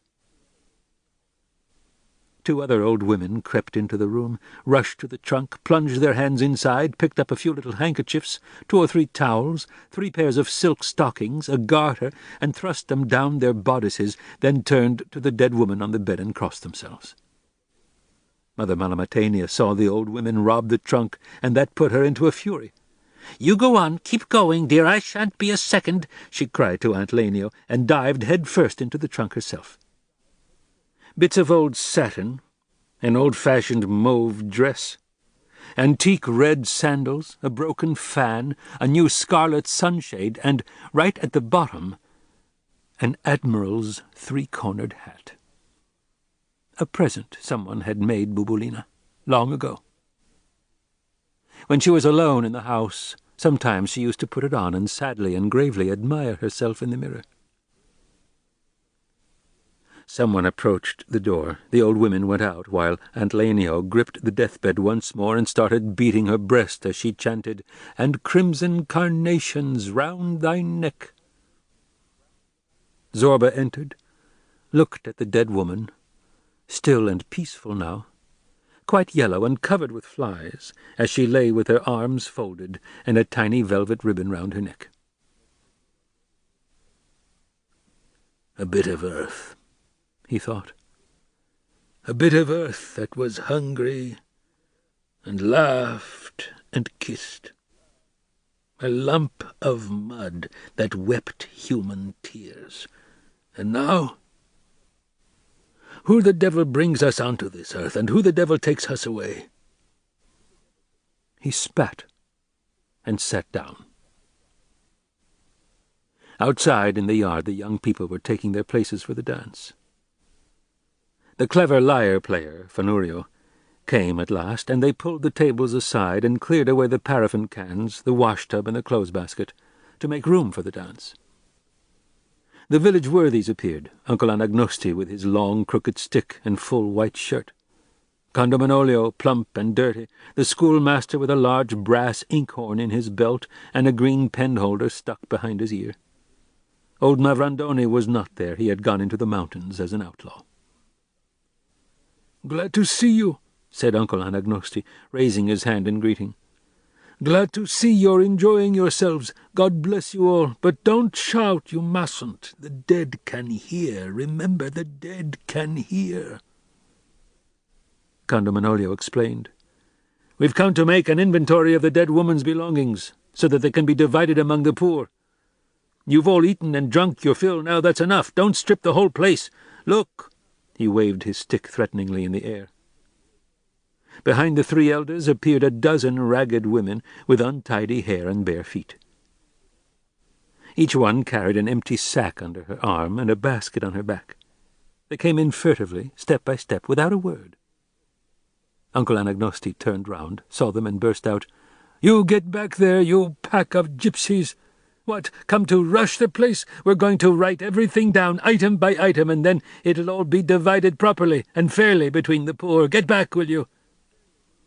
The schoolmaster took the long inkhorn from his belt, opened a large sheet of paper, and went to the little shop to begin the inventory. But at that very moment a deafening noise was heard, as if someone was banging on tins, as if cases of cotton reels were falling, and cups were knocking together and breaking, and in the kitchen was heard a tremendous din among saucepans, plates, and cutlery. Old Condo Manolio rushed there, brandishing his stick, but what could he do? Old women, men, children went rushing through the doors, jumped through the open windows, over the fences and off the balcony, each carrying whatever he had been able to snatch, saucepans, frying pans, mattresses, rabbits. Some of them had taken doors or windows off their hinges and had put them on their backs. Mimico had seized the 2 court shoes, tied on a piece of string, and hung them round his neck. It looked as though Dame Hortense were going off astraddle on his shoulders, and only her shoes were visible. The schoolmaster frowned, put the inkhorn back in his belt, folded up the virgin white sheet of paper, then, without a word and with an air of deeply offended dignity, crossed the threshold and walked away. Poor old Uncle Anagnosti went about shouting, begging the people to stop, waving his stick at them. "It's a disgrace! It's a disgrace! The dead can hear you, remember!" "Shall I go and call the priest?" said Mimico. "What priest, you fool?" said Condo Manolio furiously. "She was a Frank. Didn't you ever notice how she crossed herself? With 4 fingers, like that, the infidel. Come on, let's get her underground, so that she doesn't stink us all out and infect the whole village." "She's beginning to fill with worms, by the Holy Cross itself," said Mimico, crossing himself. Uncle Anagnosti, the grand old man of the village, shook his fine head. "What's strange in that, you idiot? The truth is, That man is full of worms from the day he's born, but you can't see them. When they find that you're beginning to stink, they come out of their holes. White they are, all white like cheese maggots." The first stars appeared and hung in the air, trembling like little silver bells. All the darkness was filled with tinkling bells. Zobra took down the parrot and his cage from over the dead woman's head. The orphan bird was crouching in one corner, terrified. He was gazing with staring eyes, but could understand nothing. He pushed his head under his wings and crumpled up with fear. When Zobra took down the cage, the parrot raised himself. He was going to speak, but Zobra held out his hand to stop him. "Quiet," he murmured in a soothing tone. "Quiet, come with me." Zobra leaned forward and looked at the dead woman's face. He looked a long time, his throat tight and dry. He stooped as if to kiss her, but refrained. "Let's go, for God's sake," he muttered. He picked up the cage and went out into the yard. There he saw me and came over to me. "Let's leave now," he said in a low voice, taking my arm. He seemed calm, but his lips were trembling. "We all have to go the same way," I said to him. "That's a great consolation," he said sarcastically. "Let's be off." "One moment," I said. "They're just beginning to take her away. We ought to wait and see that. Can't you stick it one more minute?" "All right," he answered in a choking voice. He put the cage down and folded his arms.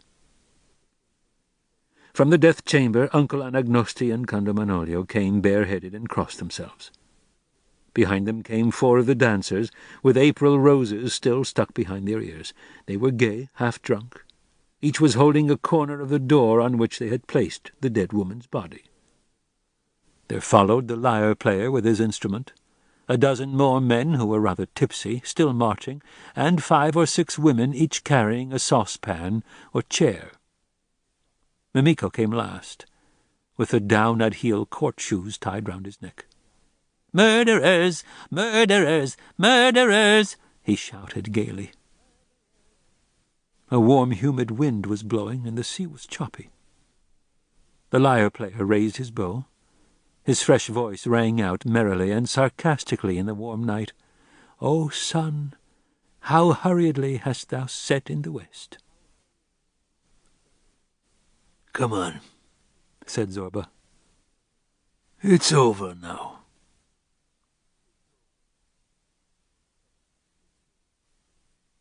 Chapter 24. We went in silence through the narrow streets of the village. There were no lights in the houses, and they cast black shadows in the night. Somewhere a dog was barking, and a bullock sighed. From afar the wind carried to us the joyful tinkling of the lyre bells, dancing like the playful waters of a fountain.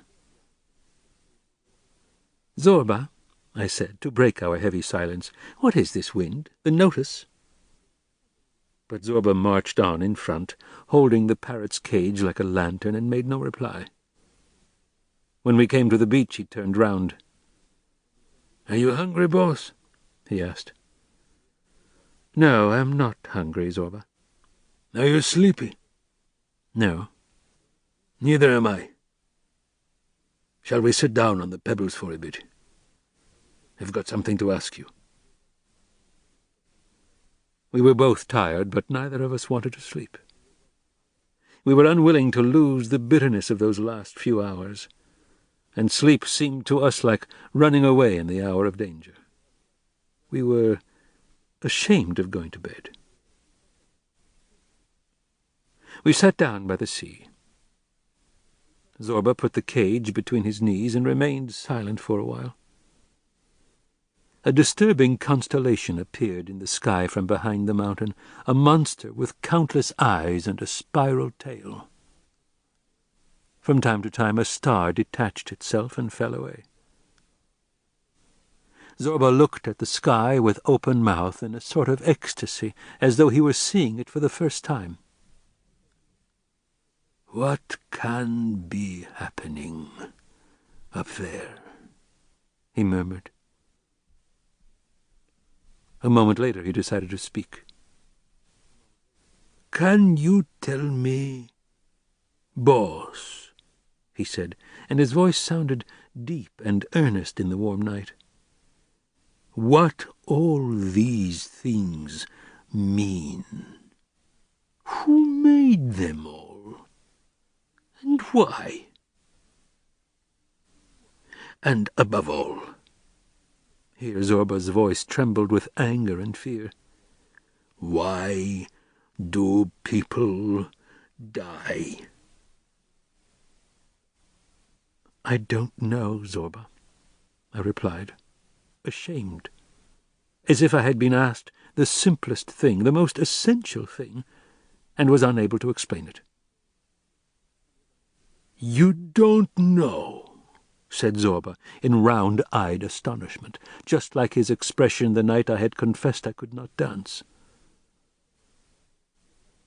He was silent a moment, and then suddenly broke out, "Well, all those damned books you read, what good are they? Why do you read them? If they don't tell you that, what do they tell you?" "They tell me about the perplexity of mankind, who can give no answer to the question you've just put me, Zobra." "Oh, damn their perplexity!" he cried, tapping his foot on the ground in exasperation. The parrot started up at these noises. "Cannavaro! Cannavaro!" he called, as if for help. "Shut up, you two!" shouted Zobra, banging on the cage with his fist. He turned back to me. "I want you to tell me where we come from and where we are going to. During all those years you've been burning yourself up, consuming their black books of magic, you must have chewed over about 50 tons of paper. What did you get out of them?" There was so much anguish in his voice that my heart was wrung with distress. Ah, how I would have liked to be able to answer him. I felt deep within me that the highest point a man can attain is not knowledge or virtue or goodness or victory, but something even greater, more heroic, and more despairing: sacred awe. "Can't you answer?" asked Zobra anxiously. I tried to make my companion understand what I meant by sacred awe. "We are little grubs, Zobra, minute grubs on the small leaf of a tremendous tree. This small leaf is the earth. The other leaves are the stars that you see moving at night. We make our way on this little leaf, examining it anxiously and carefully. We smell it. It smells good or bad to us. We taste it and find it eatable. We beat on it, and it cries out like a living thing. Some men, the more intrepid ones, reach the edge of the leaf. From there we stretch out, gazing into chaos. We tremble. We guess what a frightening abyss lies beneath us. In the distance, we can hear the noise of the other leaves of the tremendous tree. We feel the sap rising from the roots to our leaf, and our hearts swell. Bent thus over the awe-inspiring abyss, with all our bodies and all our souls, we tremble with terror. From that moment begins... I stopped. I wanted to say, from that moment begins poetry. But Zobra would not have understood. I stopped. "What begins?" asked Zobra's anxious voice. "Why did you stop?" "Begins the great danger, Zobra. Some grow dizzy and delirious. Others are afraid. They try to find an answer to strengthen their hearts, and they say, 'God.' Others, again, from the edge of the leaf, look over the precipice calmly and bravely and say, 'I like it.' Zobra reflected for a long time. He was straining to understand. "You know," he said at last, "I think of death every second. I look at it and I'm not frightened. But never, never do I say I like it. No, I don't like it at all. I don't agree." He was silent, but soon broke out again. "No, I'm not the sort to hold out my neck to Charon like a sheep and say, 'Cut my throat, Mr. Charon, please. I want to go straight to paradise.'" I listened to Zobra in perplexity. Who was the sage who tried to teach his disciples to do voluntarily what the law ordered should be done? To say yes to necessity and change the inevitable into something done of their own free will. That is perhaps the only human way to deliverance. It is a pitiable way, but there is no other. But what of revolt? The proud, quixotic reaction of mankind to conquer necessity and make external laws conform to the internal laws of the soul. To deny all that is and create a new world according to the laws of one's own heart, which are contrary to the inhuman laws of nature. To create a new world which is purer, better and more moral than the one that exists. Zobra looked at me, saw that I had no more to say to him, took up the cage carefully so that he should not wake the parrot, placed it by his head, and stretched out on the pebbles. "Good night, boss," he said. "That's enough." A strong south wind was blowing from Africa. It was making the vegetables and fruits and Cretan breasts all swell and grow. I felt it on my forehead, lips, and neck. And, like a fruit, my brain cracked and swelled. I could not and would not sleep. I thought of nothing. I just felt someone growing to maturity inside me in the warm night. I lived lucidly through a most surprising experience. I saw myself change. A thing that usually happens only in the most obscure depths of our bowels was this time occurring in the open before my eyes. Crouched by the sea, I watched this miracle take place. The stars grew dim, the sky grew light, and against this luminous background appeared, as if delicately traced in ink, the mountains, trees, and gulls. Dawn was breaking.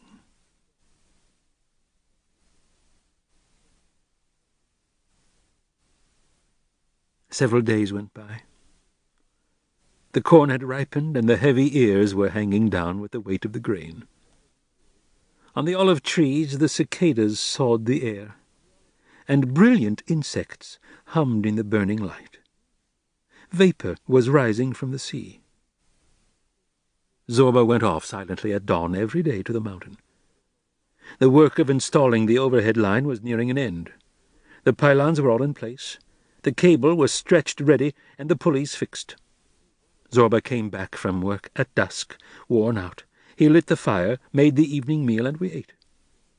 We took care not to arouse the demons that were sleeping within us, death and fear. We never talked of the widow, or Dame Hortense, or God. Silently we gazed out over the sea. Because of Zobra's silence, the eternal but vain questions rose up once more within me. Once more my breast was filled with anguish. What is this world? I wondered. What is its aim, and in what way can we help to attain it during our ephemeral lives? The aim of man and matter is to create joy, according to Zobra. Others would say to create spirit. But that comes to the same thing on another plane. But why? With what object? And when the body dissolves, does anything at all remain of what we have called the soul? or does nothing remain? And does our unquenchable desire for immortality spring not from the fact that we are immortal, but from the fact that during the short span of our life we are in the service of something immortal?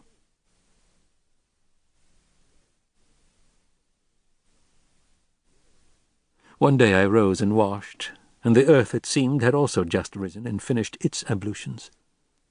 It shone as if it were a new creation. I went down to the village.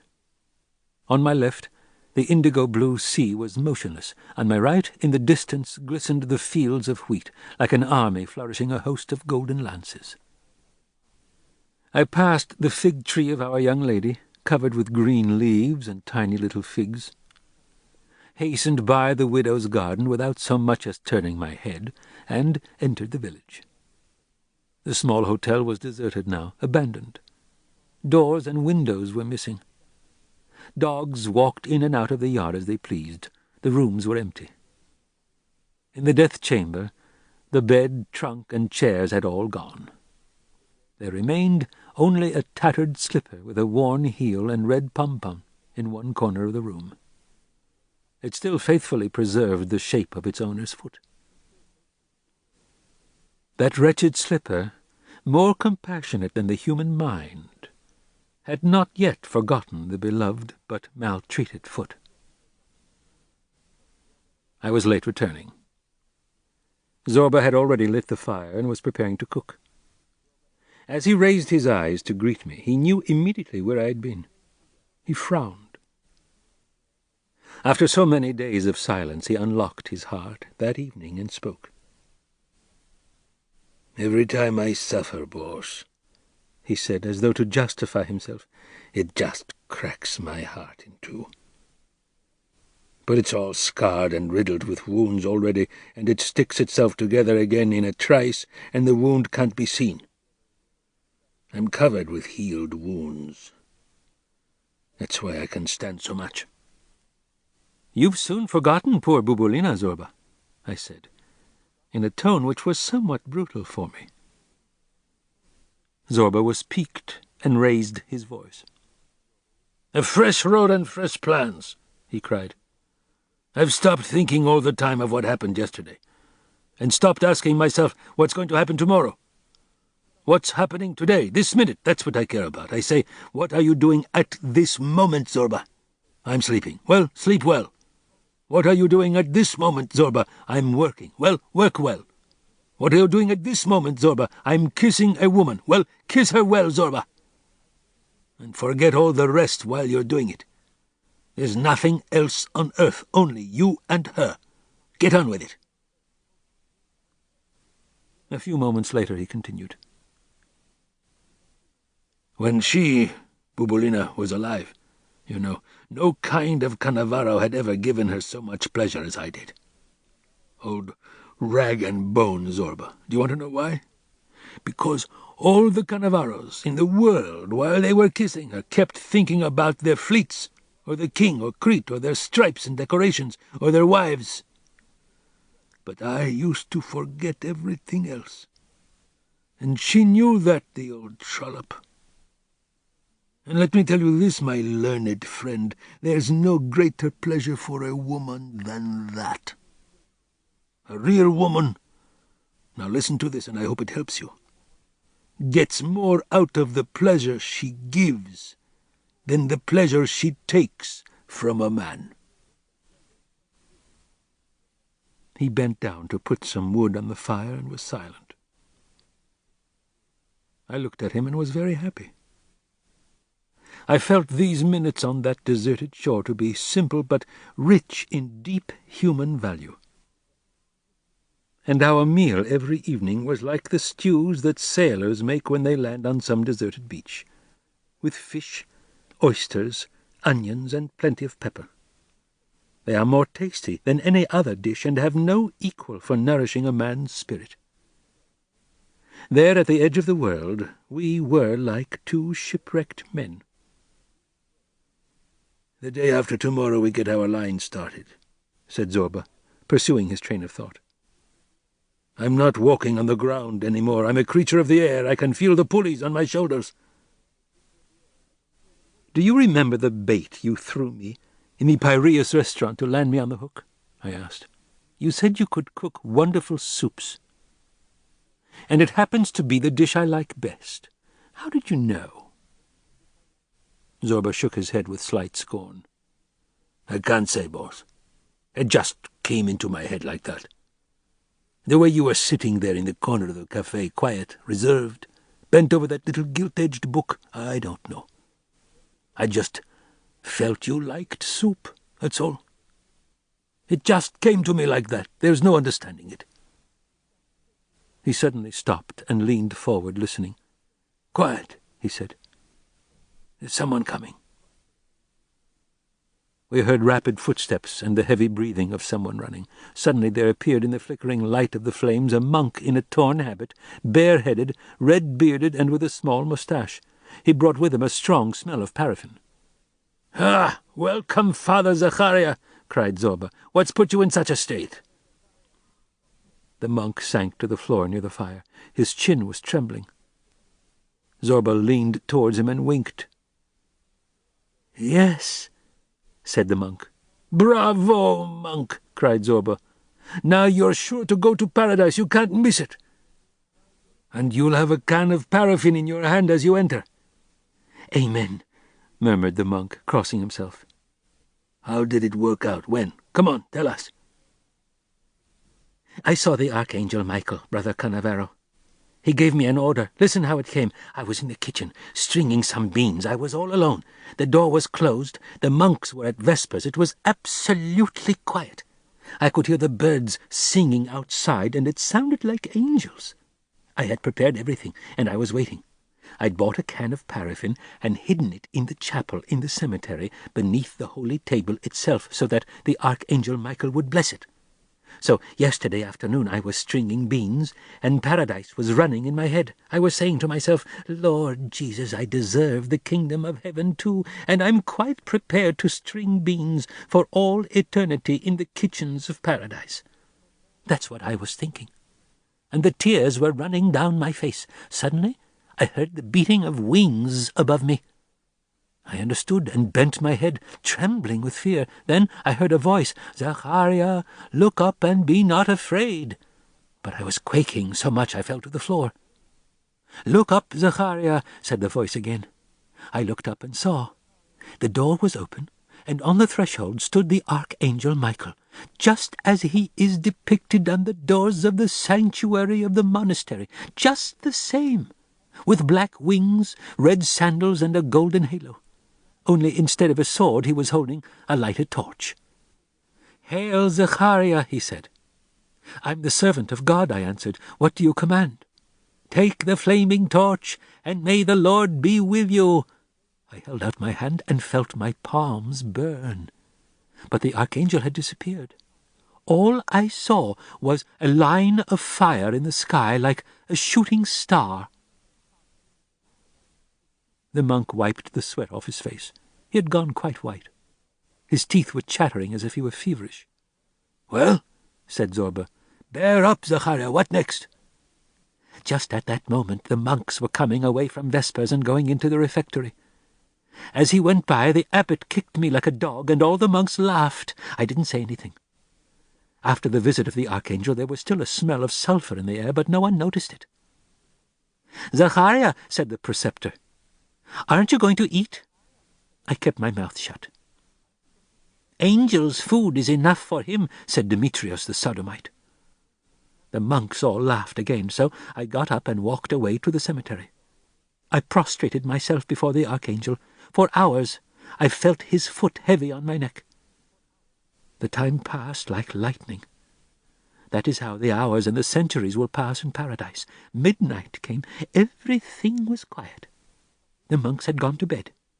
I stood up, crossed myself, and kissed the archangel's foot. Thy will be done, I said. I took the can of paraffin, opened it, and went. I had stuffed my robe with rags. The night was as black as ink. The moon had not risen. The monastery was dark as hell. I went into the courtyard, climbed the steps, and came to the abbot's quarters. I threw paraffin on the door, windows, and walls. I ran to Demetrius's cell. There I started pouring paraffin all over the cells and along the big wooden gallery, just as you told me.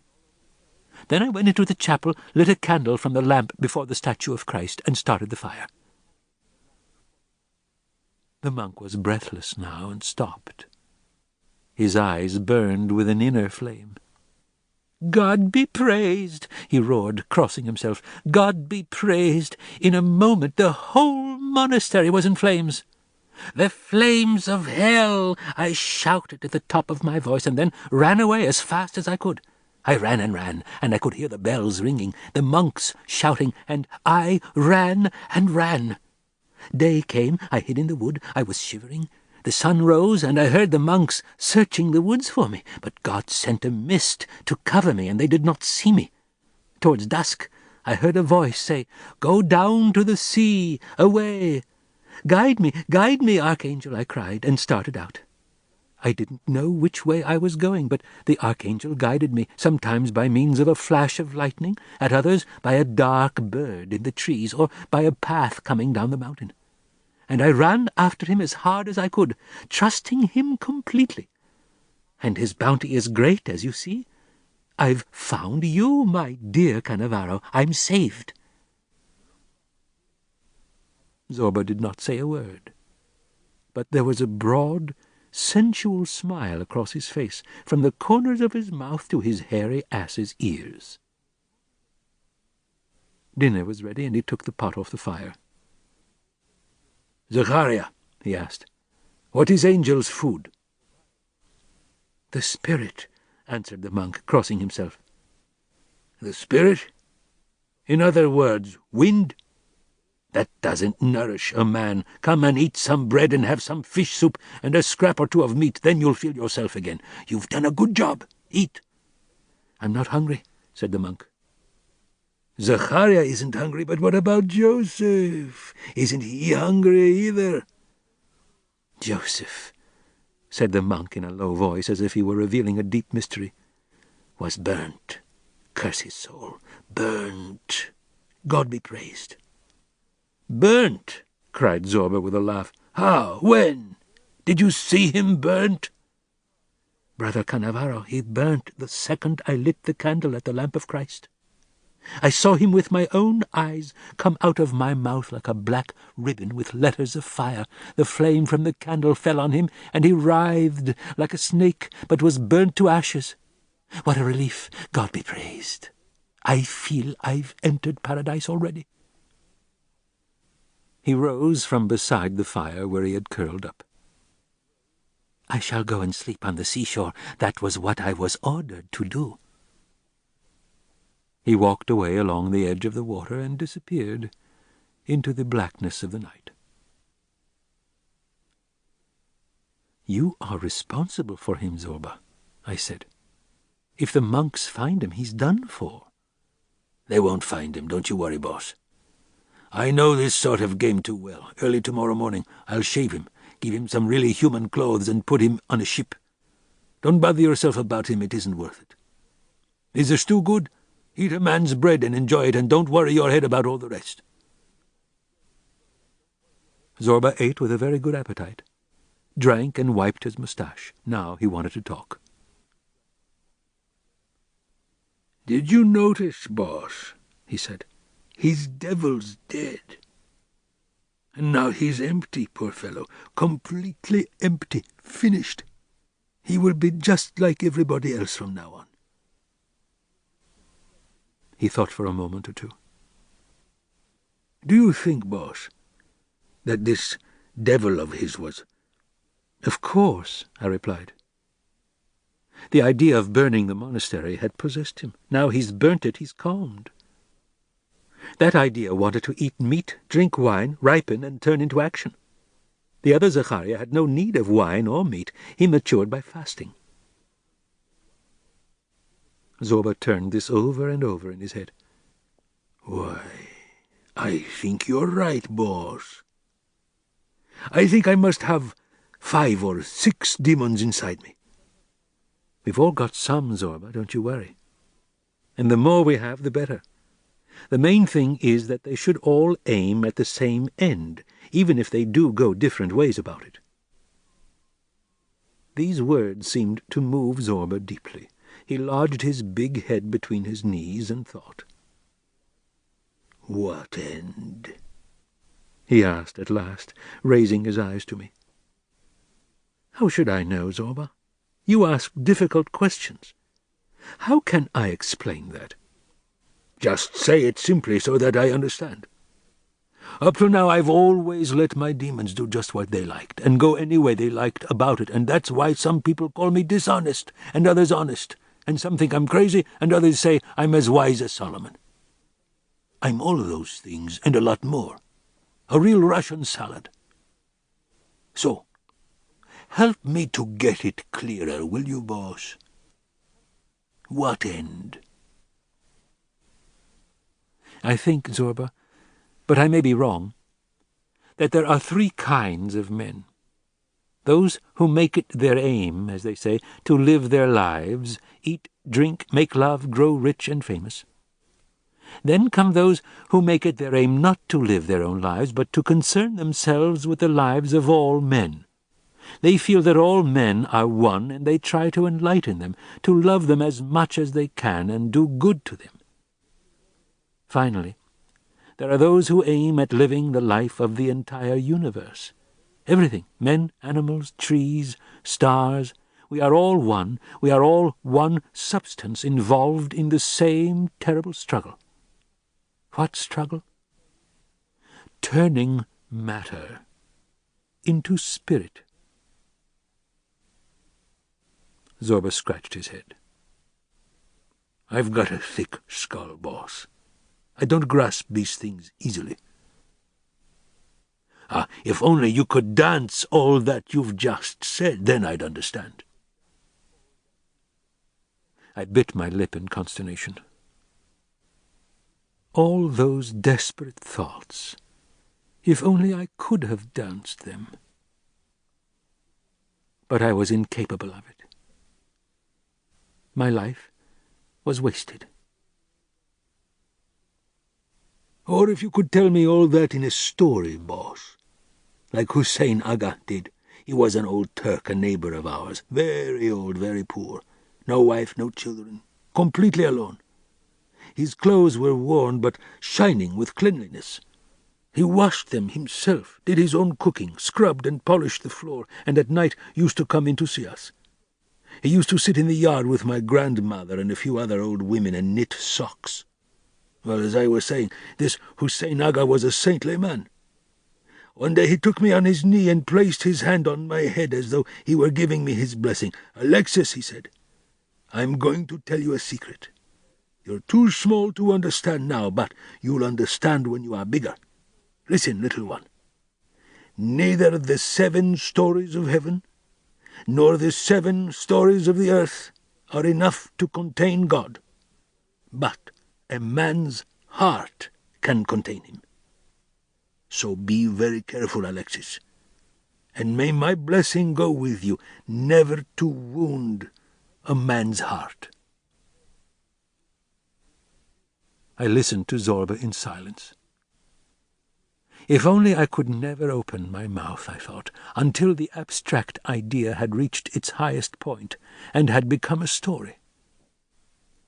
But only the great poets reach a point like that, or a people after centuries of silent effort. Zobra stood up.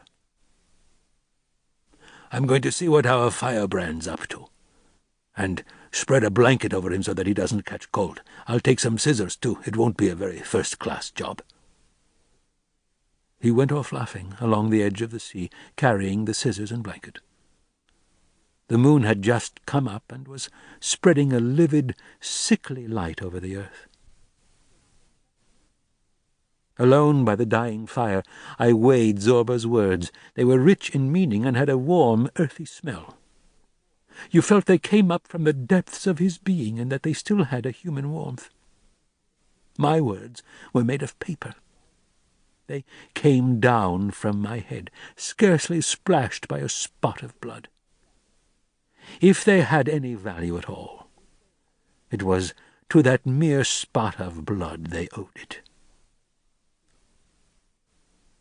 Lying on my stomach, I was rummaging about in the warm cinders when Zobra returned, his arms hanging loosely by his side, and a look of amazement on his face. "Boss, don't take it too hard." I leaped up. "The monk is dead," he said. "Dead?" "I found him lying on a rock. He was in the full light of the moon. I went down on my knees and began cutting his beard off and the remains of his moustache. I kept cutting, and he didn't budge. I got excited and started cutting his thatch clean off. I must have taken at least a pound of hair off his face. Then when I saw him like that, shorn like a sheep, I just laughed, hysterically. 'I say, Signor Zaccaria,' I cried, shaking him as I laughed. 'Wake up and see the miracle the Holy Virgins performed.' Wake be damned, he didn't budge. I shook him again. Nothing happened. 'He can't have packed it in, poor fellow,' I said to myself. I opened his robe, bared his chest, and put my hand over his heart. Tick, tick, tick. Nothing at all. The engine had stopped. As he talked, Zobra regained his spirits. Death had made him speechless for an instant, but he had soon put it in its proper place. "Now, what shall we do, boss? I think we ought to burn him. He who kills others by paraffin shall perish by paraffin himself. Isn't there something like that in the gospel? And with his clothes stiff with dirt and paraffin already, he'd flame up like Judas himself on Maundy Thursday." "Do what you like," I said, ill at ease. Zobra became absorbed in profound meditation. "It is a nuisance," he said at last, "a hell of a nuisance. If I set light to him, his clothes will flame like a torch, but he's all skin and bone himself, poor chap. Thin like he is, he'll take a devil of a time to burn to ashes. There's not an ounce of fat on him to help the fire." Shaking his head, he added, "If God existed, don't you think he would have known all this in advance and made him fat and fleshy to help us out? What do you think?" "Don't mix me up with this business at all. You do just what you like, but do it quickly." "The best thing would be if some sort of miracle occurred. The monks would have to believe that God himself had turned barber, shaved him, and then did him in to punish him for the damage he did to the monastery." He scratched his head. "But what miracle, what miracle? This is where we've got you, Zobra." The crescent of the moon was on the point of disappearing below the horizon and was the color of burnished copper. Tired, I went to bed.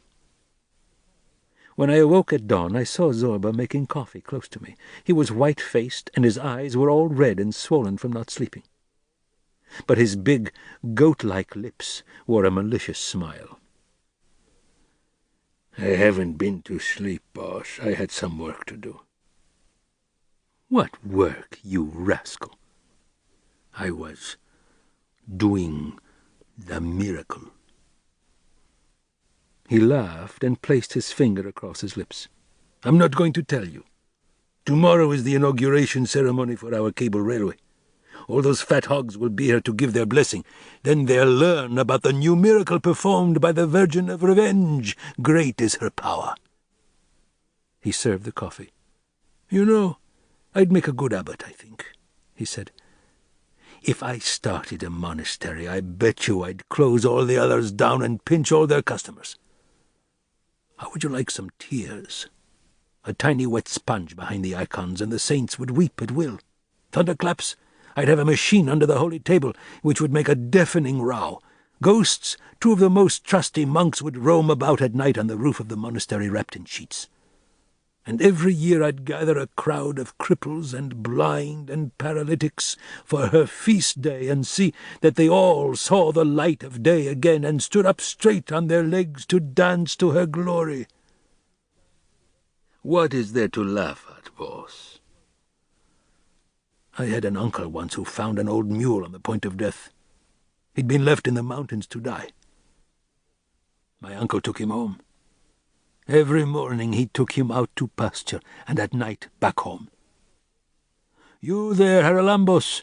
The people from the village shouted at him as he went past. "What do you think you're doing with that old crock?"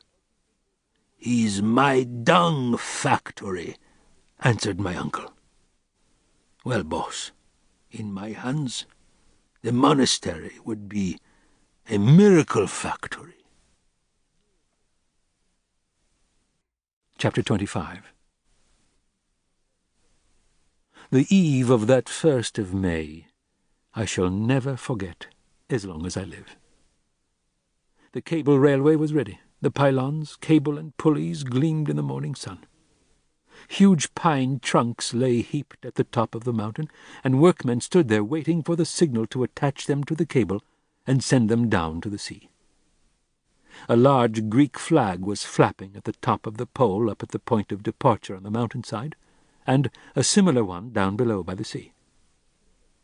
In front of the hut, Zobra had set up a small barrel of wine. Next to it was a workman roasting a good fat sheep on a spit. After the benediction ceremony and the inauguration, the guests were to have wine and wish us success. Zobra had taken the parrot's cage, too, and placed it on a high rock near the first pylon. "It's as if I could see his mistress," he murmured, looking fondly at the bird. He took a handful of peanuts from his pocket and gave them to the parrot. Zobra was wearing his best clothes, unbuttoned white shirt, green jacket, grey trousers, and good elastic-sided shoes. Moreover, he had waxed his moustache, which was beginning to lose its dye. Like a great noble doing the honours to his peers, he hastened to welcome the village worthies as they arrived, and explained to them what a cable railway was, and what a benefit it would be to the countryside, and that the Holy Virgin, in her infinite grace, had helped him with her wisdom in the perfect execution of this project. "It is a great piece of engineering," he said. "You've got to find the exact slope, and that takes some working out. I racked my brains for months, but to no purpose. It's obvious that for great works like this, the mind of man is inadequate. We need God's aid. Well, the Holy Virgin saw me hard at it, and she had pity on me. 'Poor Zobra,' she said. 'He's not a bad fellow. He's doing all that for the good of the village. I think I'll go and give him a hand.' And then, oh, miracle of God!" Zobra stopped to cross himself 3 times in succession. "Oh, miracle! One night, in my sleep, a woman in black came to me. It was the Holy Virgin. In her hand she held a small model line, no bigger than that. 'Zobra,' she said, 'I've brought you your plans. They come from heaven. Here is the slope you need, and here is my blessing.' And she disappeared. I woke up with a start, ran to the place where I was testing at the time, and what did I see? The wire was set at the right angle, all by itself. And it smelled of Benjamin, too, which proved that the hand of the Holy Virgin had touched it." Count Manolio was opening his mouth to ask a question when 5 monks mounted on mules appeared along the stony mountain pathway. A 6th, carrying a large wooden cross on his shoulders, ran shouting in front of them. We strained to know what he was shouting, but we couldn't make it out. We could hear chanting. The monks were waving their arms in the air, crossing themselves, and the hooves of their mules struck sparks from the stones. The monk who was on foot came up to us, his face streaming with sweat. He raised the cross on high. "Christians, a miracle!" he cried. "Christians, a miracle! The fathers are bringing the Most Holy Virgin herself. On your knees and worship her." The villagers, notables, and workmen ran up excitedly, surrounded the monk, and crossed themselves. I stood apart. Zobra glanced at me, his eyes twinkling. "You go closer too, boss," he said. "Go and hear about the Most Holy Virgin's miracle." The monk, breathless and in haste, began his story. Down on your knees, Christians, and listen to the divine miracle. Listen, Christians. The devil had seized upon the soul of the accursed Zachariah, and 2 days ago led him to sprinkle the holy monastery with paraffin. We noticed the fire at midnight.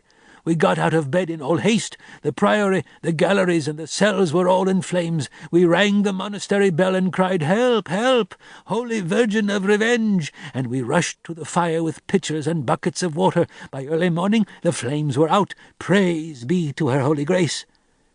We went to the chapel and sank to our knees before her miraculous icon, crying, 'Holy Virgin of Revenge, take up your lance and strike the culprit.' Then we gathered together in the courtyard and noticed that Zachariah, our Judas, was absent. 'He is the one who set us on fire. He must be the one,' we cried, and rushed after him. We searched the whole day long, but found nothing. Then the whole night, but still nothing. But today, at dawn, we went once more to the chapel, and what did we see, brothers? A terrible miracle. Zachariah was lying dead at the foot of the sacred icon, and the Virgin's lance had a large spot of blood on its point. 'Kyrie eleison, Kyrie eleison,' murmured the villagers in terror. 'That's not all,' added the monk, swallowing his spittle. 'When we bent down to lift up the accursed Zachariah, we stood aghast, for the Virgin had shaved off his hair, moustache, and beard like a Catholic priest.' Controlling my laughter with the greatest difficulty, I turned to Zobra. 'Scoundrel!' I said in a low voice. But he was watching the monk, his eyes wide open in surprise, and was crossing himself with deep emotion all the time to show his utter amazement. 'You are great, O Lord, you are great, O Lord, and your works are wonderful,' he murmured. At this moment the other monks arrived and dismounted. The Hospitaller held the icon in his arms. He climbed up a rock, and all rushed and scrambled to prostrate themselves before the miraculous Virgin. Last came the fat Demetrius, carrying a plate, making the collection and sprinkling the peasants' hard heads with rosewater. 3 monks stood round him, chanting hymns, with their hands folded together over their stomachs, their faces covered with great beads of sweat. 'We are going to take her in procession round the villages of Crete,' said the fat Demetrius, 'so that the believers can kneel to her holiness and bring their offerings. We need money, lots of money, to restore the holy monastery.' 'The fat hogs,' grumbled Zobra. 'They're even going to make something out of this.' He went up to the abbot. 'Holy Father, everything is ready for the ceremony. May the Holy Virgin bless our work.' The sun was already high, it was very hot, and there was not a breath of wind. The monks placed themselves round the pylon bearing the flag. They wiped their foreheads with their broad sleeves and began chanting the prayer for the foundations of buildings. 'Lord, O Lord, found this contrivance on solid rock, that neither wind nor water may shake it.' They dipped the aspergillum in the copper bowl, and sprinkled objects and people, the pylon, the cable, the pulleys, Zobra and me, and, finally, the peasants, workmen, and the sea itself.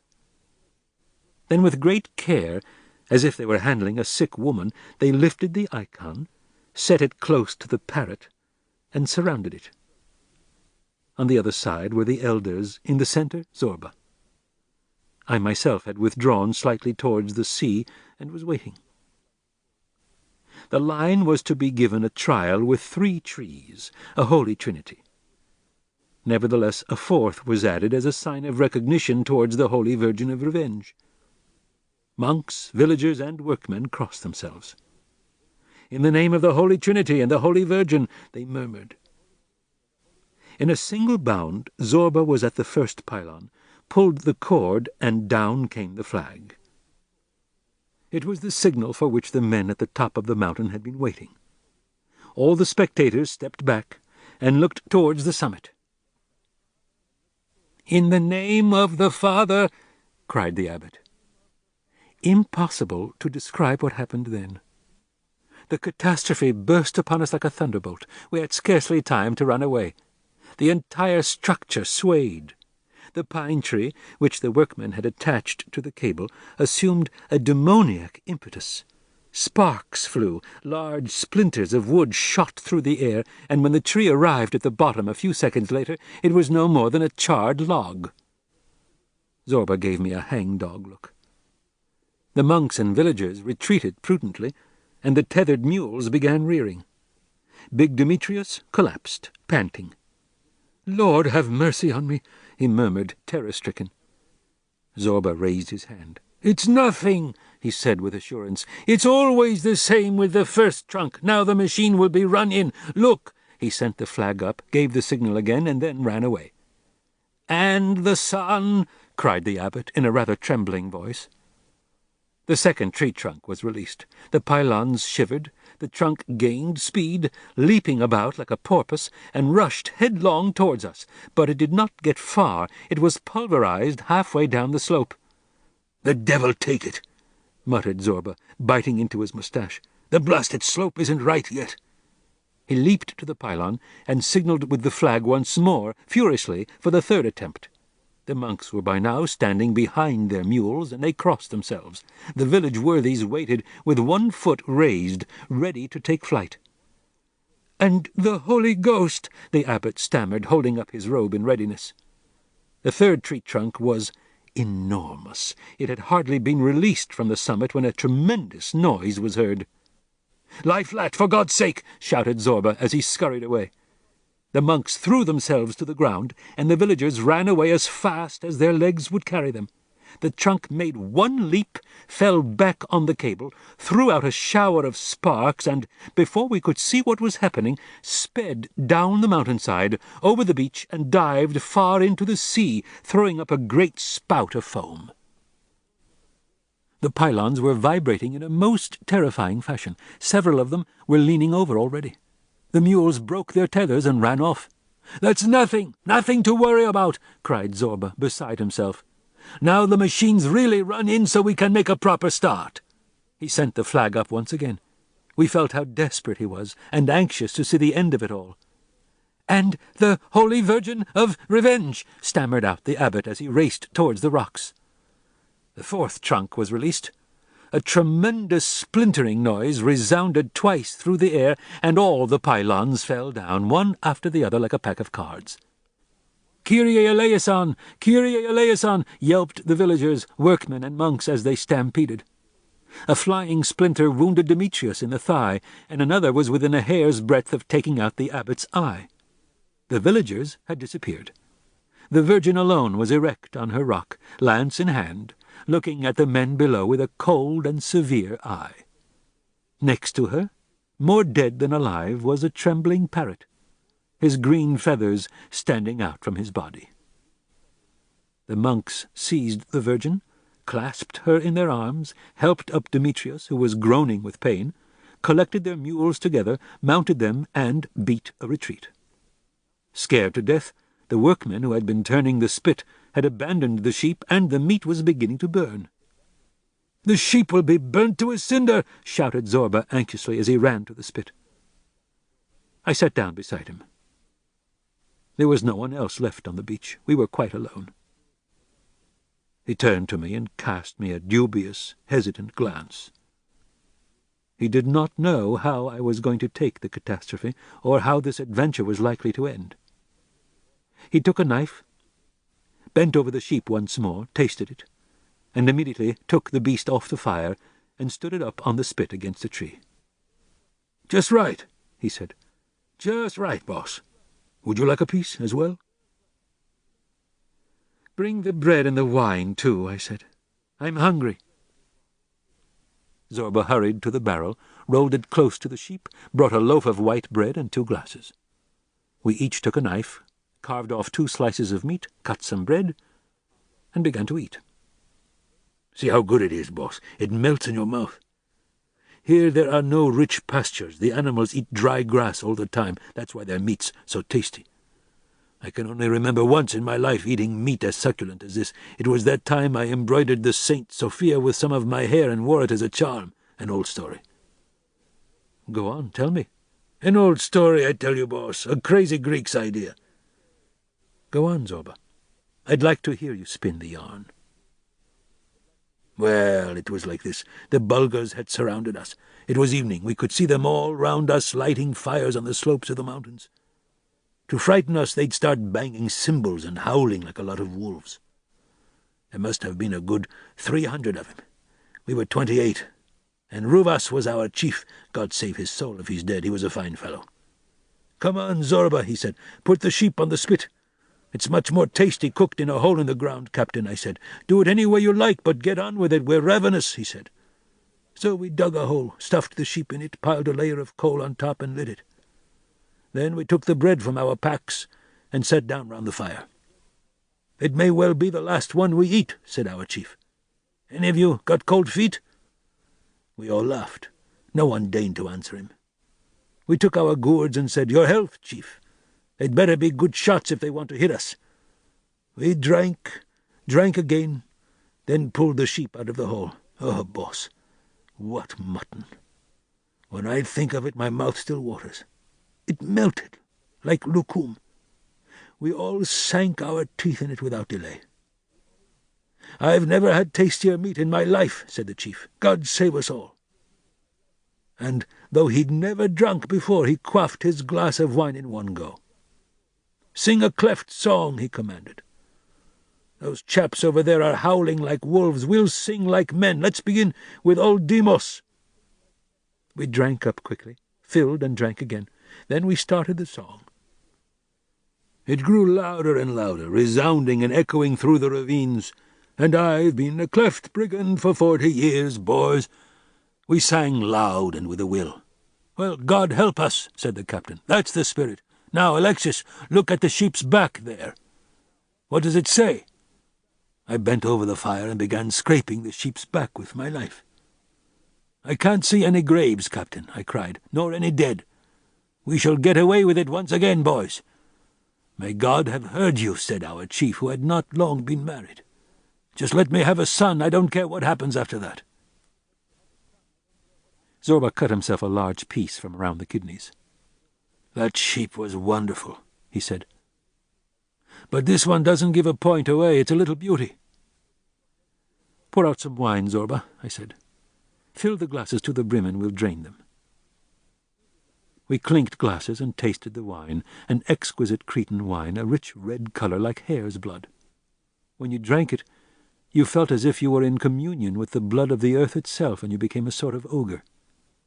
Your veins overflowed with strength, your heart with goodness. If you were a lamb, you turned into a lion. You forgot the pettiness of life. Constraints all fell away. United to man, beast, and God, you felt that you were one with the universe. "Look at this sheep's back and read what it says," I cried. "Go on, Zobra." He very carefully sucked the pieces off the back, scraped it with his knife, held it up to the light, and gazed at it attentively. "Everything's fine," he said. "We shall live 1,000 years, boss. We've hearts of steel." He bent down, examining the back again in the light from the fire. "I see a journey," he said, "a long journey. At the end of it a large house with a lot of doors. It must be the capital of some kingdom, boss. Or the monastery where I shall be doorkeeper and where I'll do the smuggling, as we said." "Pour some wine, Zobra, and leave your prophecies. I'll tell you what the large house with all those doors really is. It's the earth and all its graves, Zobra. That's the end of the long voyage. Good health, you rascal." "Good health, boss. Luck is blind, they say. It can't see where it's going and keeps running into people, and the people it knocks into we call lucky. Well, to hell with luck if it's like that, I say. We don't want it, do we, boss?" "We don't, Zobra. Good health." We drank, finished off the sheep, and the world was somehow lighter. The sea looked happy. The earth swayed like the deck of a ship. 2 gulls walked across the pebbles, chattering together like human beings. I stood up. "Come on, Zobra," I cried. "Teach me to dance." Zobra leaped to his feet. his face sparkling. To dance, boss? To dance? Fine! Come on! Off we go then, Zobra. My life has changed. Let's have it. To start with, I'll teach you the Zembekiko. It's a wild military dance. We always danced it when I was a komataji, before going into battle. He took off his shoes and purple socks, and kept on only his shirt. But he was still too hot, and removed that as well. Watch my feet, boss, he enjoined me. Watch! He put out his foot, touched the ground lightly with his toes, then pointed the other foot. The steps were mingled violently, joyously. The ground reverberated like a drum. He shook me by the shoulder. Now then, my boy, he said, both together. We threw ourselves into the dance. Zobra instructed me, corrected me gravely, patiently, and with great gentleness. I grew bold and felt my heart on the wing like a bird. "Bravo! You're a wonder!" cried Zobra, clapping his hands to mark the beat.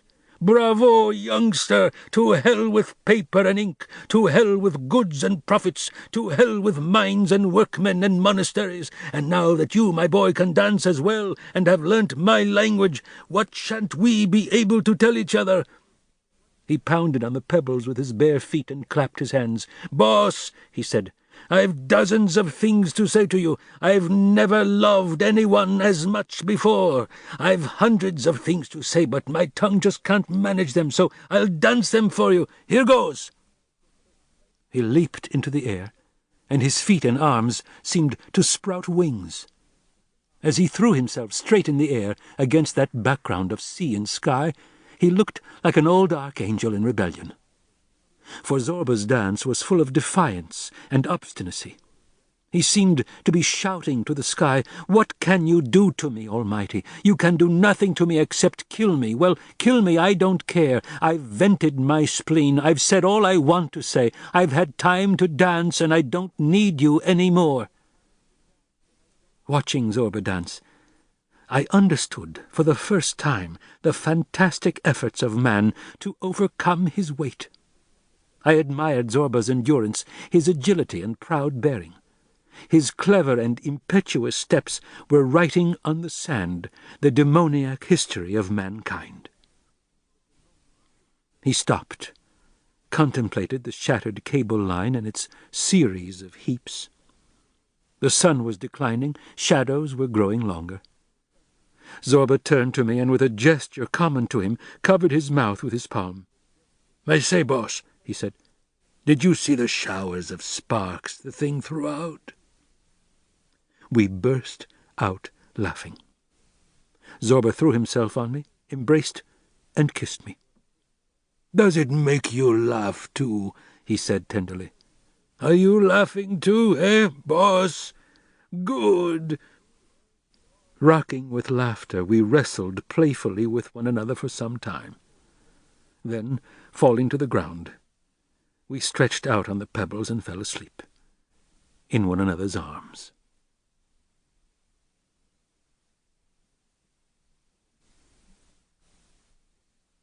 I woke at dawn, and walked rapidly along the beach towards the village. My heart was leaping in my breast. I had rarely felt so full of joy in my life. It was no ordinary joy. It was a sublime, absurd, and unjustifiable gladness. Not only unjustifiable, contrary to all justification. This time I had lost everything, my money, my men, the line, the trucks. We had constructed a small port, and now we had nothing to export. It was all lost. Well, it was precisely at that moment that I felt an unexpected sense of deliverance. As if in the hard, sombre labyrinth of necessity I had discovered Liberty herself playing happily in a corner. And I played with her. When everything goes wrong, what a joy to test your soul and see if it has endurance and courage.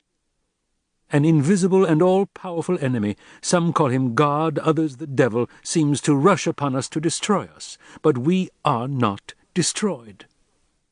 Each time that within ourselves we are the conquerors, Although externally utterly defeated, we human beings feel an indescribable pride and joy. Outward calamity is transformed into a supreme and unshakable felicity. I remember something Zobra told me once. One night on a snow-covered Macedonian mountain a terrible wind arose. It shook the little hut where I had sheltered and tried to tip it over, but I had shored it up and strengthened it. I was sitting alone by the fire, laughing at and taunting the wind. "You won't get into my little hut, brother. I shan't open the door to you. You won't put my fire out. You won't tip my hut over." In these few words of Zobra's, I had understood how men should behave and what tone they should adopt when addressing powerful but blind necessity. I walked rapidly along the beach, talking with the invisible enemy. I cried, "You won't get into my soul. I shan't open the door to you. You won't put my fire out. You won't tip me over." The sun had not yet peeped over the mountain. Colors played in the sky over the water, blues, greens, pinks, and mother-of-pearl. Inland, among the olive trees, small birds were waking and chirping, intoxicated by the morning light. I walked along the edge of the water to say goodbye to this solitary beach, to engrave it upon my mind and carry it away with me. I had known much joy and many pleasures on that beach. My life with Zobra had enlarged my heart. Some of his words had calmed my soul. This man, with his infallible instinct and his primitive, eagle-like look, had taken confident shortcuts and, without even losing his breath, had reached the peak of effort and had even gone farther. A group of men and women went by, carrying baskets full of food and big bottles of wine. They were going to the gardens to celebrate the 1st of May. A girl sang, and her voice was as clear as spring water. A little girl, her young breast already swelling, passed by me out of breath and clambered onto a high rock. A pale and angry man with a black beard was chasing her. Come down," he cried hoarsely. But the girl, her cheeks aflame, raised her arms, folded them behind her head, and gently, swaying her perspiring body, sang, "Tell me with a laugh, tell me with a cry, tell me you do not love me, what care I?" Come down, the bearded man was shouting, his hoarse voice begging and threatening by turns. All at once he leaped up and caught her by the foot, gripping it fiercely. She burst into tears, as if only waiting for this brutal gesture to relieve her feelings. I hurried on. All these sudden manifestations of joy stirred my heart. The old siren came into my mind. I could see her, fat and perfumed, and sated with kisses. She was lying beneath the earth. She must already have swollen and turned green. Her skin must have split. Her body fluids must have oozed out, and the maggots must be crawling over her now. I shook my head with horror. Sometimes the earth becomes transparent, and we see our ultimate ruler, the grub, working night and day in his underground workshops.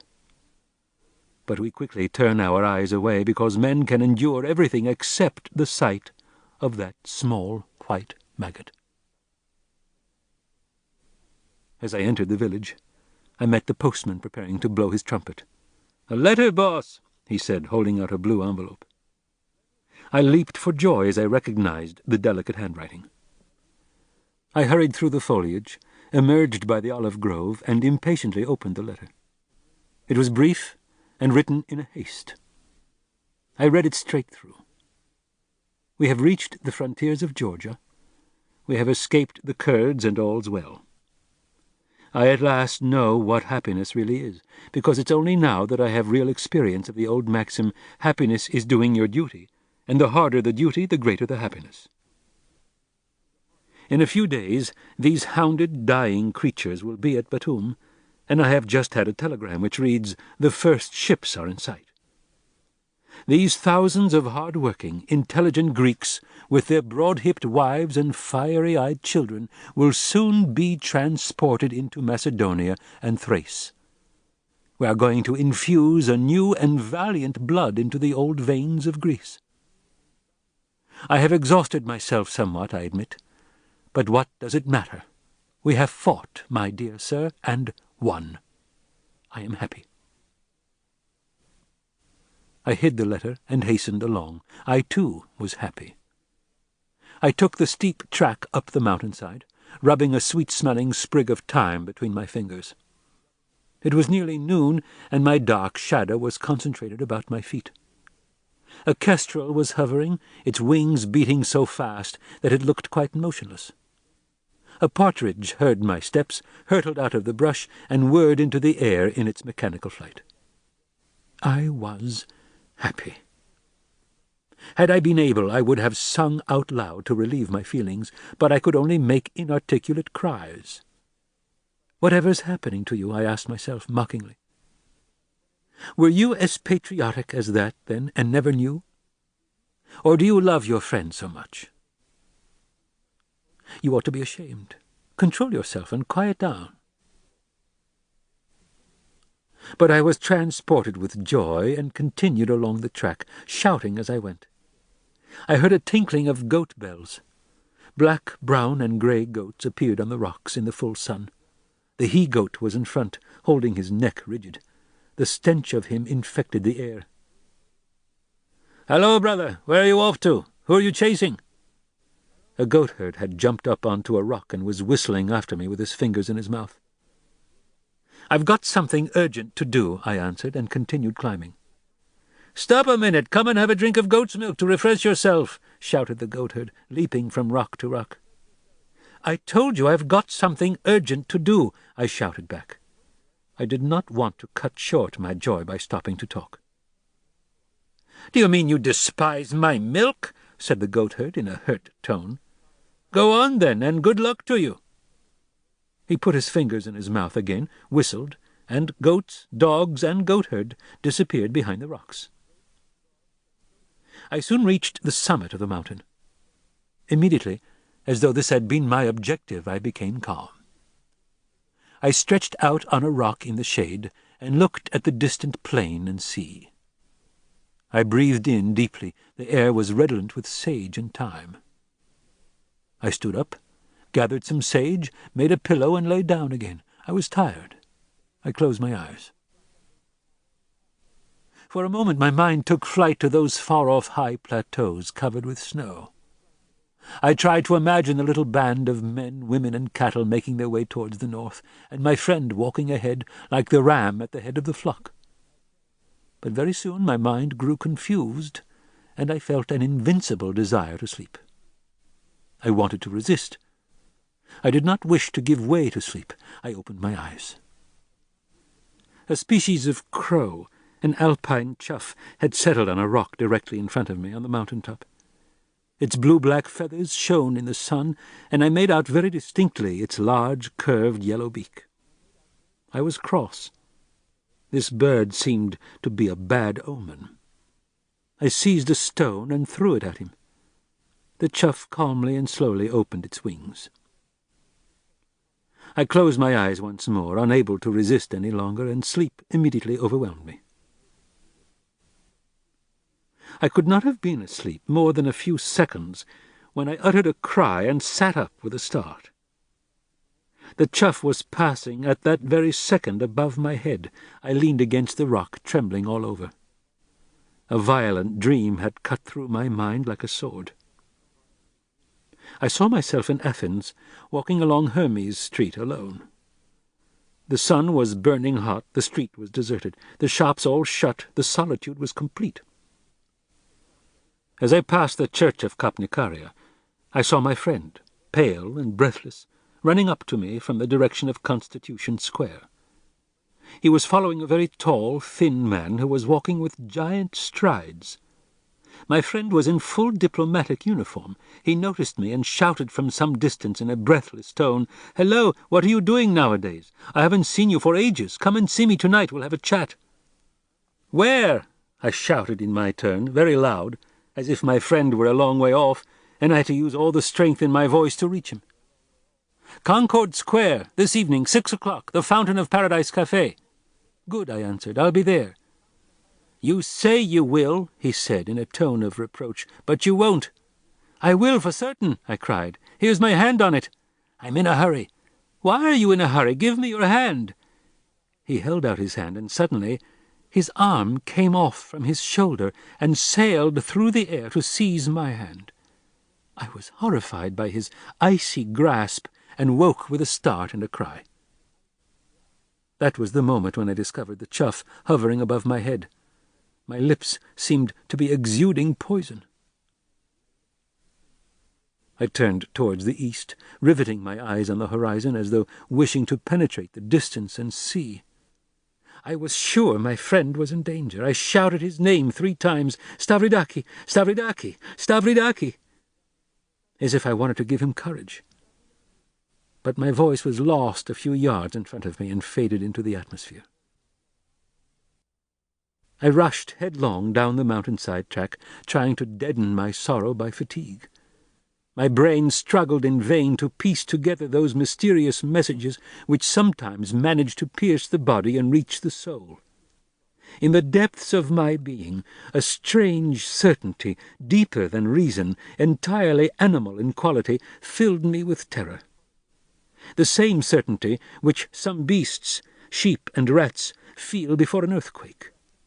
Awakening in me was the soul of the first men on earth, such as it was before it became totally detached from the universe, when it still felt the truth directly, without the distorting influence of reason. "He is in danger, he is in danger," I murmured. "He is going to die. Perhaps he doesn't realize it yet himself, but I know it, I'm sure of it." I ran down the mountain path, stumbled over a pile of stones, and fell to the ground, scattering the stones. I jumped up again with grazed and bleeding hands and legs. "He is going to die, he is going to die," I said, and felt a lump rise in my throat. Luckless man has raised what he thinks is an impassable barrier round his poor little existence. He takes refuge there, and tries to bring a little order and security into his life. A little happiness. Everything must follow the beaten track, the sacrosanct routine, and comply with safe and simple rules. Inside this enclosure, fortified against the fierce attacks of the unknown, his petty certainties, crawling about like centipedes, go unchallenged. There is only one formidable enemy, mortally feared and hated, the great certainty. Now, this great certainty had penetrated the outer walls of my existence, and was ready to pounce upon my soul. When I reached our beach, I stopped to take breath for a moment. It was as though I had reached the second line of my defenses, and I pulled myself together. All these messages, I thought, are born of our own inner anxiety, and in our sleep assume the brilliant garb of a symbol. But we ourselves are the ones who create them. I grew calmer.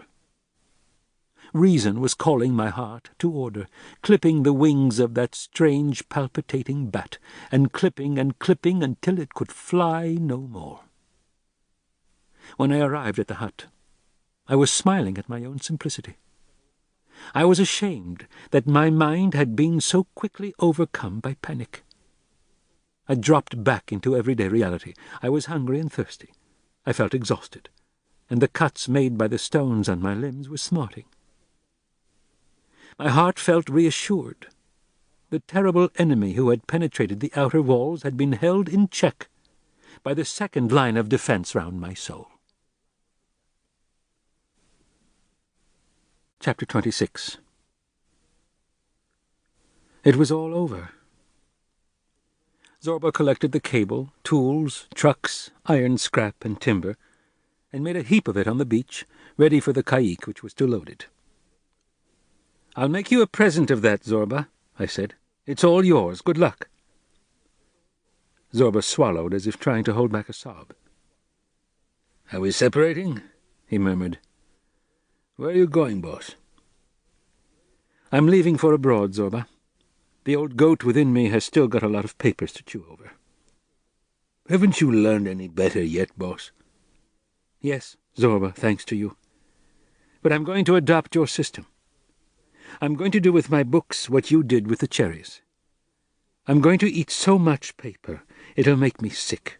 I shall spew it all up and then be rid of it forever. And what's going to become of me without your company, boss? Don't fret, Zobra, we shall meet again.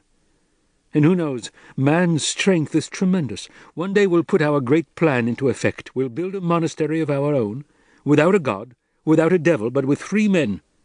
And you shall be the gatekeeper, Zobra, and hold the great keys to open and close the gate like St. Peter. Zobra, seated on the ground with his back against the side of the hut, continually filled and refilled his glass, drinking and saying nothing. Night had fallen. We had finished our meal. We were sipping wine and having our last talk. Early the following morning we were to separate. Yes, yes, said Zobra, pulling at his moustache and taking a drink. Yes, yes. Above us the night was starlit. Within us our hearts longed for relief, but still held back. Say goodbye to him forever, I thought to myself. Take a good look at him. Never, never again will you set eyes on Zobra. I could have thrown myself upon his old bosom and wept, but I was ashamed. I tried to laugh to hide my emotion, but I could not. I had a lump in my throat. I looked at Zobra as he craned his neck like a bird of prey and drank in silence. I watched him, and I reflected what a truly baffling mystery is this life of ours.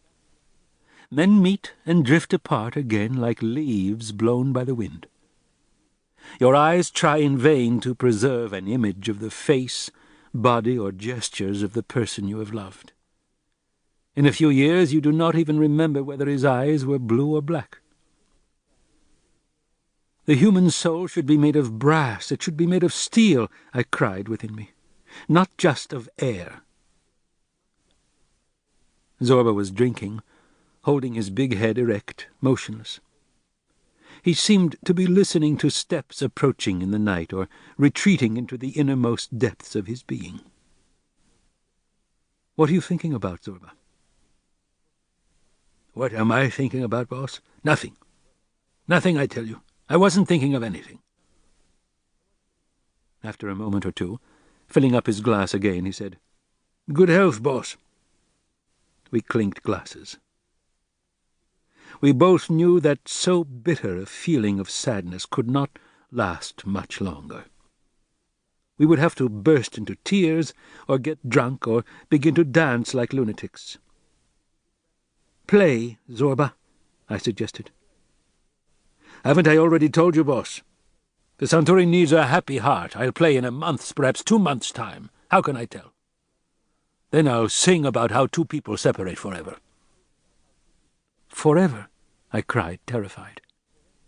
I had been saying that irremediable word to myself, but had not expected to hear it said out loud. I was frightened. Forever, Zobra repeated, swallowing his saliva with some difficulty. That's it, forever. What you've just said about meeting again and building our monastery, all that is what you tell a sick man to put him on his feet. I don't accept it. I don't want it. Are we weak like women, to need cheering up like that? Of course we aren't. Yet it's forever. Perhaps I'll stay here with you, I said, appalled by Zobra's desperate affection for me. Perhaps I shall come away with you. I'm free. Zobra shook his head. No, you're not free, he said. The string you're tied to is perhaps no longer than other people's, that's all. You're on a long piece of string, boss. You come and go and think you're free, but you never cut the string in two. And when people don't cut that string, I'll cut it some day, I said defiantly, because Zobra's words had touched an open wound in me and hurt. It's difficult, boss. Very difficult. You need a touch of folly to do that. Folly, do you see? You have to risk everything. But you've got such a strong head, it'll always get the better of you. A man's head is like a grocer, it keeps accounts. I've paid so much and earned so much, and that means a profit of this much or a loss of that much. The head's a careful little shopkeeper. It never risks all it has, always keeps something in reserve. It never breaks the string. Ah, no, it hangs on tight to it, the bastard. If the string slips out of its grasp, the head, poor devil, is lost, finished. But if a man doesn't break the string, tell me, what flavour is left in life? The flavour of chamomile, weak chamomile tea. Nothing like rum that makes you see life inside out. He was silent, helped himself to some more wine, but started to speak again. You must forgive me, boss, he said. I'm just a clodhopper. Words stick between my teeth like mud to my boots. I can't turn out beautiful sentences and compliments, I just can't. But you understand, I know.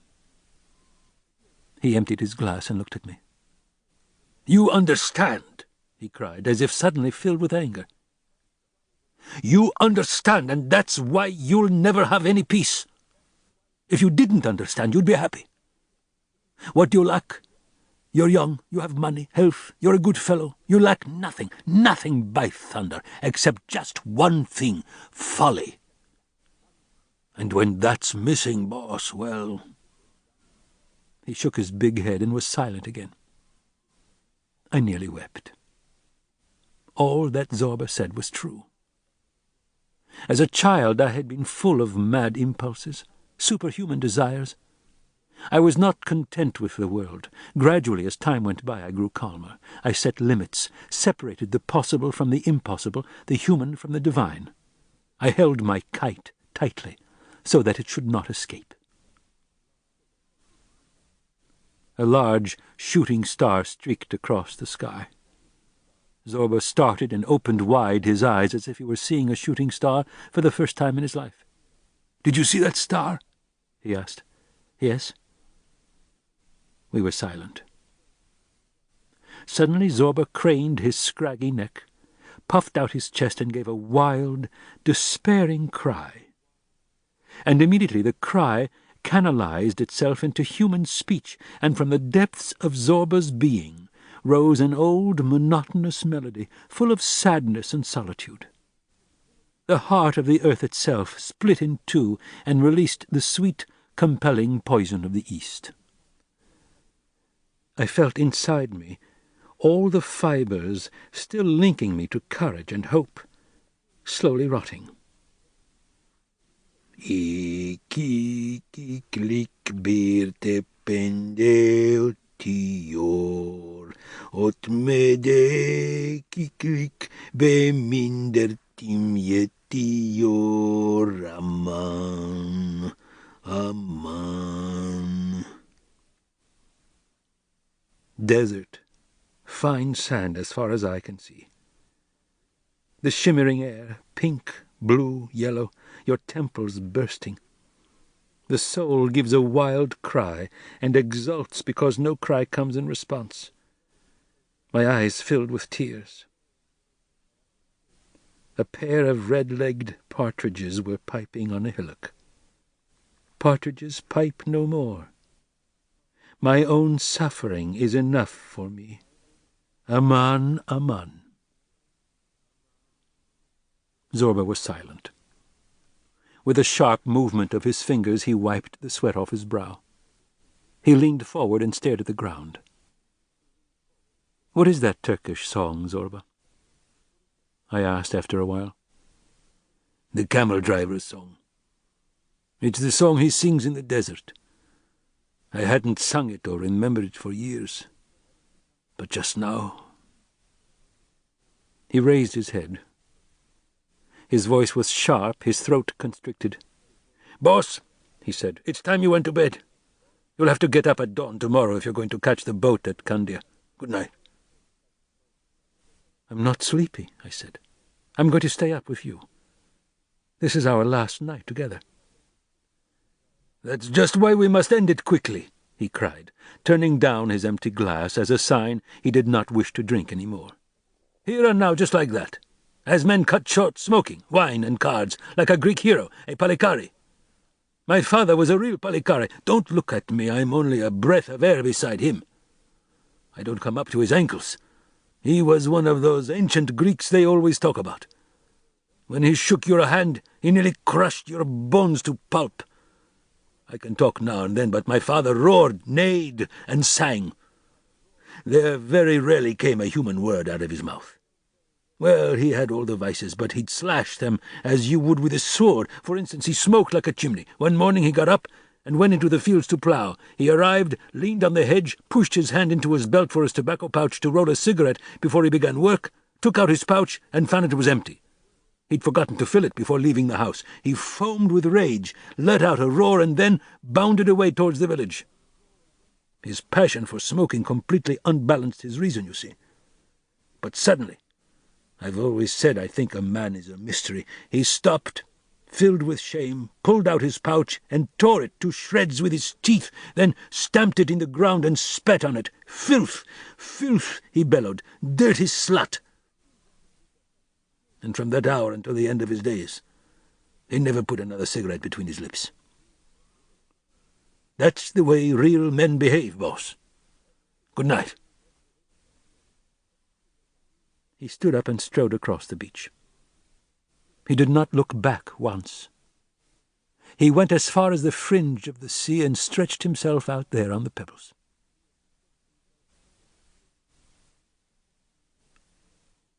I never saw him again. The muleteer arrived before cockcrow. I climbed into the saddle and left. I may be mistaken, but I suspect that Zobra was hidden somewhere about, watching me leave, though he did not run up to say the usual words of farewell, to make us sad and tearful, to shake hands and wave handkerchiefs and exchange vows. Our separation was as clean as a sword cut. In Candia I was given a telegram. I took it with trembling hands and looked at it for some time before I opened it. I knew what it said. I could see with a terrifying certainty the number of words, even the number of letters it contained. I was seized with the desire to tear it to pieces without opening it. Why read it when I knew what was inside? But we no longer have faith in our souls, alas. Reason, the eternal grocer, laughs at the soul as we ourselves laugh at witches and old women who cast spells, or at eccentric old ladies. So I opened the telegram. It was from Tiflis. For a moment the letters danced before my eyes. I could not make out a word, but slowly they came to a standstill, and I read, "Yesterday afternoon, Stavridaki died from pneumonia."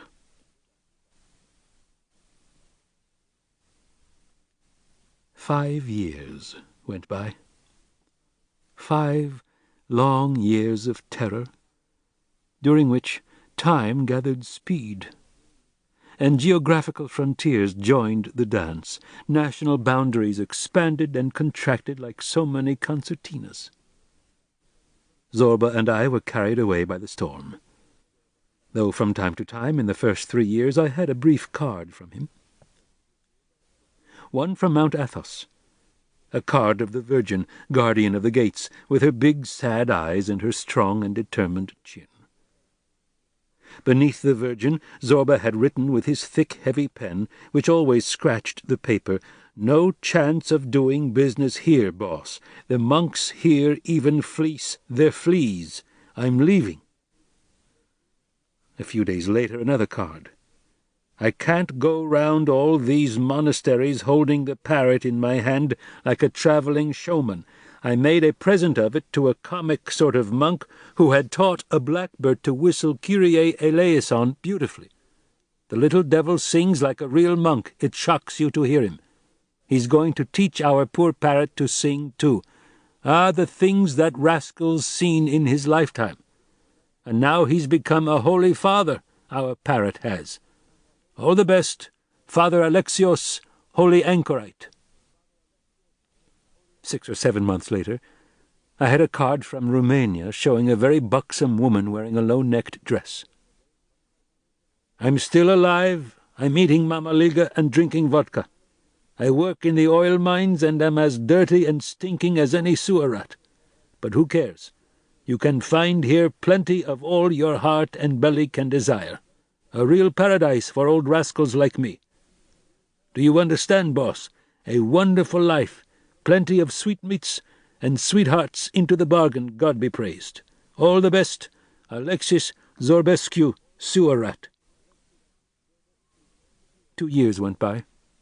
I received another card, this time from Serbia. I'm still alive. It's hellishly cold, so I've been obliged to get married. Turn over and you'll see her face, a fine bit of female stuff. She's a trifle fat about the middle because she's cooking up a little Zobra for me. I am standing at her side wearing the suit you gave me, and the wedding ring you see on my hand is poor old Bubolina's. Nothing is impossible. God bless her remains. This one's name is Lyuba. The coat with fox fur collar I'm wearing is part of my wife's dowry. She also brought me a mare and 7 pigs. A funny lot they are. And 2 children from her first marriage, because I forgot to say she was a widow. I've found a copper mine in a mountain close by here. I've managed to get round another capitalist, and am now taking it very easy, like a pasha. All the best. Alexis Zorbitz, ex-widower. On the back of the card was a photograph of Zobra in splendid form, dressed as a newlywed, with a fur cap and a long new overcoat and carrying a swagger cane. On his arm was a beautiful Slav woman of no more than 25, a wild mare with generous haunches, looking tempting and roguish, wearing high boots and graced with an ample bosom. Beneath the photograph was some more of Zorba's pot-hooked writing. Me, Zobra, and that unending business, women. This time her name's Lyuba. All those years I was travelling abroad. I also had my unending business, but it had no ample bosom, no new coat, no pigs to give me. One day in Berlin came a telegram, found a wonderful green stone, come immediately, Zobra. It was the time of the great famine in Germany. The mark had fallen so low that you were obliged to carry millions of them about in a suitcase to buy even the smallest thing like a postage stamp. Famine, cold, worn clothes, shoes full of holes everywhere, and the ruddy German cheeks had grown pale. If there was a slight breeze, men fell down in the street like leaves before the wind. Mothers gave their children pieces of rubber to chew to stop them crying. At night, the police kept guard on the bridges across the river to prevent mothers from throwing themselves over with their children in their arms, just to bring it all to an end somehow. It was winter, and it was snowing. In the room next to mine, a German professor of Oriental languages tried to warm himself by taking a long brush in his hand and, after the painful custom of the Far East, copying out some old Chinese poems or a saying from Confucius. The tip of the brush, the raised elbow, and the heart of the writer had to form a triangle. After a few minutes, he used to tell me with satisfaction, sweat begins to pour off me. That's how I get warm. It was in the midst of bitter days such as those that I received Zobra's telegram. At first I was angry. Millions of men were sinking into degradation because they hadn't even a crust of bread to sustain their bodies and souls, and here came a telegram asking me to set out and travel thousands of miles to see a beautiful green stone. To hell with beauty. She has no heart and does not care a jot for human suffering. But soon I was horrified. My anger had evaporated, and I began to realize my heart was responding to this inhuman appeal of Zobra's. Some wild bird in me was beating its wings and asking to go. Yet I did not go. Once more, I did not dare. I did not obey the divine and savage clamor within me. I did no insensate noble act. I listened to the moderating, cold, human voice of logic. So I took my pen and wrote to Zobra to explain. And he answered, "You are a pen-pusher, boss, if you'll allow me to say so. You too could have seen a beautiful green stone at least once in your life, you poor soul, and you didn't see it. My God, sometimes when I had no work I asked myself the question, is there or isn't there any hell? But yesterday when your letter came I said, there surely must be a hell for a few pen-pushers like the boss." Zobra has never written to me since. We were separated by even more terrible events. The world continued to stagger and reel like a drunken man. The ground opened, and friendships and personal cares were engulfed. I often talked to my friends of this great soul. We admired the proud and confident bearing, deeper than reason, of this untutored man. Spiritual heights, which took us years of painful effort to attain, were attained by Zobra in one bound. And we said, Zobra is a great soul. Or else he leaped beyond those heights, and then we said, Zobra is mad. So time passed, sweetly poisoned by memories. Another shadow, that of my friend, also fell across my soul. It never left me, because I myself did not wish to leave it. But of that shadow I never spoke to anyone.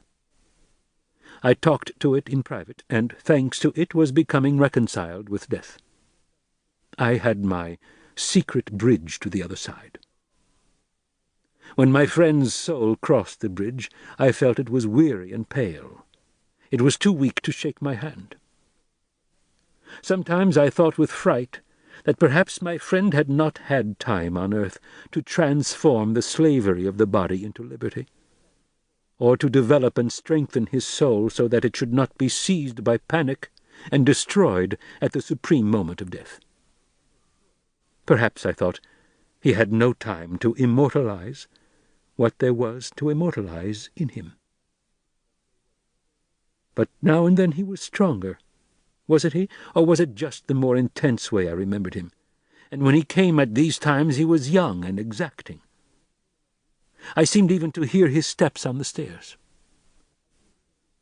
One winter I had gone on a solitary pilgrimage into the Engadine Mountains, where many years before my friend and I, with a woman we both loved, had passed some ecstatic hours together. I was asleep in the same hotel where he had stayed.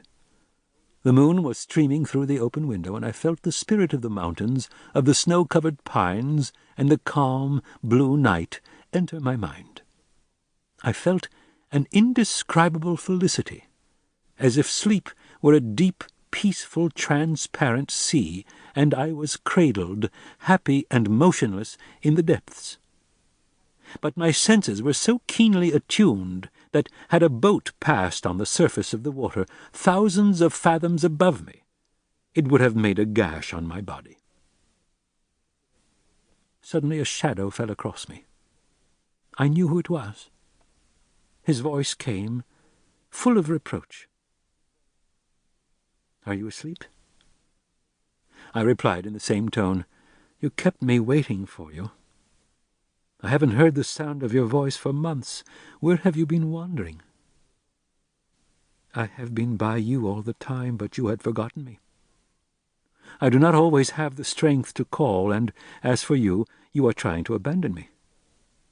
The light of the moon is beautiful, and so are the trees covered with snow, and life on earth. But for pity's sake, do not forget me."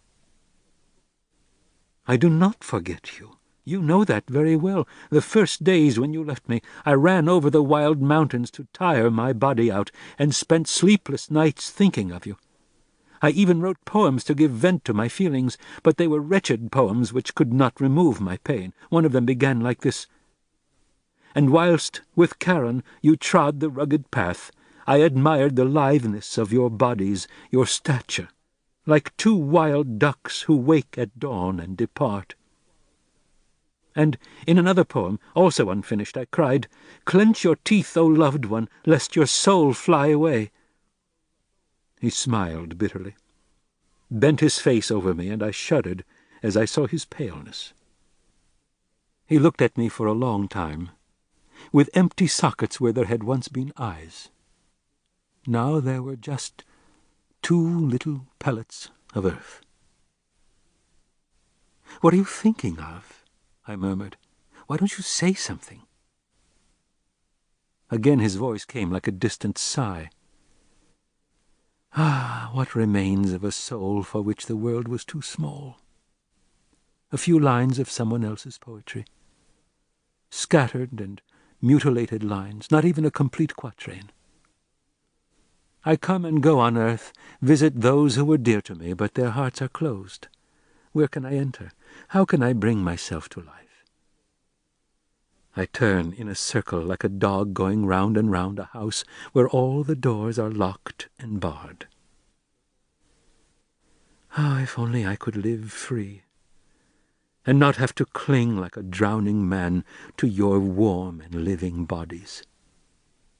The tears sprang from his sockets. The pellets of earth turned into mud. But soon his voice grew stronger. "The greatest joy you ever gave me," he said, "was once at a festival in Zurich. Do you remember?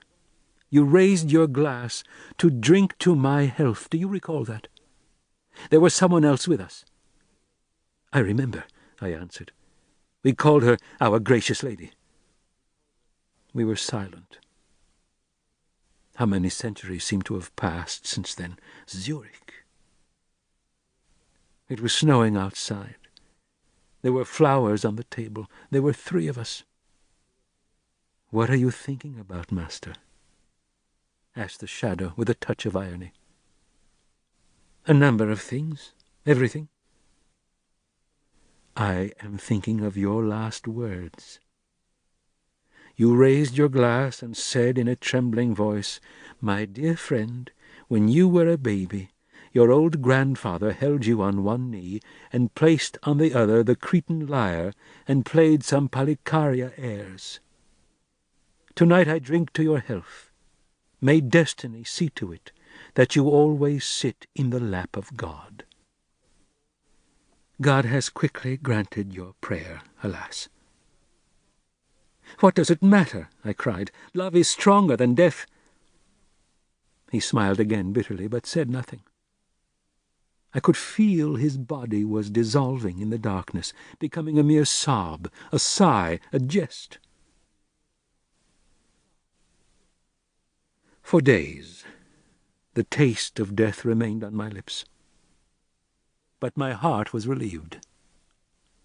Death had entered my life with a familiar and well-loved face, like a friend come to call for you and who waits patiently in a corner until you have finished your work. But Zobra's shadow was always prowling jealously about me. One night I was alone in my house by the sea on the island of Aegina. I was happy. My window was open onto the sea. The moon came streaming in. The sea was sighing with happiness too. My body was voluptuously weary with too much swimming, and I was sleeping profoundly. Suddenly, just before dawn, in the midst of all that happiness, Zobra appeared in my dream. I cannot remember what he said or why he had come, but when I awoke my heart was ready to break. Without my knowing why, my eyes filled with tears. I was filled with an irresistible desire to reconstitute the life we had lived together on the coast of Crete, to drive my memory to work and gather together all the sayings, cries, gestures, tears, and dances which Zobra had scattered in my mind, to save them. This desire was so violent that I was afraid. I saw in it a sign that somewhere on earth Zobra was dying. For I felt my soul to be so united with his that it seemed impossible for one of them to die without the other being shaken and crying out with pain. For a moment I hesitated to group together all my memories of Zobra and put them into words. A childish terror took possession of me. I said to myself, if I do that, it will mean that Zobra is really in danger of dying. I must fight against the mysterious hand which seems to be urging mine to do it. I resisted. For 2 days, 3 days, a week. I threw myself into other writing, went out on excursions all day, and read a great deal. Such were the stratagems I employed to elude the invisible presence, but my mind was entirely absorbed by a powerful feeling of disquiet on Zobra's behalf. One day I was seated on the terrace of my house by the sea. It was noon. The sun was very hot, and I was gazing at the bare and graceful flanks of Salamis before me. Suddenly, urged on by that divine hand, I took some paper, stretched myself out on the burning flagstones of the terrace, and began to relate the sayings and doings of Zobra. I wrote impetuously, hastening to bring the past back to life, trying to recall Zobra and resuscitate him exactly as he was. I felt that if he disappeared, it would be entirely my fault, and I worked day and night to draw as full a picture as possible of my old friend. I worked like the sorcerers of the savage tribes of Africa when they draw on the walls of their caves the ancestors they have seen in their dreams, striving to make it as lifelike as possible so that the spirit of the ancestor can recognize his body and enter into it. In a few weeks my chronicle of Zobra was complete. On the last day I was again sitting on the terrace in the late afternoon and gazing at the sea. On my lap was the completely finished manuscript. I was happy and relieved, as though a burden had been lifted from me. I was like a woman holding her newborn baby. Behind the mountains of the Peloponnesus, the red sun was setting, as Sula, a little peasant girl who brought me my mail from the town, came up to the terrace. She held a letter out to me and ran away. I understood. At least, it seemed to me that I understood, because when I opened the letter and read it, I did not leap up and utter a cry. I was not stricken with terror. I was sure. I knew that at this precise moment, while I was holding the manuscript on my lap and watching the setting sun, I would receive that letter. Calmly, unhurriedly, I read the letter. It was from a village near to Skopje in Serbia, and was written in indifferent German. I translated it. I am the schoolmaster of this village, and am writing to inform you of the sad news that Alexis Zobra, owner of a copper mine here, died last Sunday evening at 6 o'clock. On his deathbed he called to me. "Come here, schoolmaster," he said. "I have a friend in Greece. When I am dead, write to him and tell him that right until the very last minute I was in full possession of my senses, and was thinking of him. And tell him that whatever I have done, I have no regrets. Tell him I hope he is well, and that it's about time he showed a bit of sense. Listen, just another minute. If some priest or other comes to take my confession and give me the sacrament, tell him to clear out, quick, and leave me his curse instead. I've done heaps and heaps of things in my life, but I still did not do enough. Men like me ought to live 1,000 years. Good night." These were his last words. He then sat up in his bed, threw back the sheets and tried to get up. We ran to prevent him, Lyuba, his wife, and I, along with several sturdy neighbors. But he brushed us all roughly aside, jumped out of bed, and went to the window. There he gripped the frame, looked out far into the mountains, opened wide his eyes, and began to laugh, then to whinny like a horse. It was thus, standing, with his nails dug into the window frame, that death came to him. His wife, Lyuba, asked me to write to you and send her respects. The deceased often talked about you, she says, and left instructions that a San-Turi of his should be given to you after his death to help you to remember him. The widow begs you, therefore, if you ever pass through our village, to be good enough to spend the night in her house as her guest, and when you leave in the morning, to take the San-Turi with you. The End.